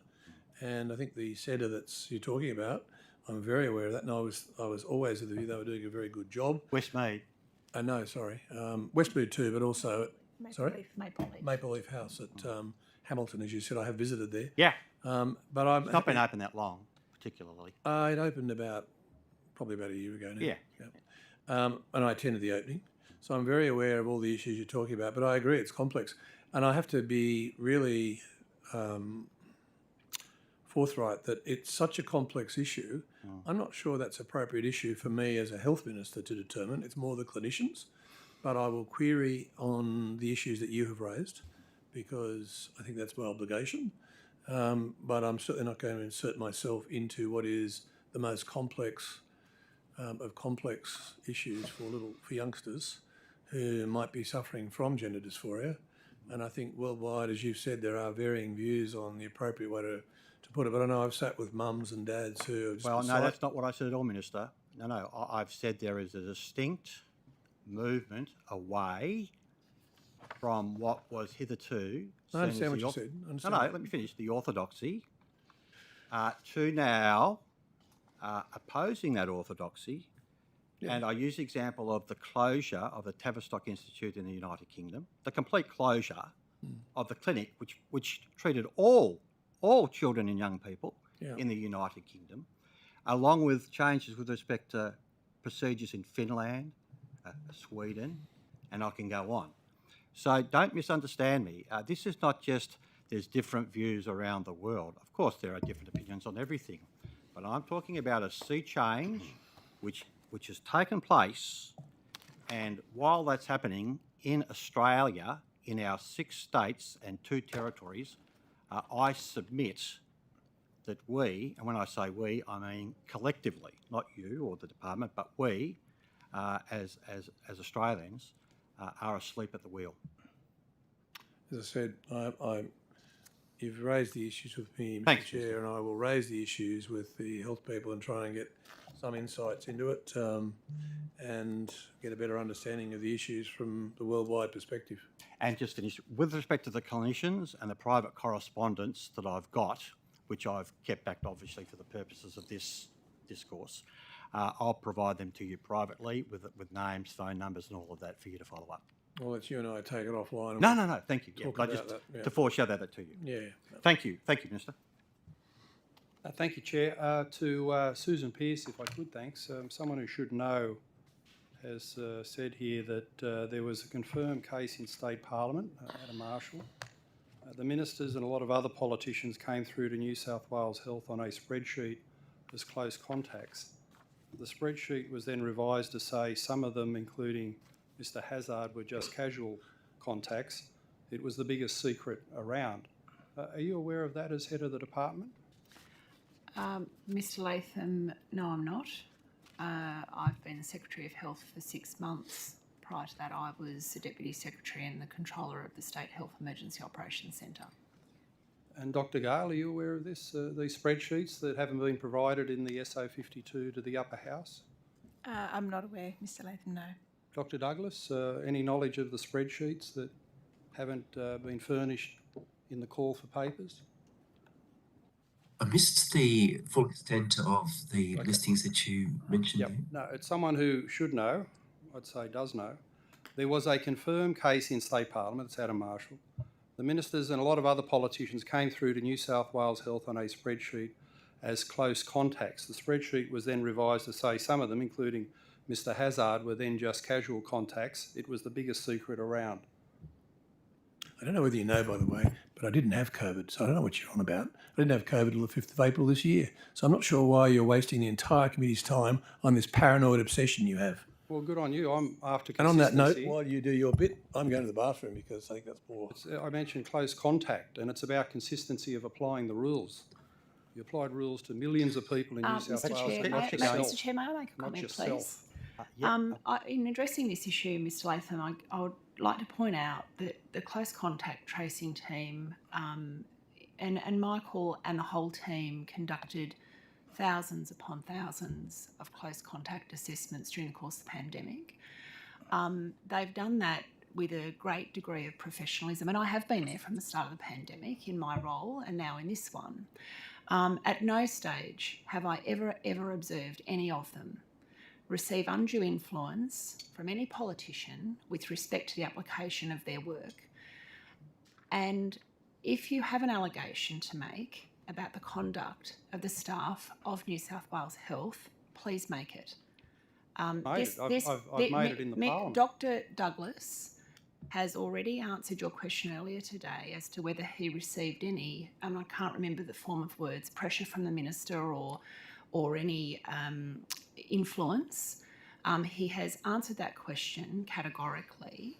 I can categorically state that I have observed that team work tirelessly on behalf of this state for years, and in no way, shape or form do we enter into the political fray with the application of that work.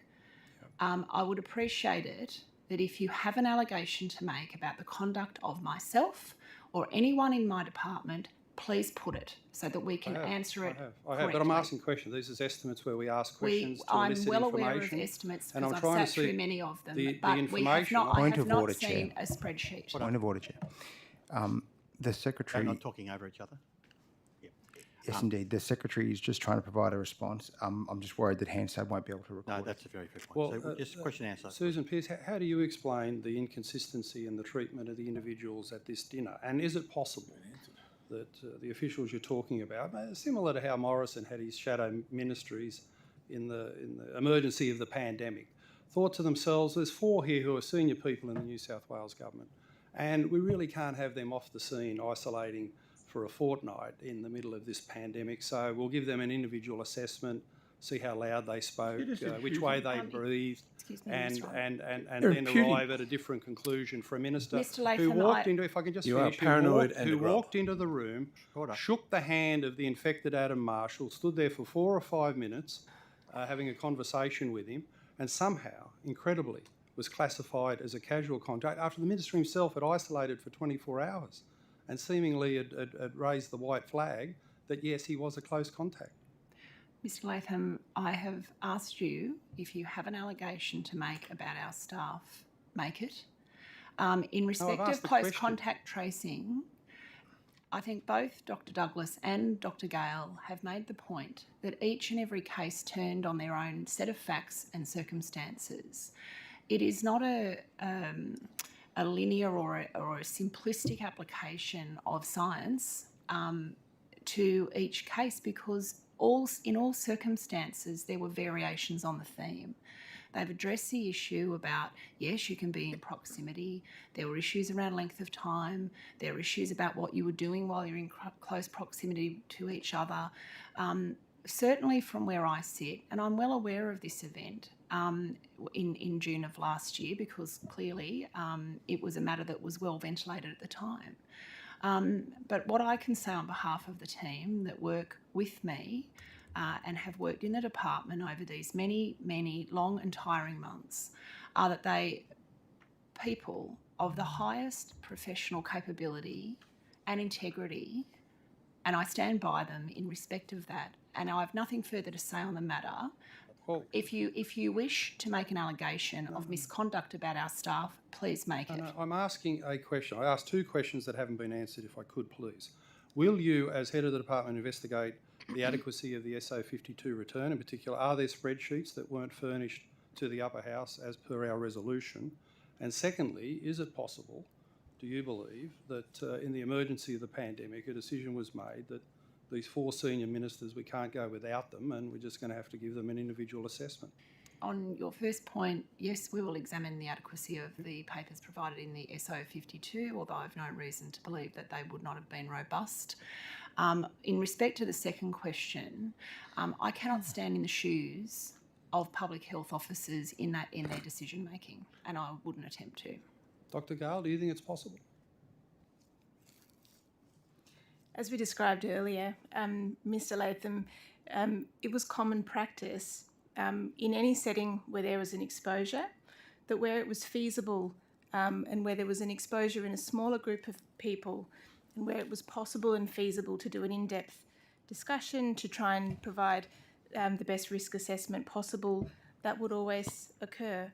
Where there were numerous people, more than 30, more than 50, more than 80, more than 100, and it was not within the capacity of the team to do that, then a more generic response would be made based on the best judgment of the contact tracing team and their experience. I would also add that it was not uncommon practice after an exposure for people to isolate for a period of time until an assessment was done to allocate a status of casual or close contact. And it was often the case in numerous examples, be it in a gym or a restaurant, that we would ask people to isolate until a risk assessment had been completed, and at which time they would be given a designation of casual or close. And if they were casual, they could go about their ways, and if they were close, then that recommendation would follow. So that wasn't an unusual practice, that was quite common. Why then, in a room of 91 people, one infected person, 90 possible contacts, why were these 4 singled out for individual assessments? Mr. Chairman, Why I'm going to then? have to actually Why say then? Why that not we the have very hospitality senior health staff who've answered these questions. Mr. Latham can ask his questions 50 times, he will get the same answers. I'm asking you now to direct him to move on to something else substantive. I'm asking a question to Dr. And I Gale. just Why indicated, these 4? seriously, Mark, seriously, the bullying, the paranoia, it's no wonder you never reached your full potential and never will if this is the way you're going to carry on. Order. It's time to I think stop your and move reaction's on. been read as part of your It's very time big to move sensitivity on. about this. Oh, You I know have no you're as sensitivity. I'm guilty just as annoyed sin. that you're wasting the Guilty time as sin. of, And I just of asked my people who question actually now. would be Point of saving order. you in the event Point that of you were in order. the hospital. You just need to be a bit more respectful. Move on. Order. Yep, I Sorry, think this... I'm asking you, Mr. Dr. Chair. Gale, appreciate why your would, in a room of 91, I'm asking why you. are Point these of 4 order. individuals picked out I'm asking you. for an individual assessment? That's a vital I'm going to. I think a point was better here. Chair, I just fear. Repetition. I just fear that Dr. Gale? we are descending into a bit of a rabble, and I think decorum and some manners would be of benefit to all of us so that we can actually get through the rest of the day. And being the Legislative Council, not the Legislative Assembly, I think it's incumbent on us to behave as if we are from the upper house. So with that, Chair, I will just say that I would ask that people don't speak over each other so that Hansard is able to record what we say. I think we're doing pretty well. I don't think we've quite descended into a rabble. I think We're close. motoring on. We're close. Well, we're motoring on. So I note there's 7 seconds, 6 seconds, 5 seconds, 4, 3, 2, 1. Member Hurst. Thank you. I think I was just about to get a response from Dr. Lyons in the last session. And Dr. Lyons, I just want to remind you that the question was specifically about a shift in funding to increase the amount of money that we're putting towards prevention of health issues. And so, yeah, I just wondered if you could give me any kind of data around the percentage increase in funding that is going specifically towards prevention compared to previous years. Thanks, Ms Hurst. So look, this is a major focus of our health system, and is emphasised in the recent planning we've done for the Future Health Strategy, which is the next 10-year overarching directions for health in New South Wales. We absolutely agree that there needs to be a greater focus on prevention and primary and secondary prevention activities, health promotion activities, and more importantly, a shift from providing care when people become ill and need acute care to preventing them from becoming ill and requiring acute care. So we've highlighted the importance of that in our planning documents, but we've also responded by investing in a number of examples where we are working to move care into a phase which is more focused on prevention and primary care rather than requiring those acute care interventions that I just talked about. And I'll give you some examples of those. We've been working with our general practice partners and primary health networks in a program called Collaborative Commissioning, which is about looking at what we can do with our general practice and community-based partners to provide care for people who require that in an ongoing way, particularly for chronic conditions with ageing, as examples, where we've invested in programs and services to support care being delivered in the community setting. And we've spent, those programs have been $20-40 million a year across both value-based care, which is another program we've worked on, which is doing the similar thing, looking at the evidence in shifting practice and supporting care being delivered in those community settings for a whole range of conditions. Things like congestive heart failure, diabetes, respiratory conditions. But we're also concerned that the work we're doing needs to be supported by changes in some of the policy and funding levers that the Commonwealth also has. So we've been strongly advocating, the Health Minister, myself, the Secretary, in the meetings we've been in with our counterparts, the need for there to be a greater focus on these investments holistically from the Commonwealth as well. And there is a concern from our end, and we're highlighting it, that we're seeing a shift in what's occurring in primary care so that people are having difficulty accessing GPs in a timely fashion. They're having difficulty being able to pay for that care if there are out-of-pocket expenses. The issue around regional and rural communities not having GPs at all. These are highlighting the fact that despite some of the shifts that we would like to see, we need to see a response to address those primary and community-based services being enhanced and invested in to enable that shift to be occurring holistically. Another example is mental health.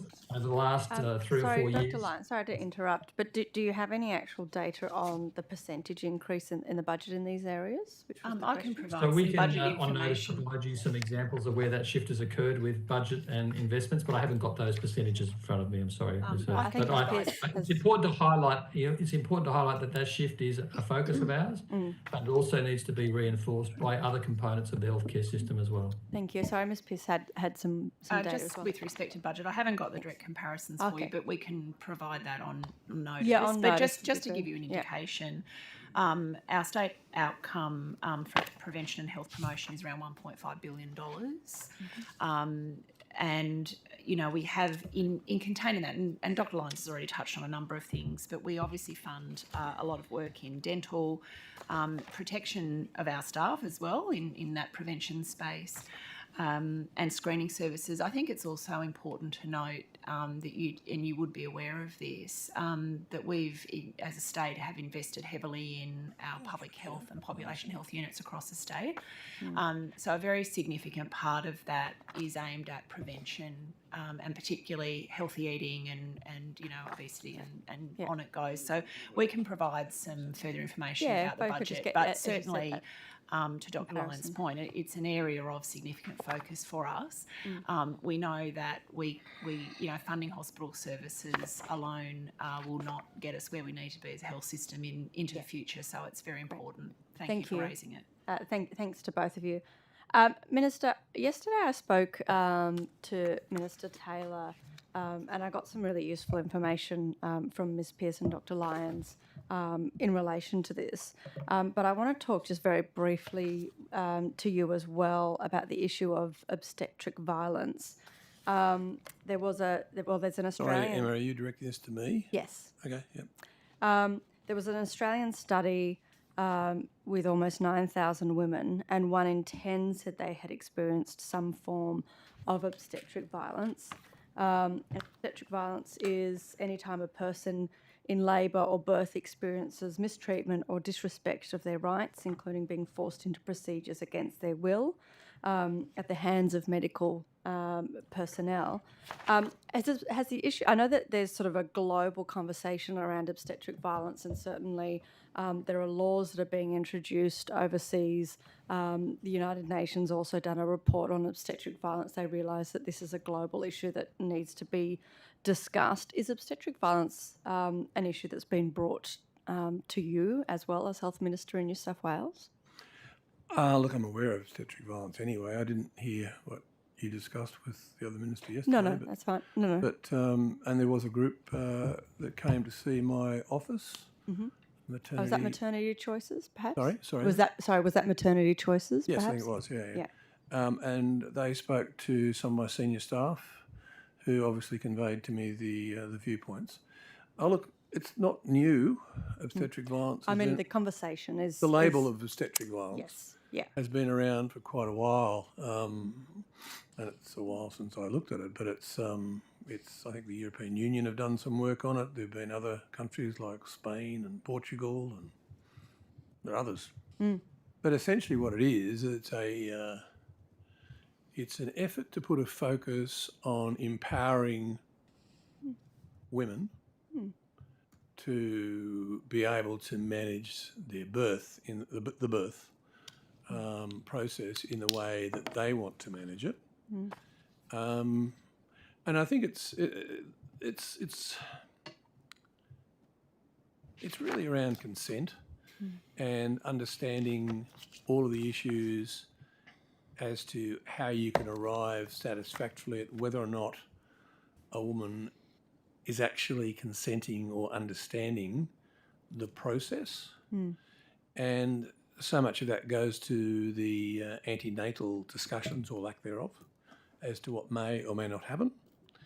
And I think, I remember reading there were some examples of doctors basically yelling at, overseas thankfully, not here, yelling at patients and telling them, basically this is me, I'm my voice, you listen to me. But it's complex. I think it's very complex because if you've got a woman in who's gone through all the processes, the antenatal processes, and she has had, some sort of anaesthesia, mild probably, and then the doctor announces that to save the baby, he's going to do an episiotomy. It might be 1 cut, could be half a dozen cuts, who knows? And then later on, the woman says, well, no, that's not what I wanted. Then it's a really complex issue to work out where lies the truth. Was it not the truth, but where lies what was needed to be done in the circumstances? But I think it does come down largely to consent. I've got to say in Australia generally, from my experience, and I've had lots of experience in my previous life as a lawyer, but also in more recent years as a health minister, talking to obstetrician gynecologists.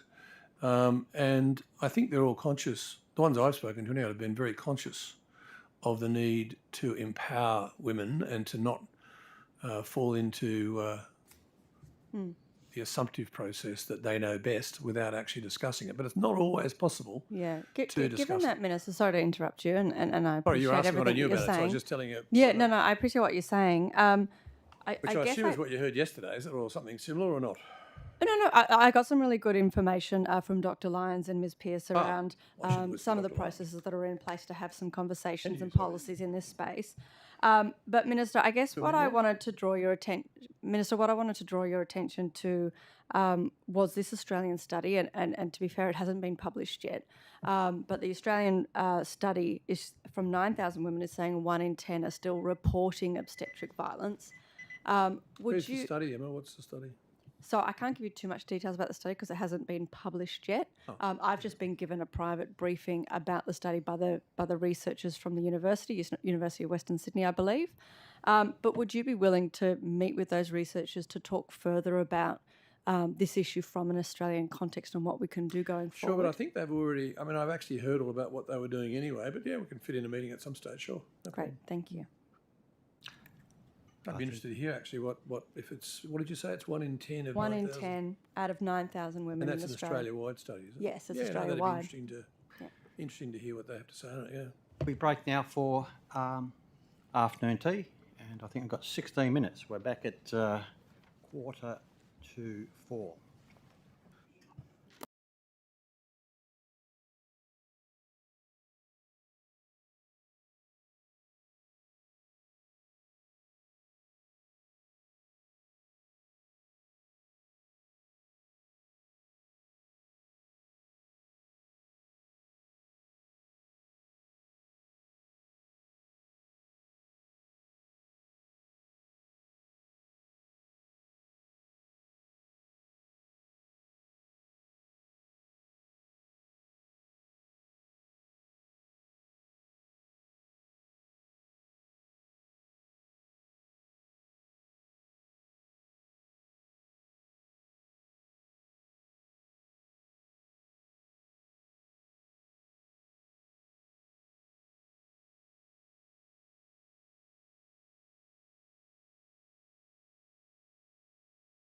the Deputy Chair's going to be back shortly, and we'll just move through some questions and see how quickly we can do that.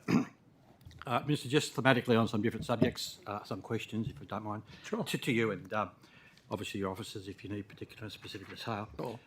In the first instance, Minister, matter Bankstown Hospital. Excuse me, a matter that's been raised. I missed that, Chair. Sorry, Bankstown Hospital. Oh, yeah. Bankstown Hospital. You'll be aware, Minister, that in March 2019, you announced that Bankstown community would receive a new hospital. Can you explain where we're up to in terms of the government finalising or getting close towards finalising a site where the new hospital would be located? Sure. It's proved very challenging because obviously when you're putting, it's not easy to put a hospital into a greenfield area. I've worked with Paul Scully and Brian Park, Shelley, Hancock, Gareth Ward, to be able to move the Shell Harbour Hospital, which was going to be on a brownfield site, to a greenfield site, much bigger, much more expensive.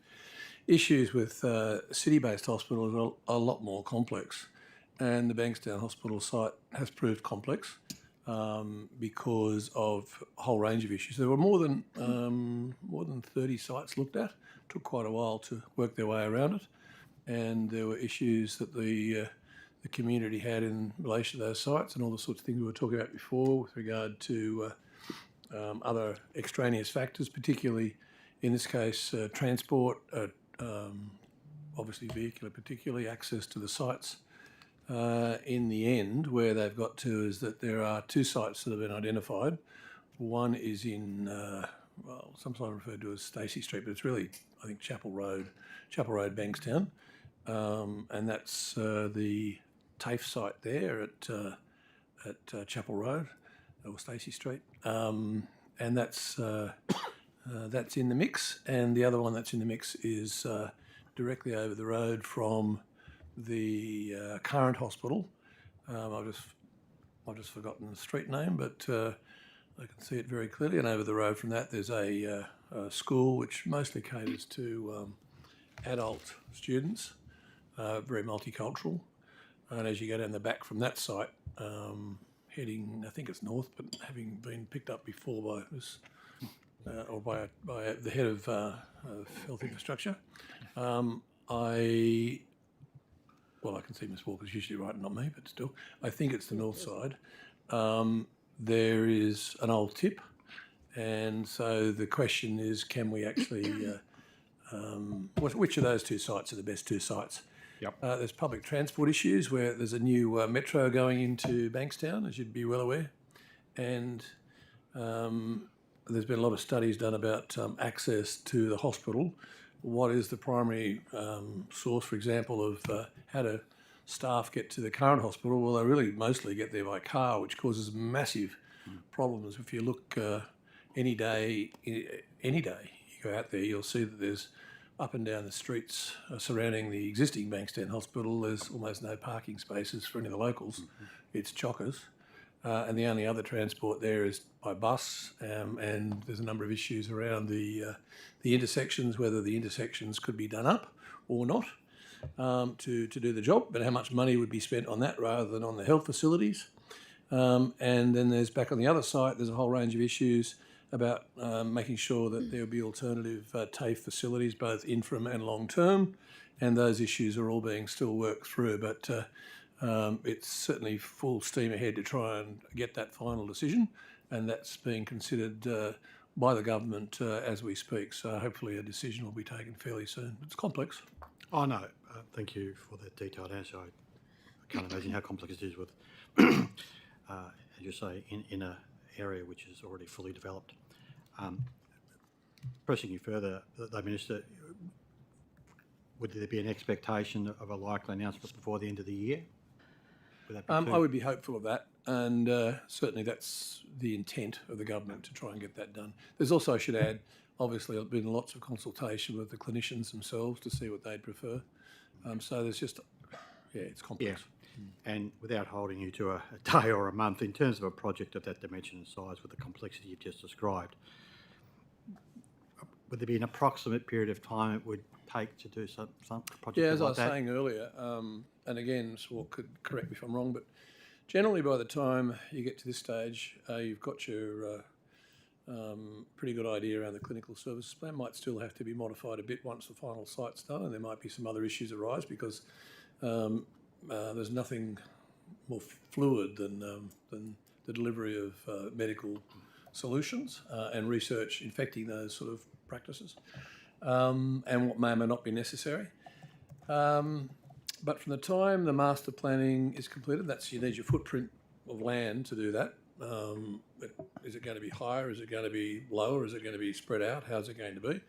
And of course, there's an issue there as well, because if it ends up being a site opposite the currently existing Bankstown Hospital site, there are limitations because it's very close to the airport, Bankstown Airport.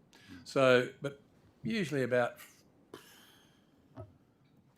to build a hospital that size is going to take about 3.5 years from the time, and to commission it and open it, about 3.5 years from the time that the actual ground preparation work is happening. I think that would be my guess, but why don't we ask Rebecca? Yeah, no, Make sure that I'm not completely off beam. Rebecca?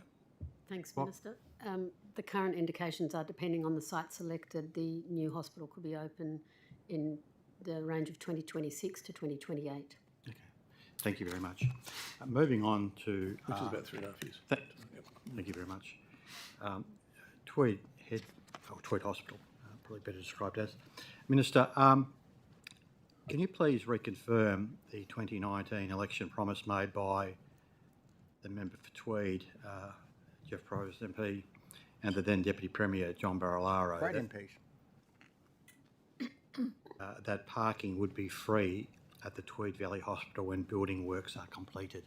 There's been I haven't had any discussions on that at all, so I can't confirm any change to that. So, but you'd have to direct that, of course, now to the Regional Health Minister as well, to make sure, because I'm not necessarily I'm not the Primary Minister, it's a regional health issue.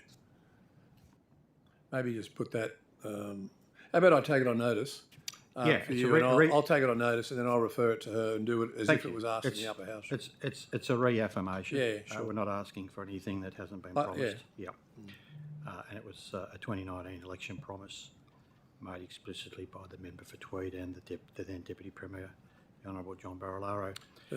Minister, can you advise how many dedicated, and if it's going to be taken on notice, so be it, how many dedicated mental health beds will be present in the new Tweed Valley Hospital? No, I can't do that because, again, that's the Mental Health Minister and the Regional Health Minister, so maybe put that one on notice to her. Right, okay. Actually, I'll tell you what, if you hang on a sec, I'll just ask, were there anybody here? Because maybe someone here knows the answer. Nobody knows the answer. Okay. Sorry. Appreciate that. Can you advise the plans that are in place for the current Tweed Hospital in Tweed Heads once the Tweed Valley Hospital is completed and open? I'm sorry, I don't understand the question. Just say that again. What was the question? Can the Minister advise what plans are in place for the current Tweed the current site? Yeah. Well, first of all, the new hospital is not in Tweed Heads, it's Coogin. That's why I called it Tweed Valley Hospital or Tweed Hospital. Yeah, well, it's at Coogin, but it's in Tweed Valley, I guess. Well, are you saying it's called the Coogin? It's Coogin. It's in the area of Coogin. Is that what's going to be named, the Coogin Hospital? O-N. Is that what's going to be named? No, it'll still be the Tweed Hospital, but that's right. Coogin. So we're playing games, yeah. Look, we're playing games, aren't we? Yeah. No, I was trying to just clarify what we were talking about. There's no definite plans yet as to what will happen with the existing hospital site. I know there's some views that it should be, some parts of it might be retained as an urgent care centre, I think. But again, you'd have to direct that to the Regional Health Minister. Right. Okay, thank you for that. Okay, so I'll just need to then clarify that. Some of these relate to that obvious last answer. Minister?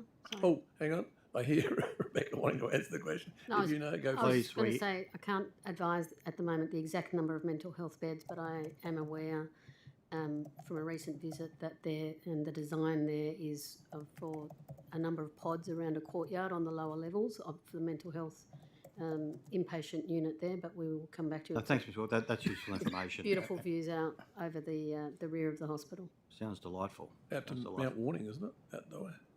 It's well, Um, facing the coast, but yeah. So, sorry, and I'm not being smarty pants here, but any questions about Ballina and other related matters, really straight off to the Regional Health Minister? Just Better at this stage. Okay, I mean, no, if you want to that's ask fine. me, I might be able to help you. But that's fine. That's fine. I have to say we have had discussions, not yesterday, but at an earlier estimates meeting, a previous estimates meeting, about this matter of communication of who to direct questions to, and there was some discussion whether it be to both of you, so you both get the coro, or just to her, or whatever the case may be. So. Look, and that's it's not there's not a sort of black line down the middle. So no, I appreciate that. If you want to ask the questions, I might be able to try and answer it. Yeah, no. If it's best directed to her, I'll take your guidance on that.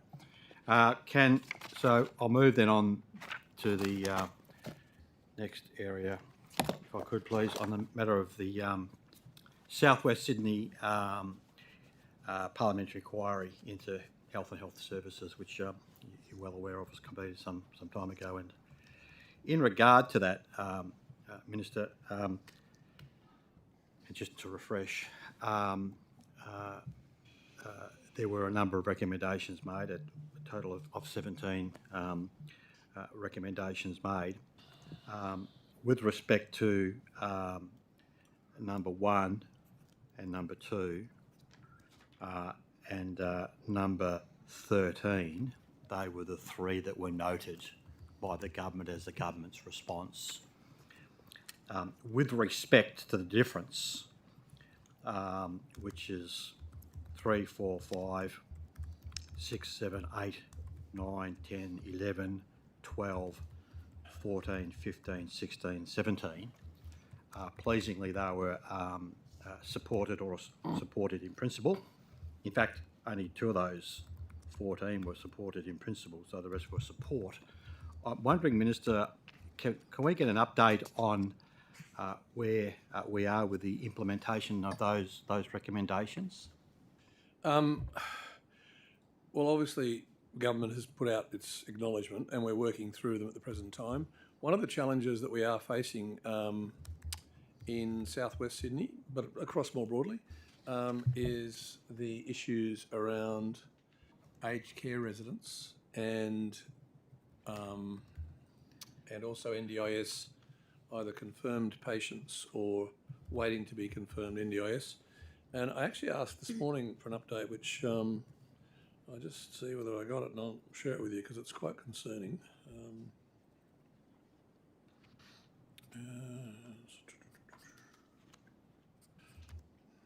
While the Minister's doing that, Mr Donnelly, I'm happy to take on notice that broader question with respect to the progress.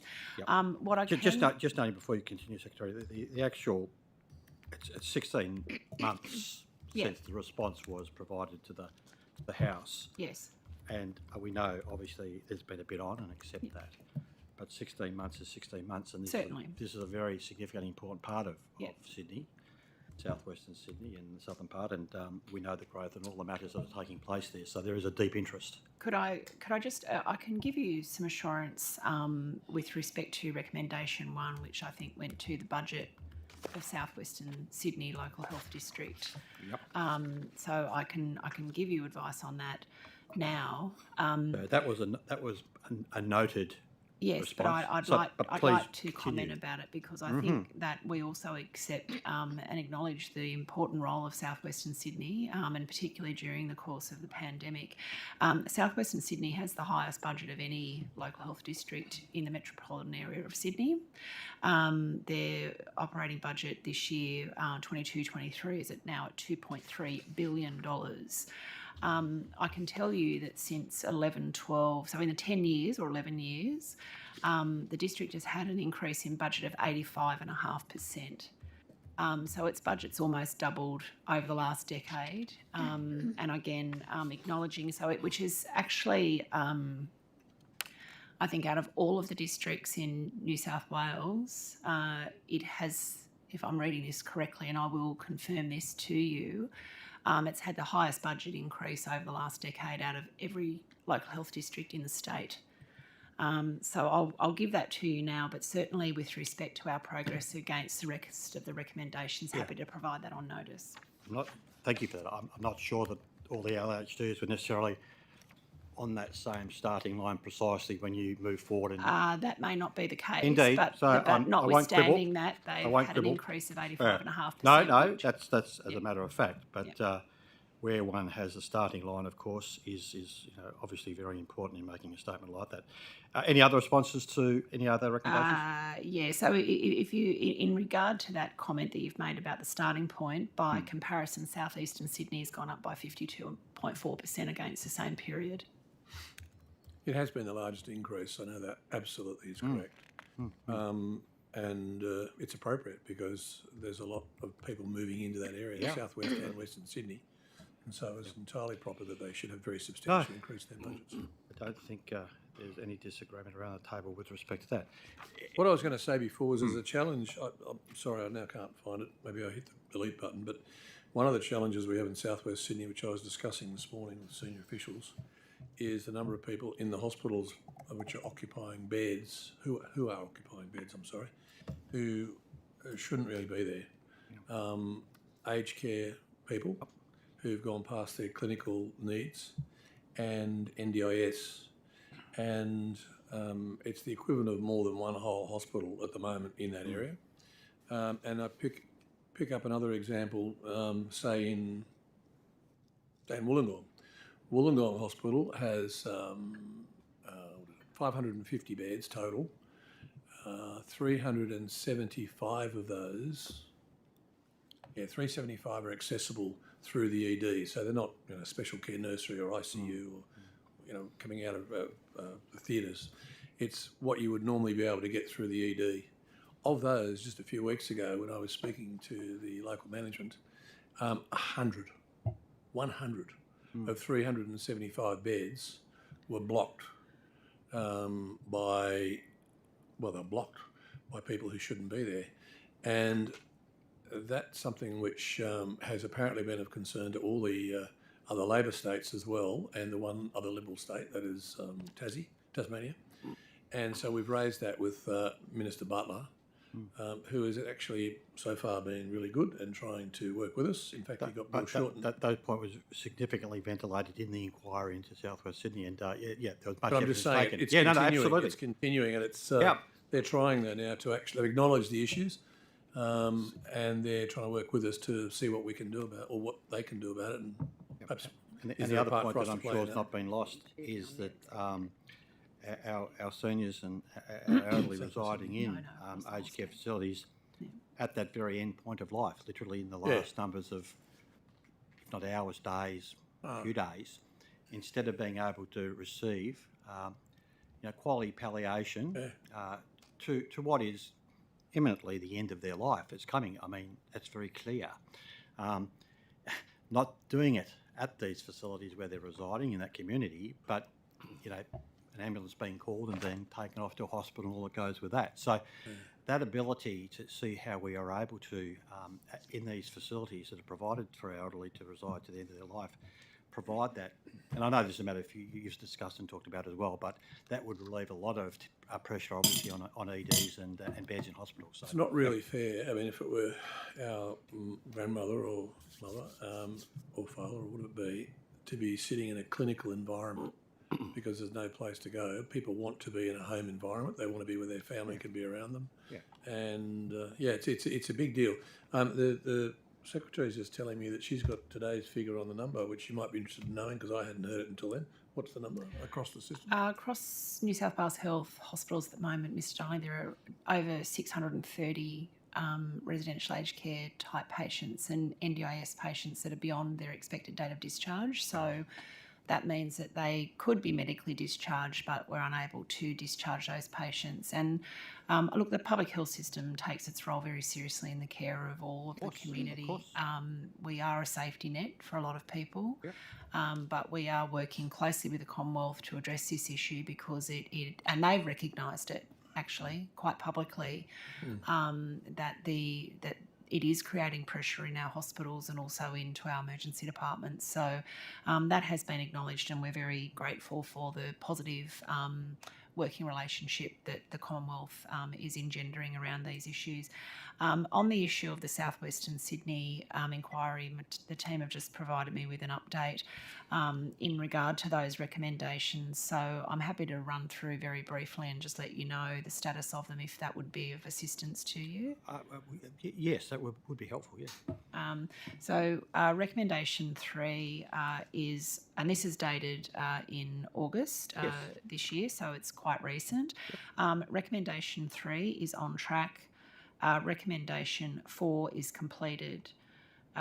Recommendation 5 is on track. 6 is on track. 7 is on track, noting it's due in June of 2023. Recommendation 8 is completed. Recommendation 9 is on track. Recommendation 10 is on track. 11 is on track. 12 is on track. 13, as you pointed out, is noted. It goes to the issue of Bankstown, which you've already discussed with the Minister. Recommendation 14 is completed, and recommendation 15 is on track. Recommendation 16 is on track, and 17 is also on track. So all in all, helpful update. Making progress. Thank you, Secretary. We move now questions to the crossbench. Yeah, thank you, Chair. And just following up on that, to Susan Pearce, given those numbers, the Minister saying one whole hospital of aged care NDIS passed their clinical need.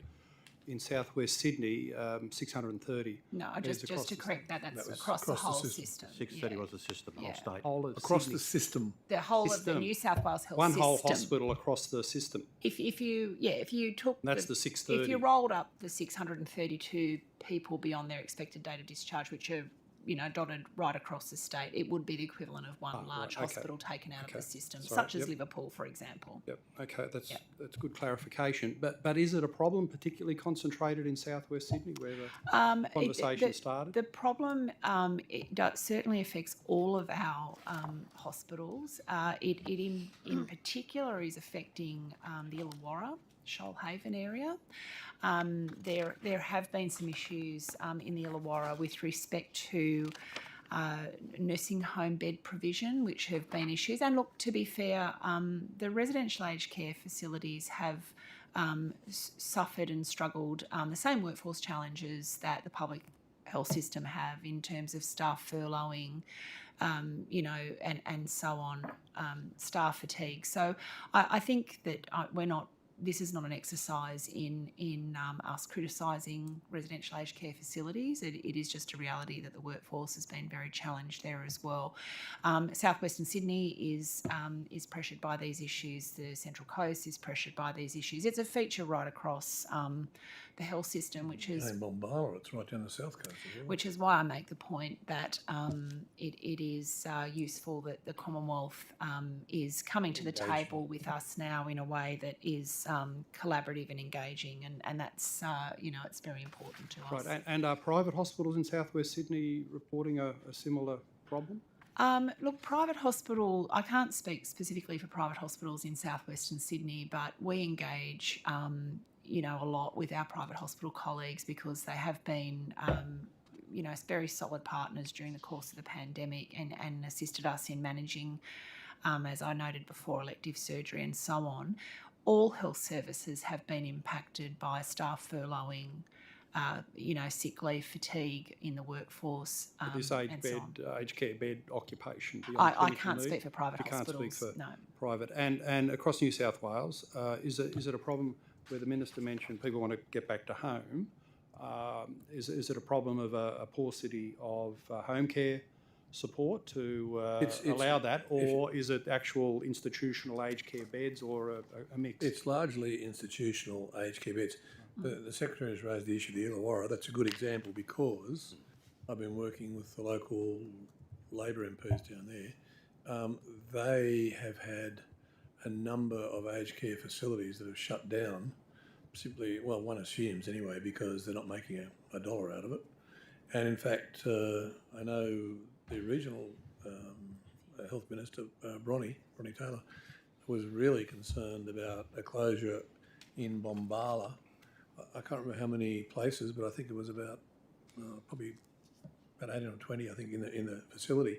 But it meant that the residents who had their family located in the area of Bombala then had to actually travel nearly an hour and a half, I think it was, away to go and visit them. So it's a huge issue, and it's an issue which, as the Secretary said, I'm certainly not going to be critical of the federal government because they've now got the problem.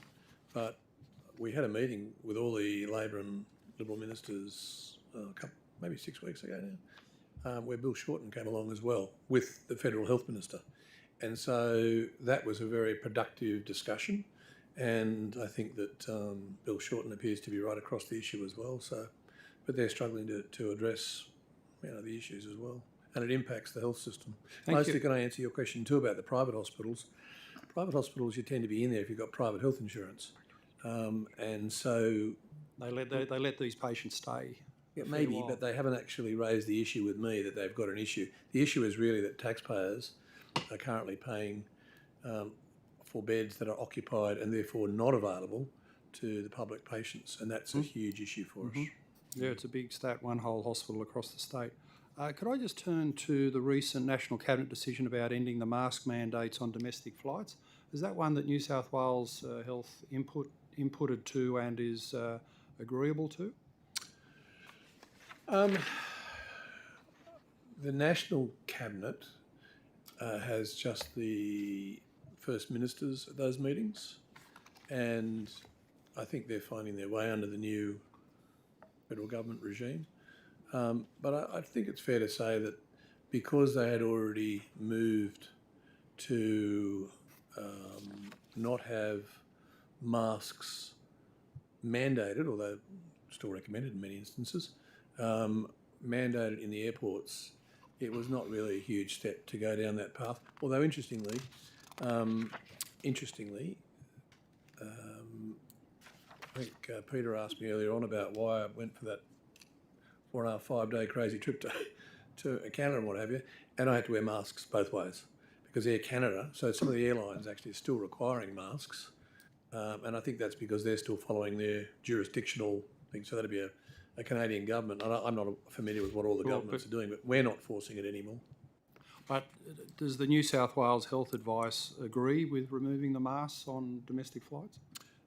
Well, I'll ask our acting chief health officer, but certainly Kerry Chant didn't cause any particular or raise any particular concerns. But would you like to answer that, Marion? Yeah, thank you, Minister. So, Mr. Latham, given that I'm acting this week, I wasn't present at the time when I wasn't sure of the nature of discussion from the relevant chief health officers into that discussion. I think the question of mandates in general is one for government, but the health advice, since early in the pandemic, has been that we certainly want to encourage the public to wear masks, especially in indoor settings where you can't well physically distance or in places that are not well ventilated, and that health advice has been pretty consistent. So again, the question of mandates is one for government. I wasn't there at the time, so I can't speak to specifically what advice may or may not have been given. Aeroplanes are certainly inside and they're very restricted in movement and space. I'm not too sure they're well ventilated because it's the same air. I'll tell you they are. Obviously. I'll tell you they are. They've got all sorts of mechanisms to do it, but I wouldn't trust it. I'd still be whacking a mask on. If the mask mandate's coming off domestic flights, why would we still have them on trains and buses? Well, I think it's a bit different. This is my view, and I think Kerry Chant would share the view, but I think we need to tread a little carefully here because, say, for example, right now, what's the most clogged up space probably in New South Wales? A train or a bus in peak hour. Really? No. Because it depends if the unions are striking, though. Drove people away from the trains. That's what I mean, the strikes. Other than strike day, the trains have never been so empty. That's what I'm saying. Right now with the strikes. Because as soon as you put the scare out that you'll get COVID if you catch a train, people started driving. And my understanding is we haven't had any train-based transmissions. So I can tell you as wouldn't know that. a commuter of 40, well, that was the last advice on the notice paper, but as a commuter on the South West line for 40 years, I've never seen them so empty. But going back to the issue, Are you a train commuter, Minister? Suppose you can't be from Rarely, where but you I have live. seen them go rushing past Chockers Have and you? Beak Out, yeah. Okay. I can tell you that Dr. Chant, unfortunately we haven't been the beneficiary of trains on the Northern Beaches, but I look forward to that day. Dr. Chant, certainly last conversation I had with her, she was not at all keen to see the mask mandates removed from the buses and public transport. But I think the issue there is a lot of people who are older also travel on buses and trains, and they're the ones who certainly are showing to be most vulnerable. Yeah, optional. But I think on the South West line, the mask mandates, mask wearing is probably down about 20 or 30%. Yeah, when you look, I announced agree. BA4 and 5, it shot up, but it quickly dropped back down again, and it's continuing to drop. One of the issues which has not been heavily, I think, or well understood is that even with the reduction of the 7 days to 5 days that occurred at the National Cabinet Same recently, meeting, yeah. there's still a recommendation from health that you wear your mask for how many days afterwards? 5, isn't it? 5 days afterwards, because it's a pragmatic decision that National Cabinet took as it tries to move towards living with COVID. But we know, and again, correct me if I'm wrong, Dr. Gale, but we know that COVID actually does extend in probably about 50% of cases in terms of infection capacity to infect others beyond the 5 days. So the advice is, if you're sensible, you'd wear a mask for another 5 days afterwards. And yeah, that's. Do you want to add anything to that?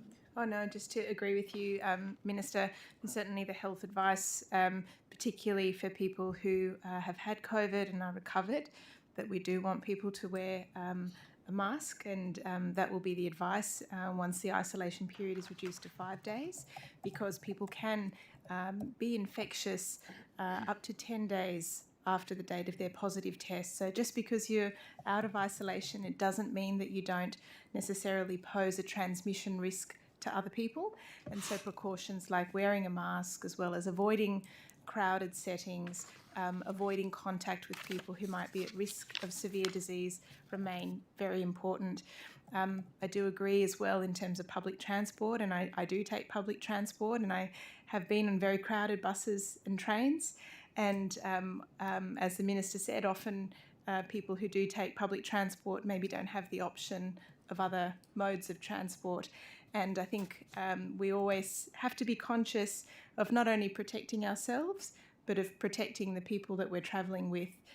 We don't know that the person we're sitting next to, whether they might be having cancer treatment, whether they have immunosuppression because of their severe diabetes. We don't know their circumstances. And so I think that wearing masks in a crowded space where you don't have the option of removing yourself physically away from other people would certainly be the health advice that we would want to see people continue to wear masks on public transport. So that's different to domestic flights. Can I just ask on that? You mentioned, people who've had COVID. Have you got a number or proportion on how many people in New South Wales haven't had it 2.5 years into the... I can proudly say I openly and deliberately break all your rules and have met hundreds of people who've had COVID, and I haven't got it. So how many people are there who've never had it in this 2.5 year period? Yeah. We could do a little sample here. Who's had it? Haven't had it? No, had it. Have had.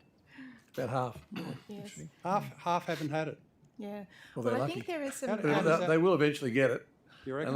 There's some. Look, there's some really. Not that we know of. There's some really interesting. But is there a number that the health professionals have assessed? I don't have that to hand, but happy to take that on notice. Right. One of the complexities, as the Secretary mentioned, is that it's possible that many people out there may actually have had COVID and not know, but not known, and so that's always going to be a challenge. Yeah, I know of a colleague in that boat. There was a senior public servant this morning as we were coming into Parliament who said to me he had it twice, and I said, "Oh, how were you the second time?" He said, "I didn't even know I had it till I came in here and they did the rat test." So I think that says it all, really, that you just don't know unless you're having the test. That happens. I remember at the beginning of this period, there was speculation among some of the health scientists that some people would have a natural immunity, just like some people don't get the flu, some people have got a natural immunity. Why hasn't there been any attempt to test those people for that form of immunity?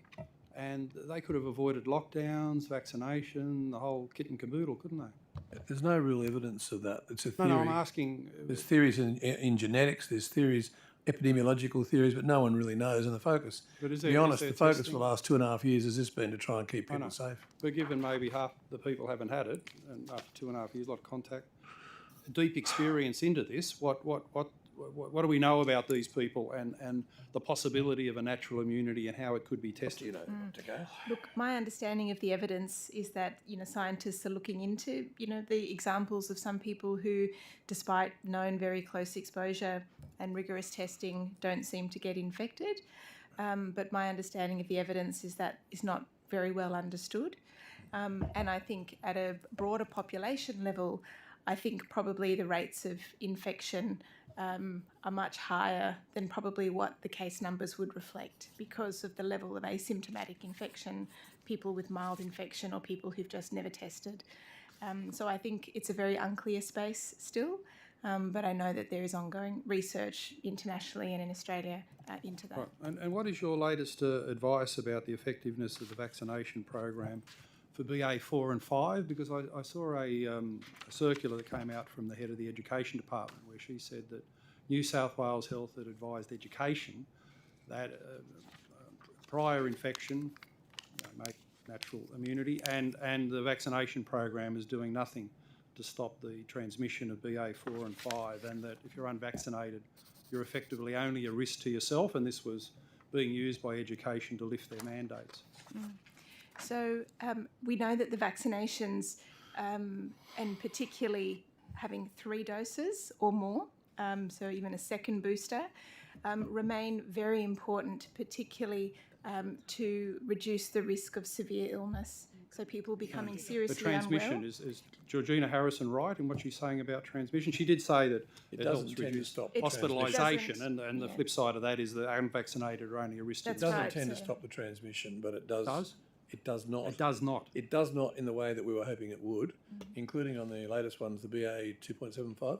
But what it does do is it actually reduces dramatically the likelihood of you dying or you getting very seriously ill. And that was always the issue for us earlier on, particularly because I think people got mixed up earlier on as to what we were trying to achieve. But what we were trying to achieve in the really hectic days of 2020 and 2021 was to make sure their hospitals were not overrun with people who had to be in the wards and the theatres.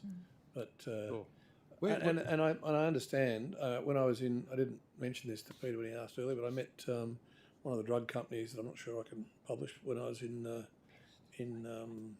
at a biotech conference actually, and they were talking about having a new vaccine fairly soon, hopefully. Although anyway, a new vaccine that could address some of these later variants and affect transmission, that is, diminish transmission.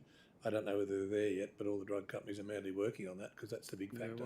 And of course, they're also trying to get bivalent ones in the sense of also for flu, whatever the latest incarnation of flu is as well. So there's lots of things happening because it's big bucks for the drug companies. Well, it's a shame. It's a shame they don't work on the natural immunity test, which is not in their financial interest. But that's a separate story. Where did we land on the number of people who had 2 vaccination jabs in New South Wales? The percentage is 90... About 70%, I think. 2 is more than 95. around 90. 96%. 96? Oh, Close to 96. 2 did you say? Yeah. And 3?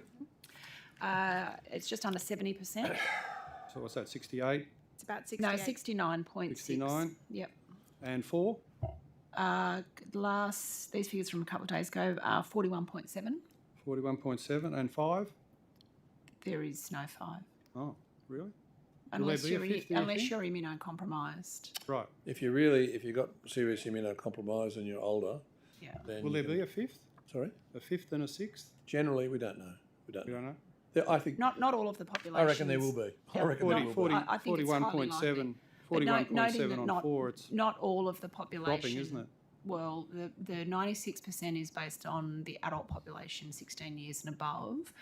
The 41.7% of people who've had a 4th dose are 30 years and above unless they meet an immunocompromised category. So not exactly the same denominator.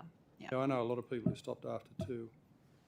And I suppose that's reflected in the statistics. 70% of people have had 3 doses. Yeah. And can I just come back to the masks? It's self-evident in schools that masking everyone in the classroom stops a number of students from talking because it's muffled speech. A lot of students have trouble hearing the teachers because of muffled speech, which is obviously a problem in educational tuition. How many online forums has Dr. Chant had where she's telling schools that they need to do a mask mandate? I don't think, we'd have to take that on notice, but I can tell you that Dr. Chant has done hundreds upon hundreds of online forums. Many of them went in the earlier phases I was doing with her, but she was constantly doing it with all the different medical fraternity, the education fraternity, everybody. So I'm sure there's some statistical group somewhere that's keeping record of it. But does the department factor in with its advice to government the damage to students of the lockdowns, for example, which caused no end of physical and mental anguish, and now the damage caused by the muffled speech problem in the classroom? I mean, our kids have copped enough, haven't they, without these constant online forums dictating their world according to a health mandate that isn't as relevant to young people as it is to the elderly. That's what I was saying earlier to the chair, that in terms of giving definity around COVID, it's challenging, but certainly it's not just the epidemiologists, of which Dr. Gale is one of our extraordinarily good ones. Well, they're all good, but she's obviously one of our leaders. But when we're making decisions during the course of the pandemic, it was looking at the sorts of issues you're talking about, like mental health issues, cognitive issues. Time and time again, I'd have journalists asking me or the former Premier, is this a public health advice? Well, actually, we did get public health advice, but we also had to look at other advice. So people talking about the cognitive impact on kids, mental health impact on the broader community, a whole range of issues. And in the end, hopefully make sensible and rational decisions. But, Could I also add, no guidebook, difficult. That right the way through the pandemic, Dr. Chant has been an advocate for children being in school. So whilst balancing the risks that we've encountered to manage the risk to the community, she has always advocated for children being in school. And that's true on balance, but there are various periods there. I mean, you remember the period we got criticised because we were looking for vaccines to make sure that kids could do their HSC. There were lots of difficult issues that were taken during that period. Thankfully, we're now in a period that there's more an equilibrium about how we're dealing with it. We're just hoping that we don't get another serious variant, and that's possible because no one knows. Thank you. Just move through another 3 or 4 tranches. The monkeypox vaccine, just a sample of questions. In regards to monkeypox, if you're able to do so, please advise how many cases have been confirmed in New South Wales? Last time I looked, it was well over 30, but would you know? Yes, so the latest numbers we have is that there are currently 49 cases of monkeypox diagnosed in New South Wales, and I believe it's just over 120 nationally. Okay. The vast majority of cases identified in New South Wales have been acquired overseas, right. And only 3 acquired locally in New South Wales. And so we've been working very hard with our GPs and with our sexual health clinics and with our infectious disease network to put in place protocols to diagnose monkeypox cases, to identify contacts and support access to treatments. And, you know, we have a great collaboration with our GPs and our sexual health clinics and ID, particularly who see the population that is primarily affected currently, which is gay, bisexual and other men who have sex with men. And I particularly want to thank many of our GPs who work with that population for being so astute in picking up some of the earliest cases of monkeypox. It's really allowed us in New South Wales to really control any local transmission, which has not been the case in other jurisdictions in Australia and overseas. Have there been any hospitalisations associated with the contraction of it? I believe there have been a handful, and one of the main reasons for that is for pain management. So I guess monkeypox, one of the good things, if we could say that, is that it is associated with quite a low mortality. I believe, internationally there's over 50,000 cases identified and 19 deaths. So while that's bad, the mortality rate associated with this virus, the new variant that's emerged, is quite low. However, some people do need hospitalisation because pain can be quite severe, so it's still an unpleasant infection. It can cause scarring, it can cause general unwellness and pain. So there have been a handful of people needing hospital care. But we've been working very closely with our community organisations who've done a fantastic job in raising awareness with the community and engaging with the MSM community in Sydney, who have also done a fantastic job in taking precautions, seeking out vaccination. Just on the topic of vaccination, if you'd like me to expand. No, not if you don't mind, because I've got a few more questions to get through, and I'm Okay, sorry sure. not being disrespectful. Just going to get through these. Is it the case that there are, or is the use of smallpox vaccines to actually assist with dealing with monkeypox? That's what Dr. Gale was about to talk about, that precise issue. Well, you haven't heard my question, so... Well, that was a question, but yeah. There's a second, two-part question.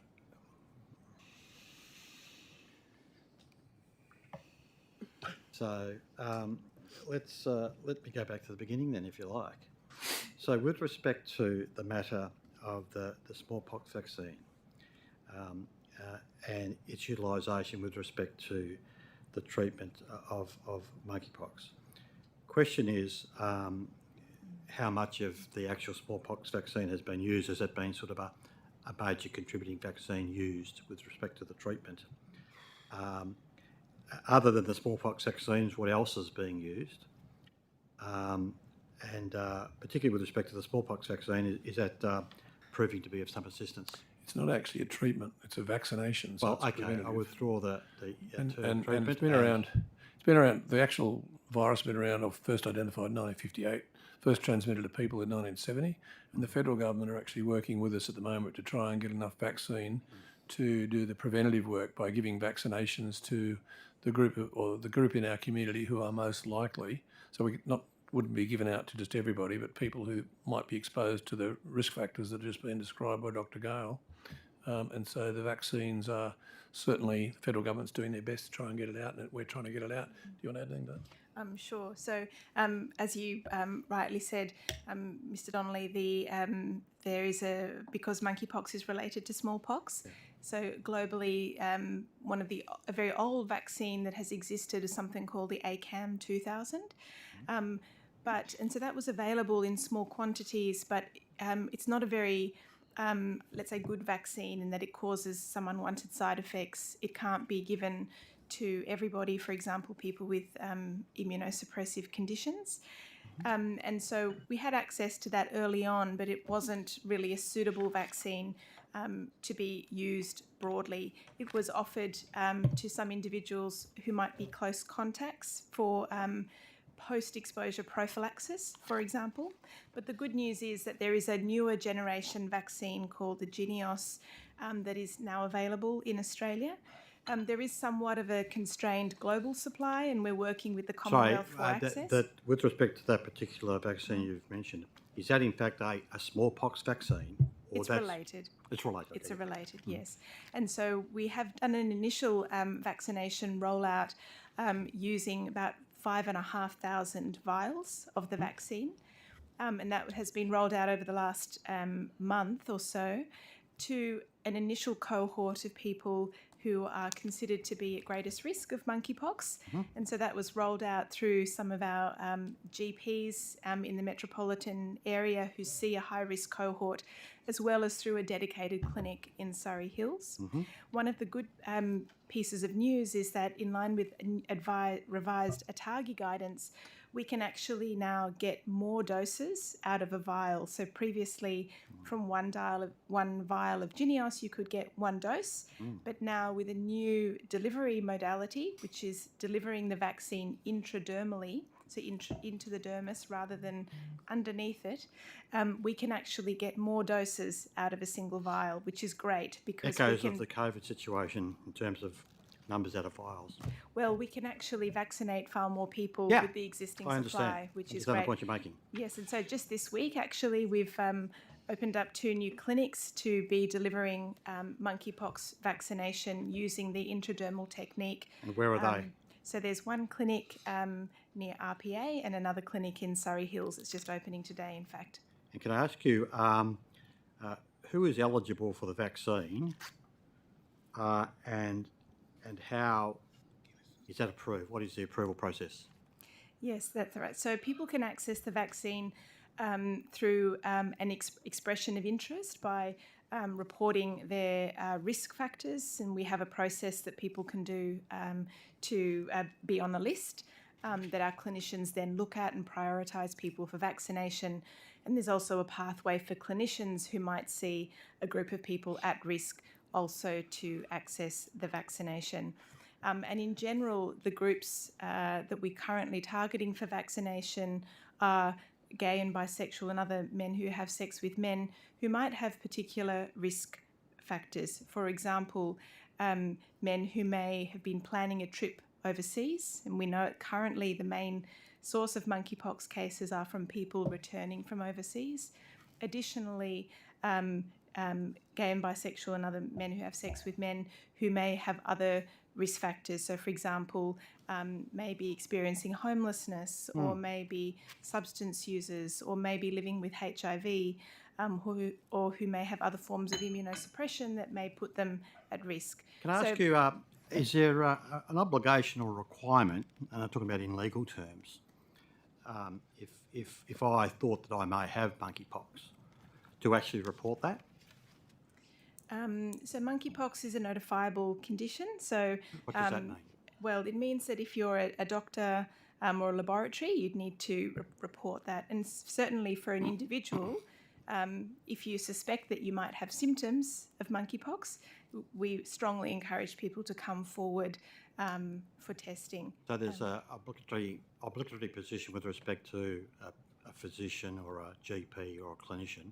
Reporting. With yes. respect to others, there's a strong That's right. encouragement. Yeah. That's right. And that's similar to other. I think you know, I just want to clarify. Yes. With respect to the administration of the vaccines, and grateful, thank you for the sites that you've, or the updating of the sites you've provided in terms of where it's available and administered. Are GPs at large in New South Wales involved in the distribution of the vaccine?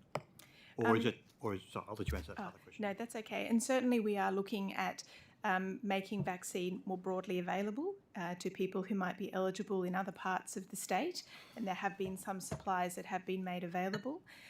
We are looking forward to getting a greater supply of the vaccine from the Commonwealth by the end of this month.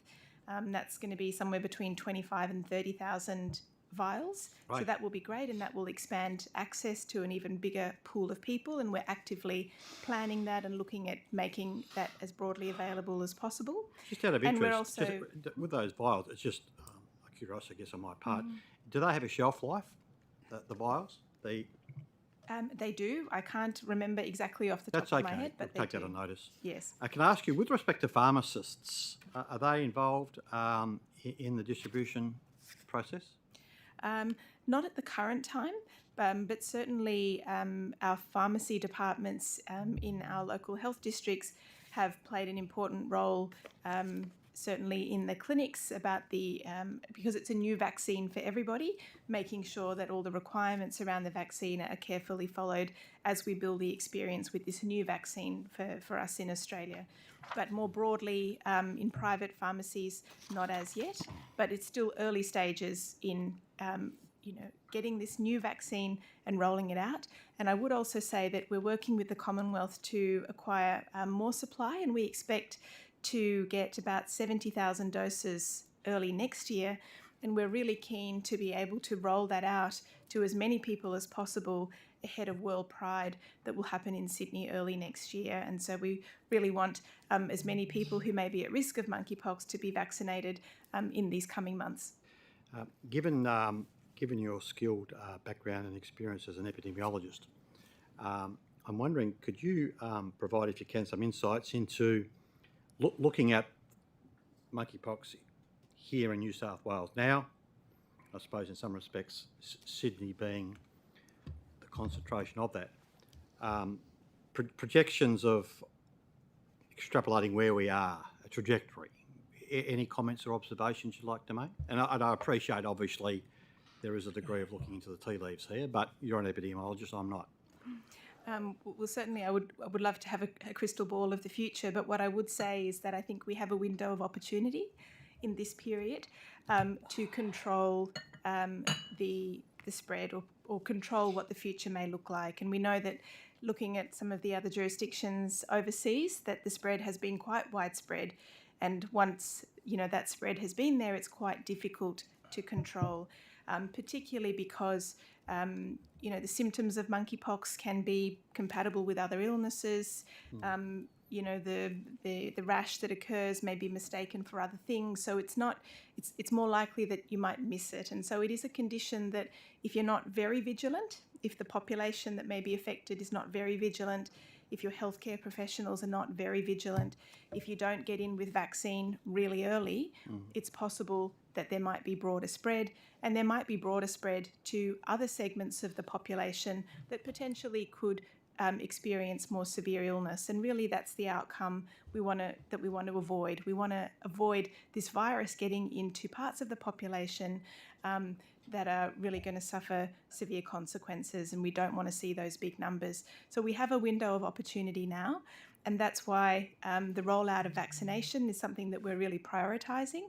as well. And I can't emphasise it enough that the vaccine is one element, but the education and engagement with the communities, with our partner organisations, is absolutely important, with our GPs, with our sexual health clinics, and all of those parties are coming together really well, over the last couple of months to have a very concerted effort in this window of opportunity that we have to really control monkeypox and make sure that it doesn't get out of control in New South Wales. And that's really what we're working really hard to do. I'm sure that's the case, and that's the objective.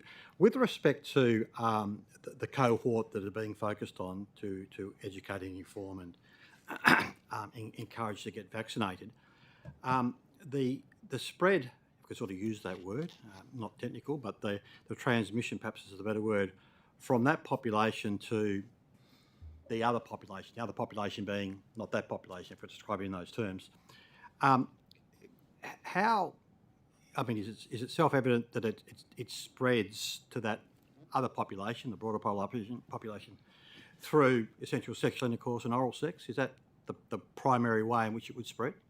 The primary mode of transmission is close skin-to-skin contact. Right. So it's not necessarily sexual contact. It's really about close skin-to-skin contact. Skin-to-skin. And that's why, for example, it's important for our healthcare workers or laboratory workers, when you are assessing somebody with potential monkeypox, that you take precautions with personal protective equipment, because it is a close skin-to-skin primarily. But also, to a lesser extent, transmission can also occur by, touching objects, linen, or by contact, by droplets as well, to a lesser extent. So it's not, we wouldn't say it's a sexually transmitted disease. It is mainly spread by close skin-to-skin contact. And that's the way in which you'd be looking to project the message out to the broader New South Wales population. Just so, obviously the matter's in the news, people read about it, people ask questions.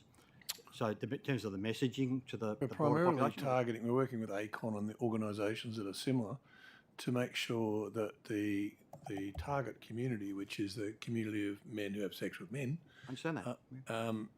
That Can anyone get it? Yeah, but it's more likely, much more likely that it's men who have sex with men, because as Dr. Gale was just saying, it's skin on I haven't skin. done that for a while, so I'm Sorry? feeling good. I haven't done that for a while, so I'm feeling good. I'm not commenting on that, but it's You can add that to your list. the target. It's actually been very successful, Mr. Chair, because we had 49 cases. The first cases were about the second week of May, I think, and they were 2 from overseas.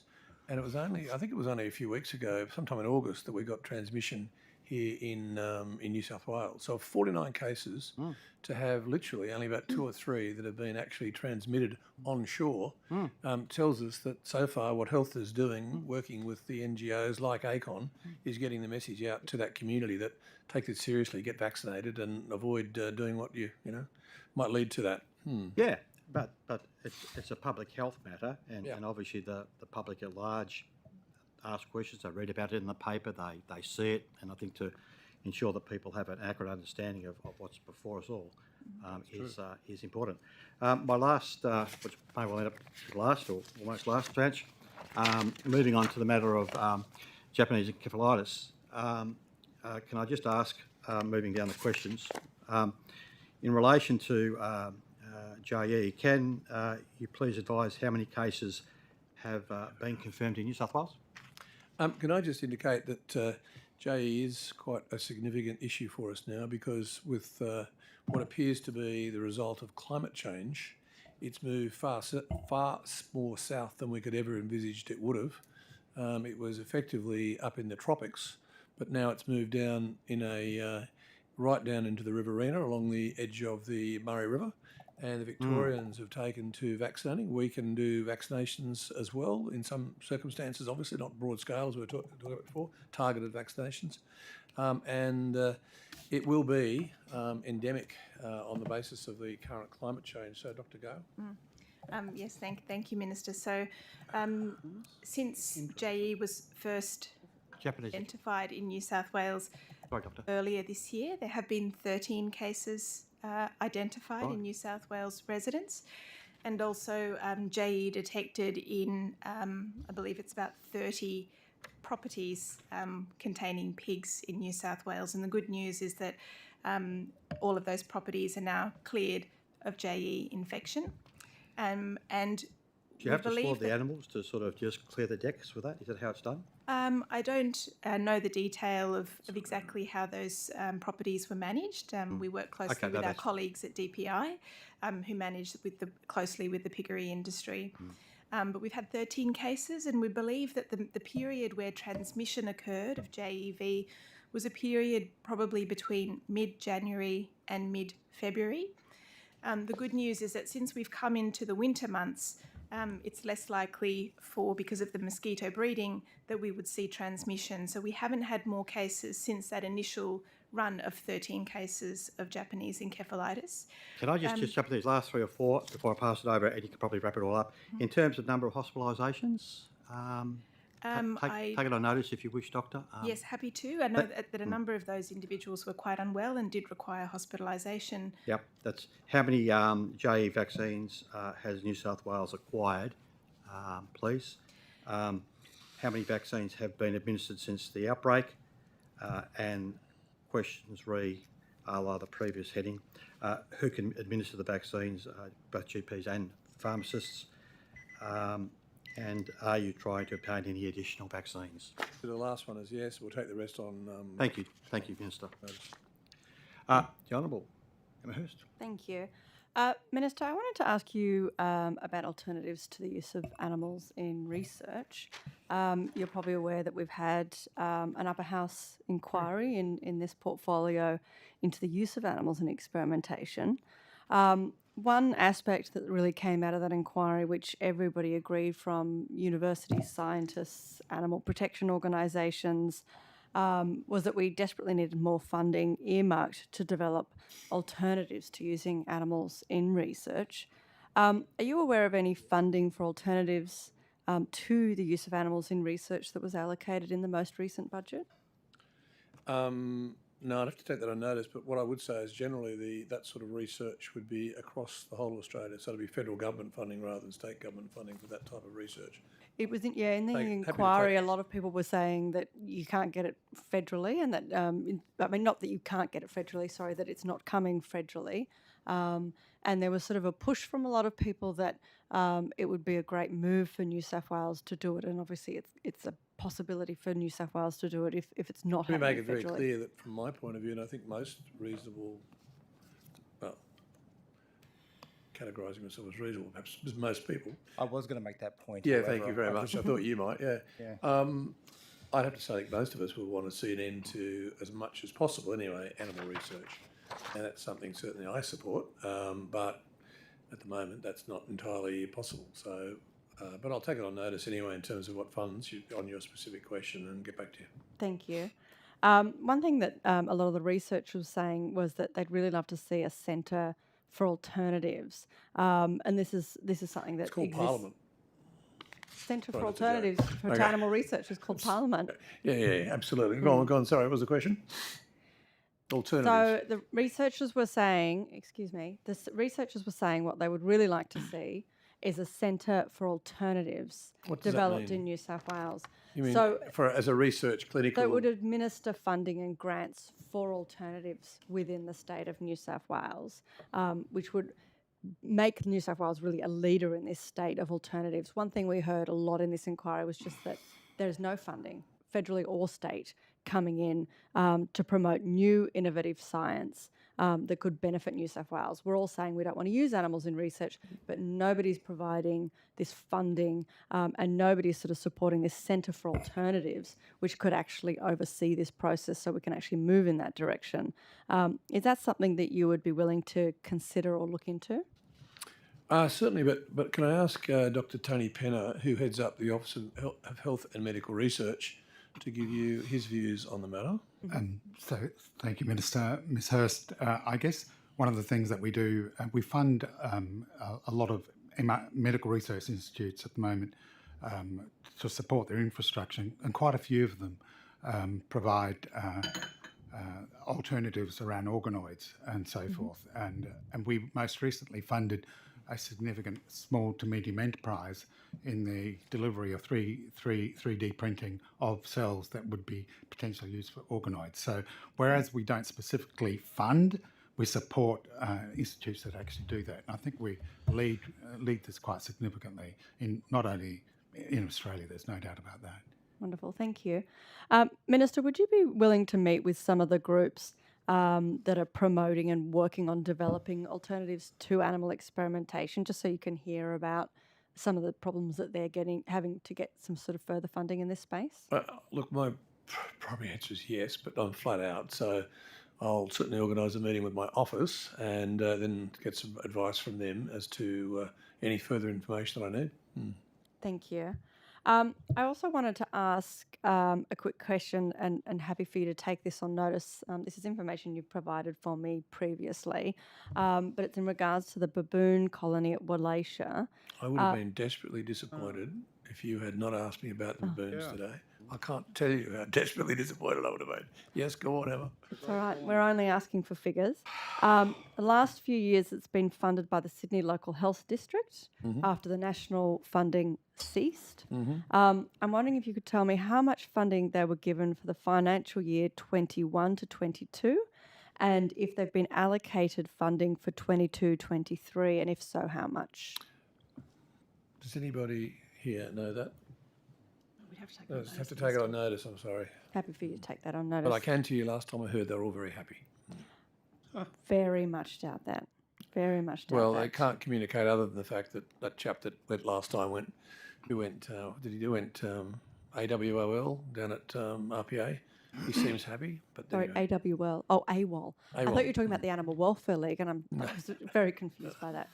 No, the one that got out and then was chased around some time ago. Yeah. I think this is a good time of the day to be poking the honourable member who's the representative from the Animal Justice Party on baboons. That's my bit of advice, yeah.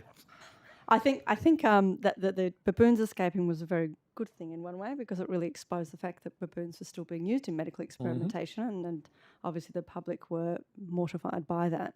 I wasn't. Well, members of the compassionate public were mortified by that.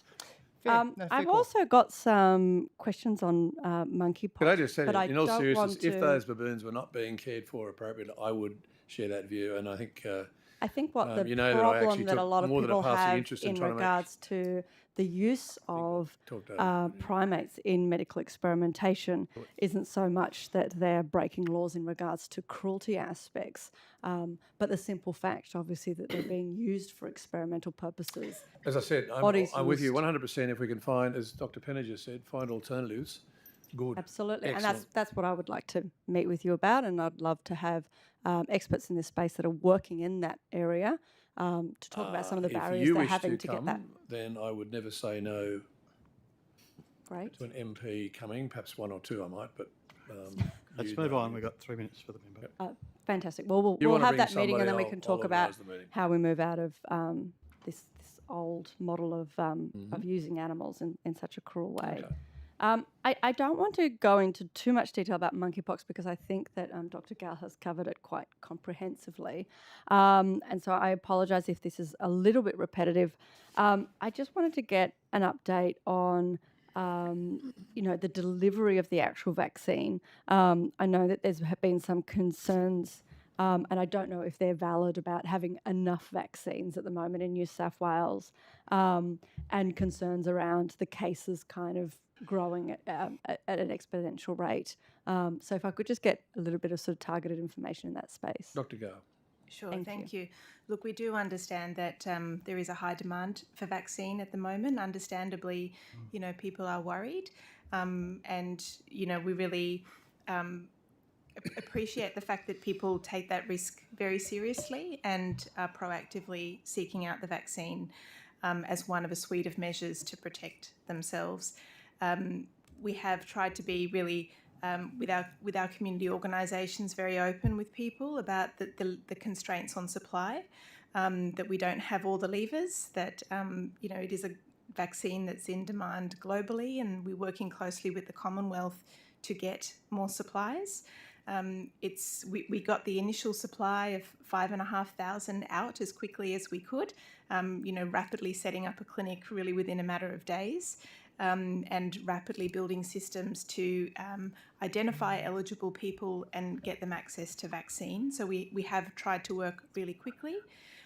We've got this additional supply coming from the Commonwealth, and even the clinics opening this week to start administering intradermally, and again, done very rapidly. So nurses, for example, rapidly trained in the new modality of delivery, because intradermal vaccine delivery is not something that our nurses who normally do vaccines do. And so we rapidly stood up training to be able to really expand as quickly as we can access to more and more people to the vaccine. So we recognise there is a demand, fully appreciate that people are really keen to get the vaccine, and we're working as fast as we can with the supply that we're able to get from the Commonwealth in a context where there is global demand for this vaccine. Thank you. Thanks so much for that. I'm done, Chair. Thank you, Honourable Mark Latham. Right, yes. Just coming back to this question of the vaccination program, based on what you said earlier on about not stopping the transmission of BA4 and 5, why then would New South Wales have any mandates in place, police, emergency services and the like, at a time of labour shortages, and those labour shortages feeding into supply chain problems that are driving higher rates of inflation and interest rates? Isn't it time You mean following now or previously? Sorry? You mean now or previously? No, now. Don't have any mandatory orders. No, employment mandates, say, in the New for South Wales Police, where... that's an OH&S issue, or Work Health and Safety. I think they call relating it. to what? Well, because they've made views that they need to actually ensure their staff are kept safe. So that's something you'd have to direct. Right, but if you're an unvaccinated police officer, you're no more likely to pass on, have COVID transmitted to you than a vaccinated one. So and those unvaccinated ones would be making their own health choices. So the transmission rate among police officers and the general public is unaffected. Why would you lock some police officers out of? Nobody has said that it's not affected, but there's the issue, as has been highlighted by Dr. Chant, is that it doesn't necessarily stop transmission, but it certainly, on all the evidence, may actually have some impact on individuals that it reduces the likelihood of transmission, but mostly it reduces the likelihood of people dying.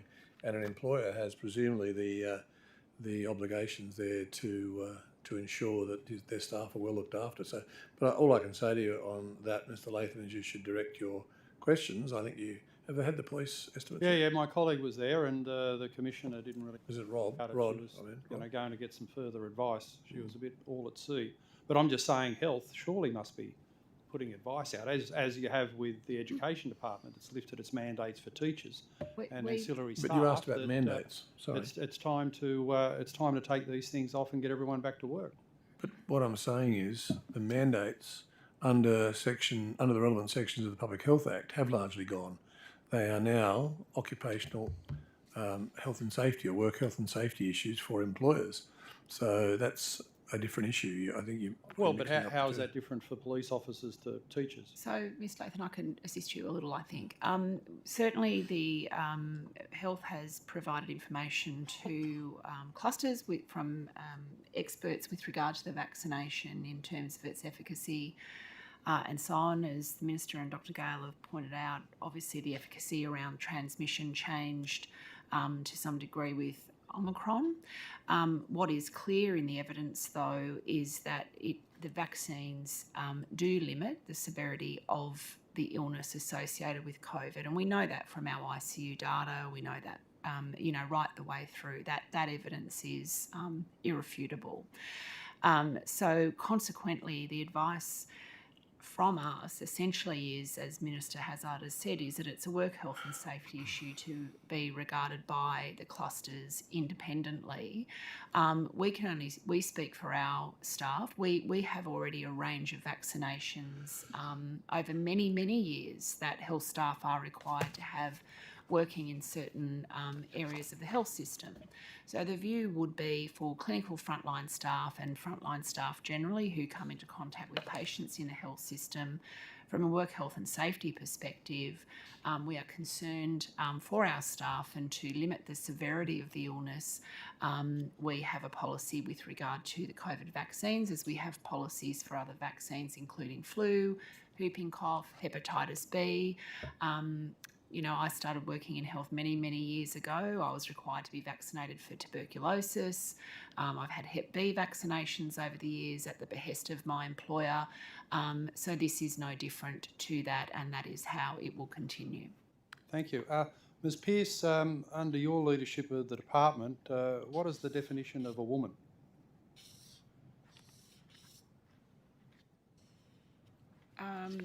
Mr. Latham, I don't know that the health department has issued a definition of a woman that I'm aware of. I'd have to. It was described by your federal counterpart as a contested space, and it's been debated in the upper house, for instance, where the Minister for Regional Health provided contradictory answers. Does health follow the definition in the New South Wales Anti-Discrimination Act, or as at one point the other minister suggested, you follow the definition in the federal statute? I'll take that on notice. I'm not aware of any specific definition that we've issued. Well, in your own work, and this is a big issue with all sorts. Well, she's just indicated she'll take it on notice, Mr. Latham. How do you define a woman? She's indicated she'll take it on notice. She needs to take that on notice. She said she will take it on notice. You've asked her specific questions about what health might currently have in that position. Do you agree with the Premier that she'll take it on notice? A person born biologically female? An adult Seriously, person born do you have to play these same silly games? You've finished now bullying various people. Bullying? You're bullying females, and now you're bullying the Point of order, Chair. Seriously. Point of order. Get a life, Point of order. mate. Get a life. Well, hardly a female that we noticed, but maybe. Get a life. Maybe. You really, you went from being the leader of a proud Labor Party to being a backbencher who sits down there in the upper house trying to dream up stupid gotcha questions. Get a life. Get a life. Minister, What's your life? That's my life. What's your life? My life is not yours. Listen, I don't go around New South Point of Wales order. and avoiding your own rules. I don't go around bullying people like you do. I can tell you. Order. And what you said about those two female, those two female MPs. So I have to stand up and bullying. say, please, Corrupt role in that. Sorry, Chief. Please. I've said she will take it on notice. It's been taken on notice. Move on. He hasn't taken his pills. And could I get a definition of the departmental policy about the building of new hospitals? Take it on notice. Could I get a forecast of the need for a new hospital in or around the Aerotropolis, given that 1.3 million people are moving in west of the M7, and that population in Adelaide, for instance, has 4 public hospitals, and under this government they haven't even provided any land for a new hospital facility at the Aerotropolis or Bringelly or Lepington. Take it on notice. Or any of those locations. And do you recall, Minister, an earlier meeting in this term of Parliament where your then head of department said it was the policy here, according to the Finnish model, of not building any new hospitals in New South Wales? Is that still the policy? Well, obviously not, because we're building hospitals left, right and centre. Why aren't you building one in outer Western Sydney? We are. We've built new hospitals in Campbelltown, Western Sydney in terms of Penrith, Western Sydney in terms of Westmead. We're building hospitals all over the area.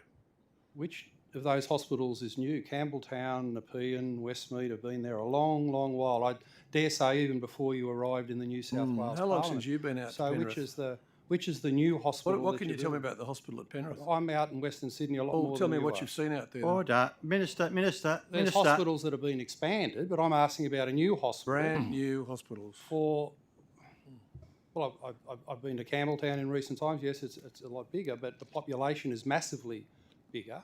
And for the access, young families with the kids wake up sick in the middle of the night, Oran Park, Harrington Park, Lepington. I don't know if you're familiar with those growth suburbs, Austral, where the population is jumping out of the ground. Why aren't they going to get a new hospital for a population slated under your government of 1.3 million people west of the M7? I was the planning minister that actually approved those suburbs. I know very much about Western Sydney, and I know that at the moment New South Wales Health is building hospitals that the advice is as to what is needed. But, of course, if a new hospital is needed in any other area, that will come to fruition when the modellers have done their work. But they're very unlikely, I would think, to take your advice on almost anything. But thanks for giving it to us. Must be terrible in life to be a smart aleck your whole time. Really? That's your whole thing as health minister. Gentlemen, we've got 1 minute and 9 seconds. Why are you being booted out, pal? Because you don't take these issues seriously. Why hasn't the government allocated land for a new hospital in or around the Aerotropolis? No, I'm not your pal, and I never will be. If you want to Answer address me the appropriately, question about the health address me needs appropriately, of and residents. I'll address the answer. Why hasn't the government allocated land in or around the Aerotropolis for I'll just a answer that future question. hospital I've answered the question. development? You haven't answered the question. You're too busy on the smart aleck lines. You are a natural bully, aren't you? You can't help yourself. Regard that as bullying. You're threatening such a and bullying. soft Threatening and snowflake. bullying. You reckon that's bullying to say that a minister who won't You've answer been going on an for important nearly question a whole day. at bullying. 1.3, asking questions in your world No, I've is answered the bullying. question. You are so arrogant that you will label answered the anything as question. bullying to avoid answering the question. I've answered the question. Well, what are you doing about allocating land in or around the Aerotropolis for the 1.3 million people moving in? I've just You indicated say to you the approved health it. modellers will give You and advice to the Darryl government, Maguire approved it as and they planning actually do a minister. really good job on that in terms of giving us the advice.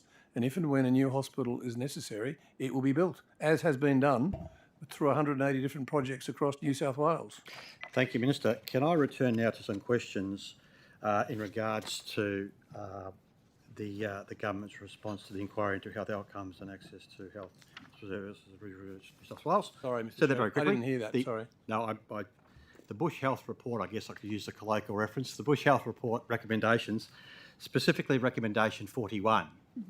And I'm wondering if it's available to get It's it about up. the ombudsman again, is it? No. What, 41? No.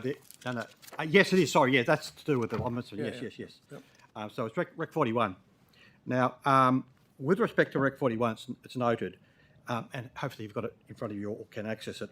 It says in the third paragraph on the bottom of page 32, the New South Wales Ombudsman and the Healthcare Complaints Commission are existing bodies with accountability, authority and responsibility to investigate decision making by New South Wales Health, including clinical and administrative decisions. These bodies are independent of government and overseen by the New South Wales parliamentary committees. But going over the page, both bodies can receive and review concerns from staff, doctors, patients, carers and the public. Can we just skip over the next paragraph and go to the following paragraph that says the following? the role of the HCCC relative to other agencies in the health system is set out in Section 3A of the Healthcare Complaints Act 1993. And this is the part I'm coming to that I'd like some comment on. Legislative change would be required to amend both the Healthcare Complaints Act and the Ombudsman's Act if the government decided that the matters related to health administration were to be within the jurisdiction of the Commission. Now, I thought from the answers that we were receiving both yesterday and today, and please correct me if I'm wrong, that essentially the position was being put that these two bodies can, I think the phrase is being used, already deal with these matters that, you know, are relating to bullying, etc. And that's what's been told to us over the course of yesterday and today, this morning.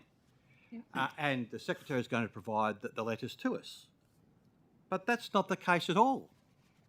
If I'm reading this correctly, and it's your document, there would have to be changes to the legislation for that to take place. Now, is that correct or not?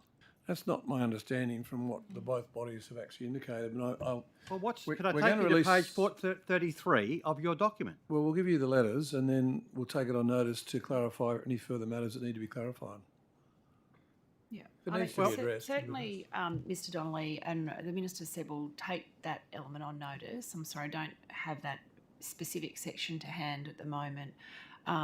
What I can say to you... Could you please pass this up to the Secretary, please? No, I mean in terms of this specific legislation. I know this is coming late in the day, Secretary, and I didn't intend it to be this way. Well, it's here now. Yeah.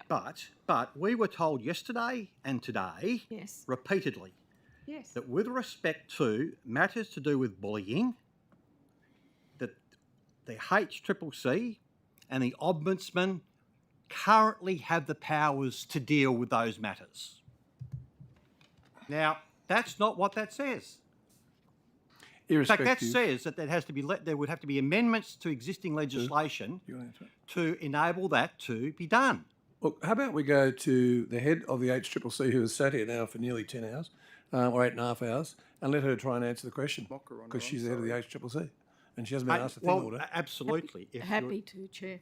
I think we're conflating two issues. It's absolutely the case that the Healthcare Complaints Commission and the Ombudsman, alongside one another and through a Memorandum of Understanding, have together the powers to address the issues that have been raised in Recommendation 41. The paragraph to which you're referring, I believe, and I've just only just scanned it, seems to relate to if you wanted to pull together all of those powers and put them within the Commission, that section, Part 3A, would prevent that. I think that's the issue. What I mentioned, Mr. Donnelly, yesterday, you might recall, was that there was an overlap in the jurisdiction of the HCCC and the Ombudsman. So I can categorically tell you, as we've said here under oath, that we have letters from both the HCCC and the Ombudsman, both stating that they have powers that the particular recommendation in the inquiry went to. Both You're going of to them. apply those letters on notice. Absolutely. Yep. So we also mentioned yesterday that there was a meeting scheduled between the HCCC, the Ombudsman, and the Ministry of Health on 27 September. Part of our discussion there is to look at how the jurisdictions between the two overlap. Is there any more that needs to be done to give effect to the recommendation, notwithstanding the fact that they've both told us they have existing powers to address issues? The fact of the matter is that the Ombudsman and the HCCC both can receive complaints and deal with them accordingly, which is really what that recommendation is going to, and both of them are external to New South Wales Health. Our job now is to, and we also made comments to the effect that I think we'd noted that recommendation, that we were acknowledging the intent of the recommendation. We're seeking to work on improving that, which is why we're having the meeting. And if anything else needs to be done, it will be done. But we do have letters from both organisations categorically outlining their existing abilities as it stands now without the need to change the legislation. Well, more than that, at 12 minutes past 5, we find out there's, and this is no reflection on the Commissioner at all, that there is a memorandum of understanding between the Ombudsman and the HCCC on this issue. So on notice, we'd like to see a copy of that MOU. So I just simply put that on notice. Well, we'll take that on notice. Yeah. And determine after appropriate legal advice whether such memorandum can be released. If it can be, Sure. It will certainly be released. But I just point out that it's not the fault of the independent HCCC that wasn't disclosed, but she hasn't been asked a question and she's been here since 9:30 this morning. Just on this point, can we just conclude on this point, Minister? Yes, of course, Mr. Chair. You've been wanting to send people away earlier today. Yes, Mr. Chair. So they can get back and do some work. That's yes. correct. Well, first of all, appearing before a budget estimates hearing is work. work. That's work. It is work. It certainly is. Very clearly work. And it's hard work. And it's important work for the transparency of governance in the state. Now, you might not like that, Minister. You might like to monopolise these hearings and have as very few people around you as you like. But at the end of the day, we have questions for the people around the table. Now, can I say to you, the time has come. I still have questions for Mr. Delamato. Yep. Indeed, yes. I've got questions for Ms. Dawson, and they were to relate to the matter which I've just discussed now. I've got a number of medical research questions that I've not been able to get to, that otherwise I would have got to. And finally, with respect to Ms. Cross, some important questions to her. So we have not made these people stay here today just because we like to feel like we drag it all out, okay? No. There are questions here. Now, I mean, if you don't like that, that's just tough for you. But at the end of the day, these are important witnesses, and you can play with your phone and pretend you're not listening. But at the end of the day... I listened to every word you're saying. Yeah, good on you, Minister. But at the end of the day, we have important questions to ask the people around the table. Chair, Excuse me, I'm speaking. We haven't finished yet. Unfortunately, the program does conclude in about a minute's time. We've got not through a number of issues. With these particular witnesses, we'd hope to do so. So, I mean, I think it's pretty inevitable that we'll have to have supplementary hearings because we've not been able to get to these issues. But I do take umbrage with the suggestion and the implication that we have not had matters to deal with respect to these members or these witnesses, and that there's some sort of attempt to just have them hang around for the sake of it. Complete and utter nonsense, and I deny that. Chair, can I just say it is good, though, that the Minister stays for the full duration. I think he's the only Minister who does that.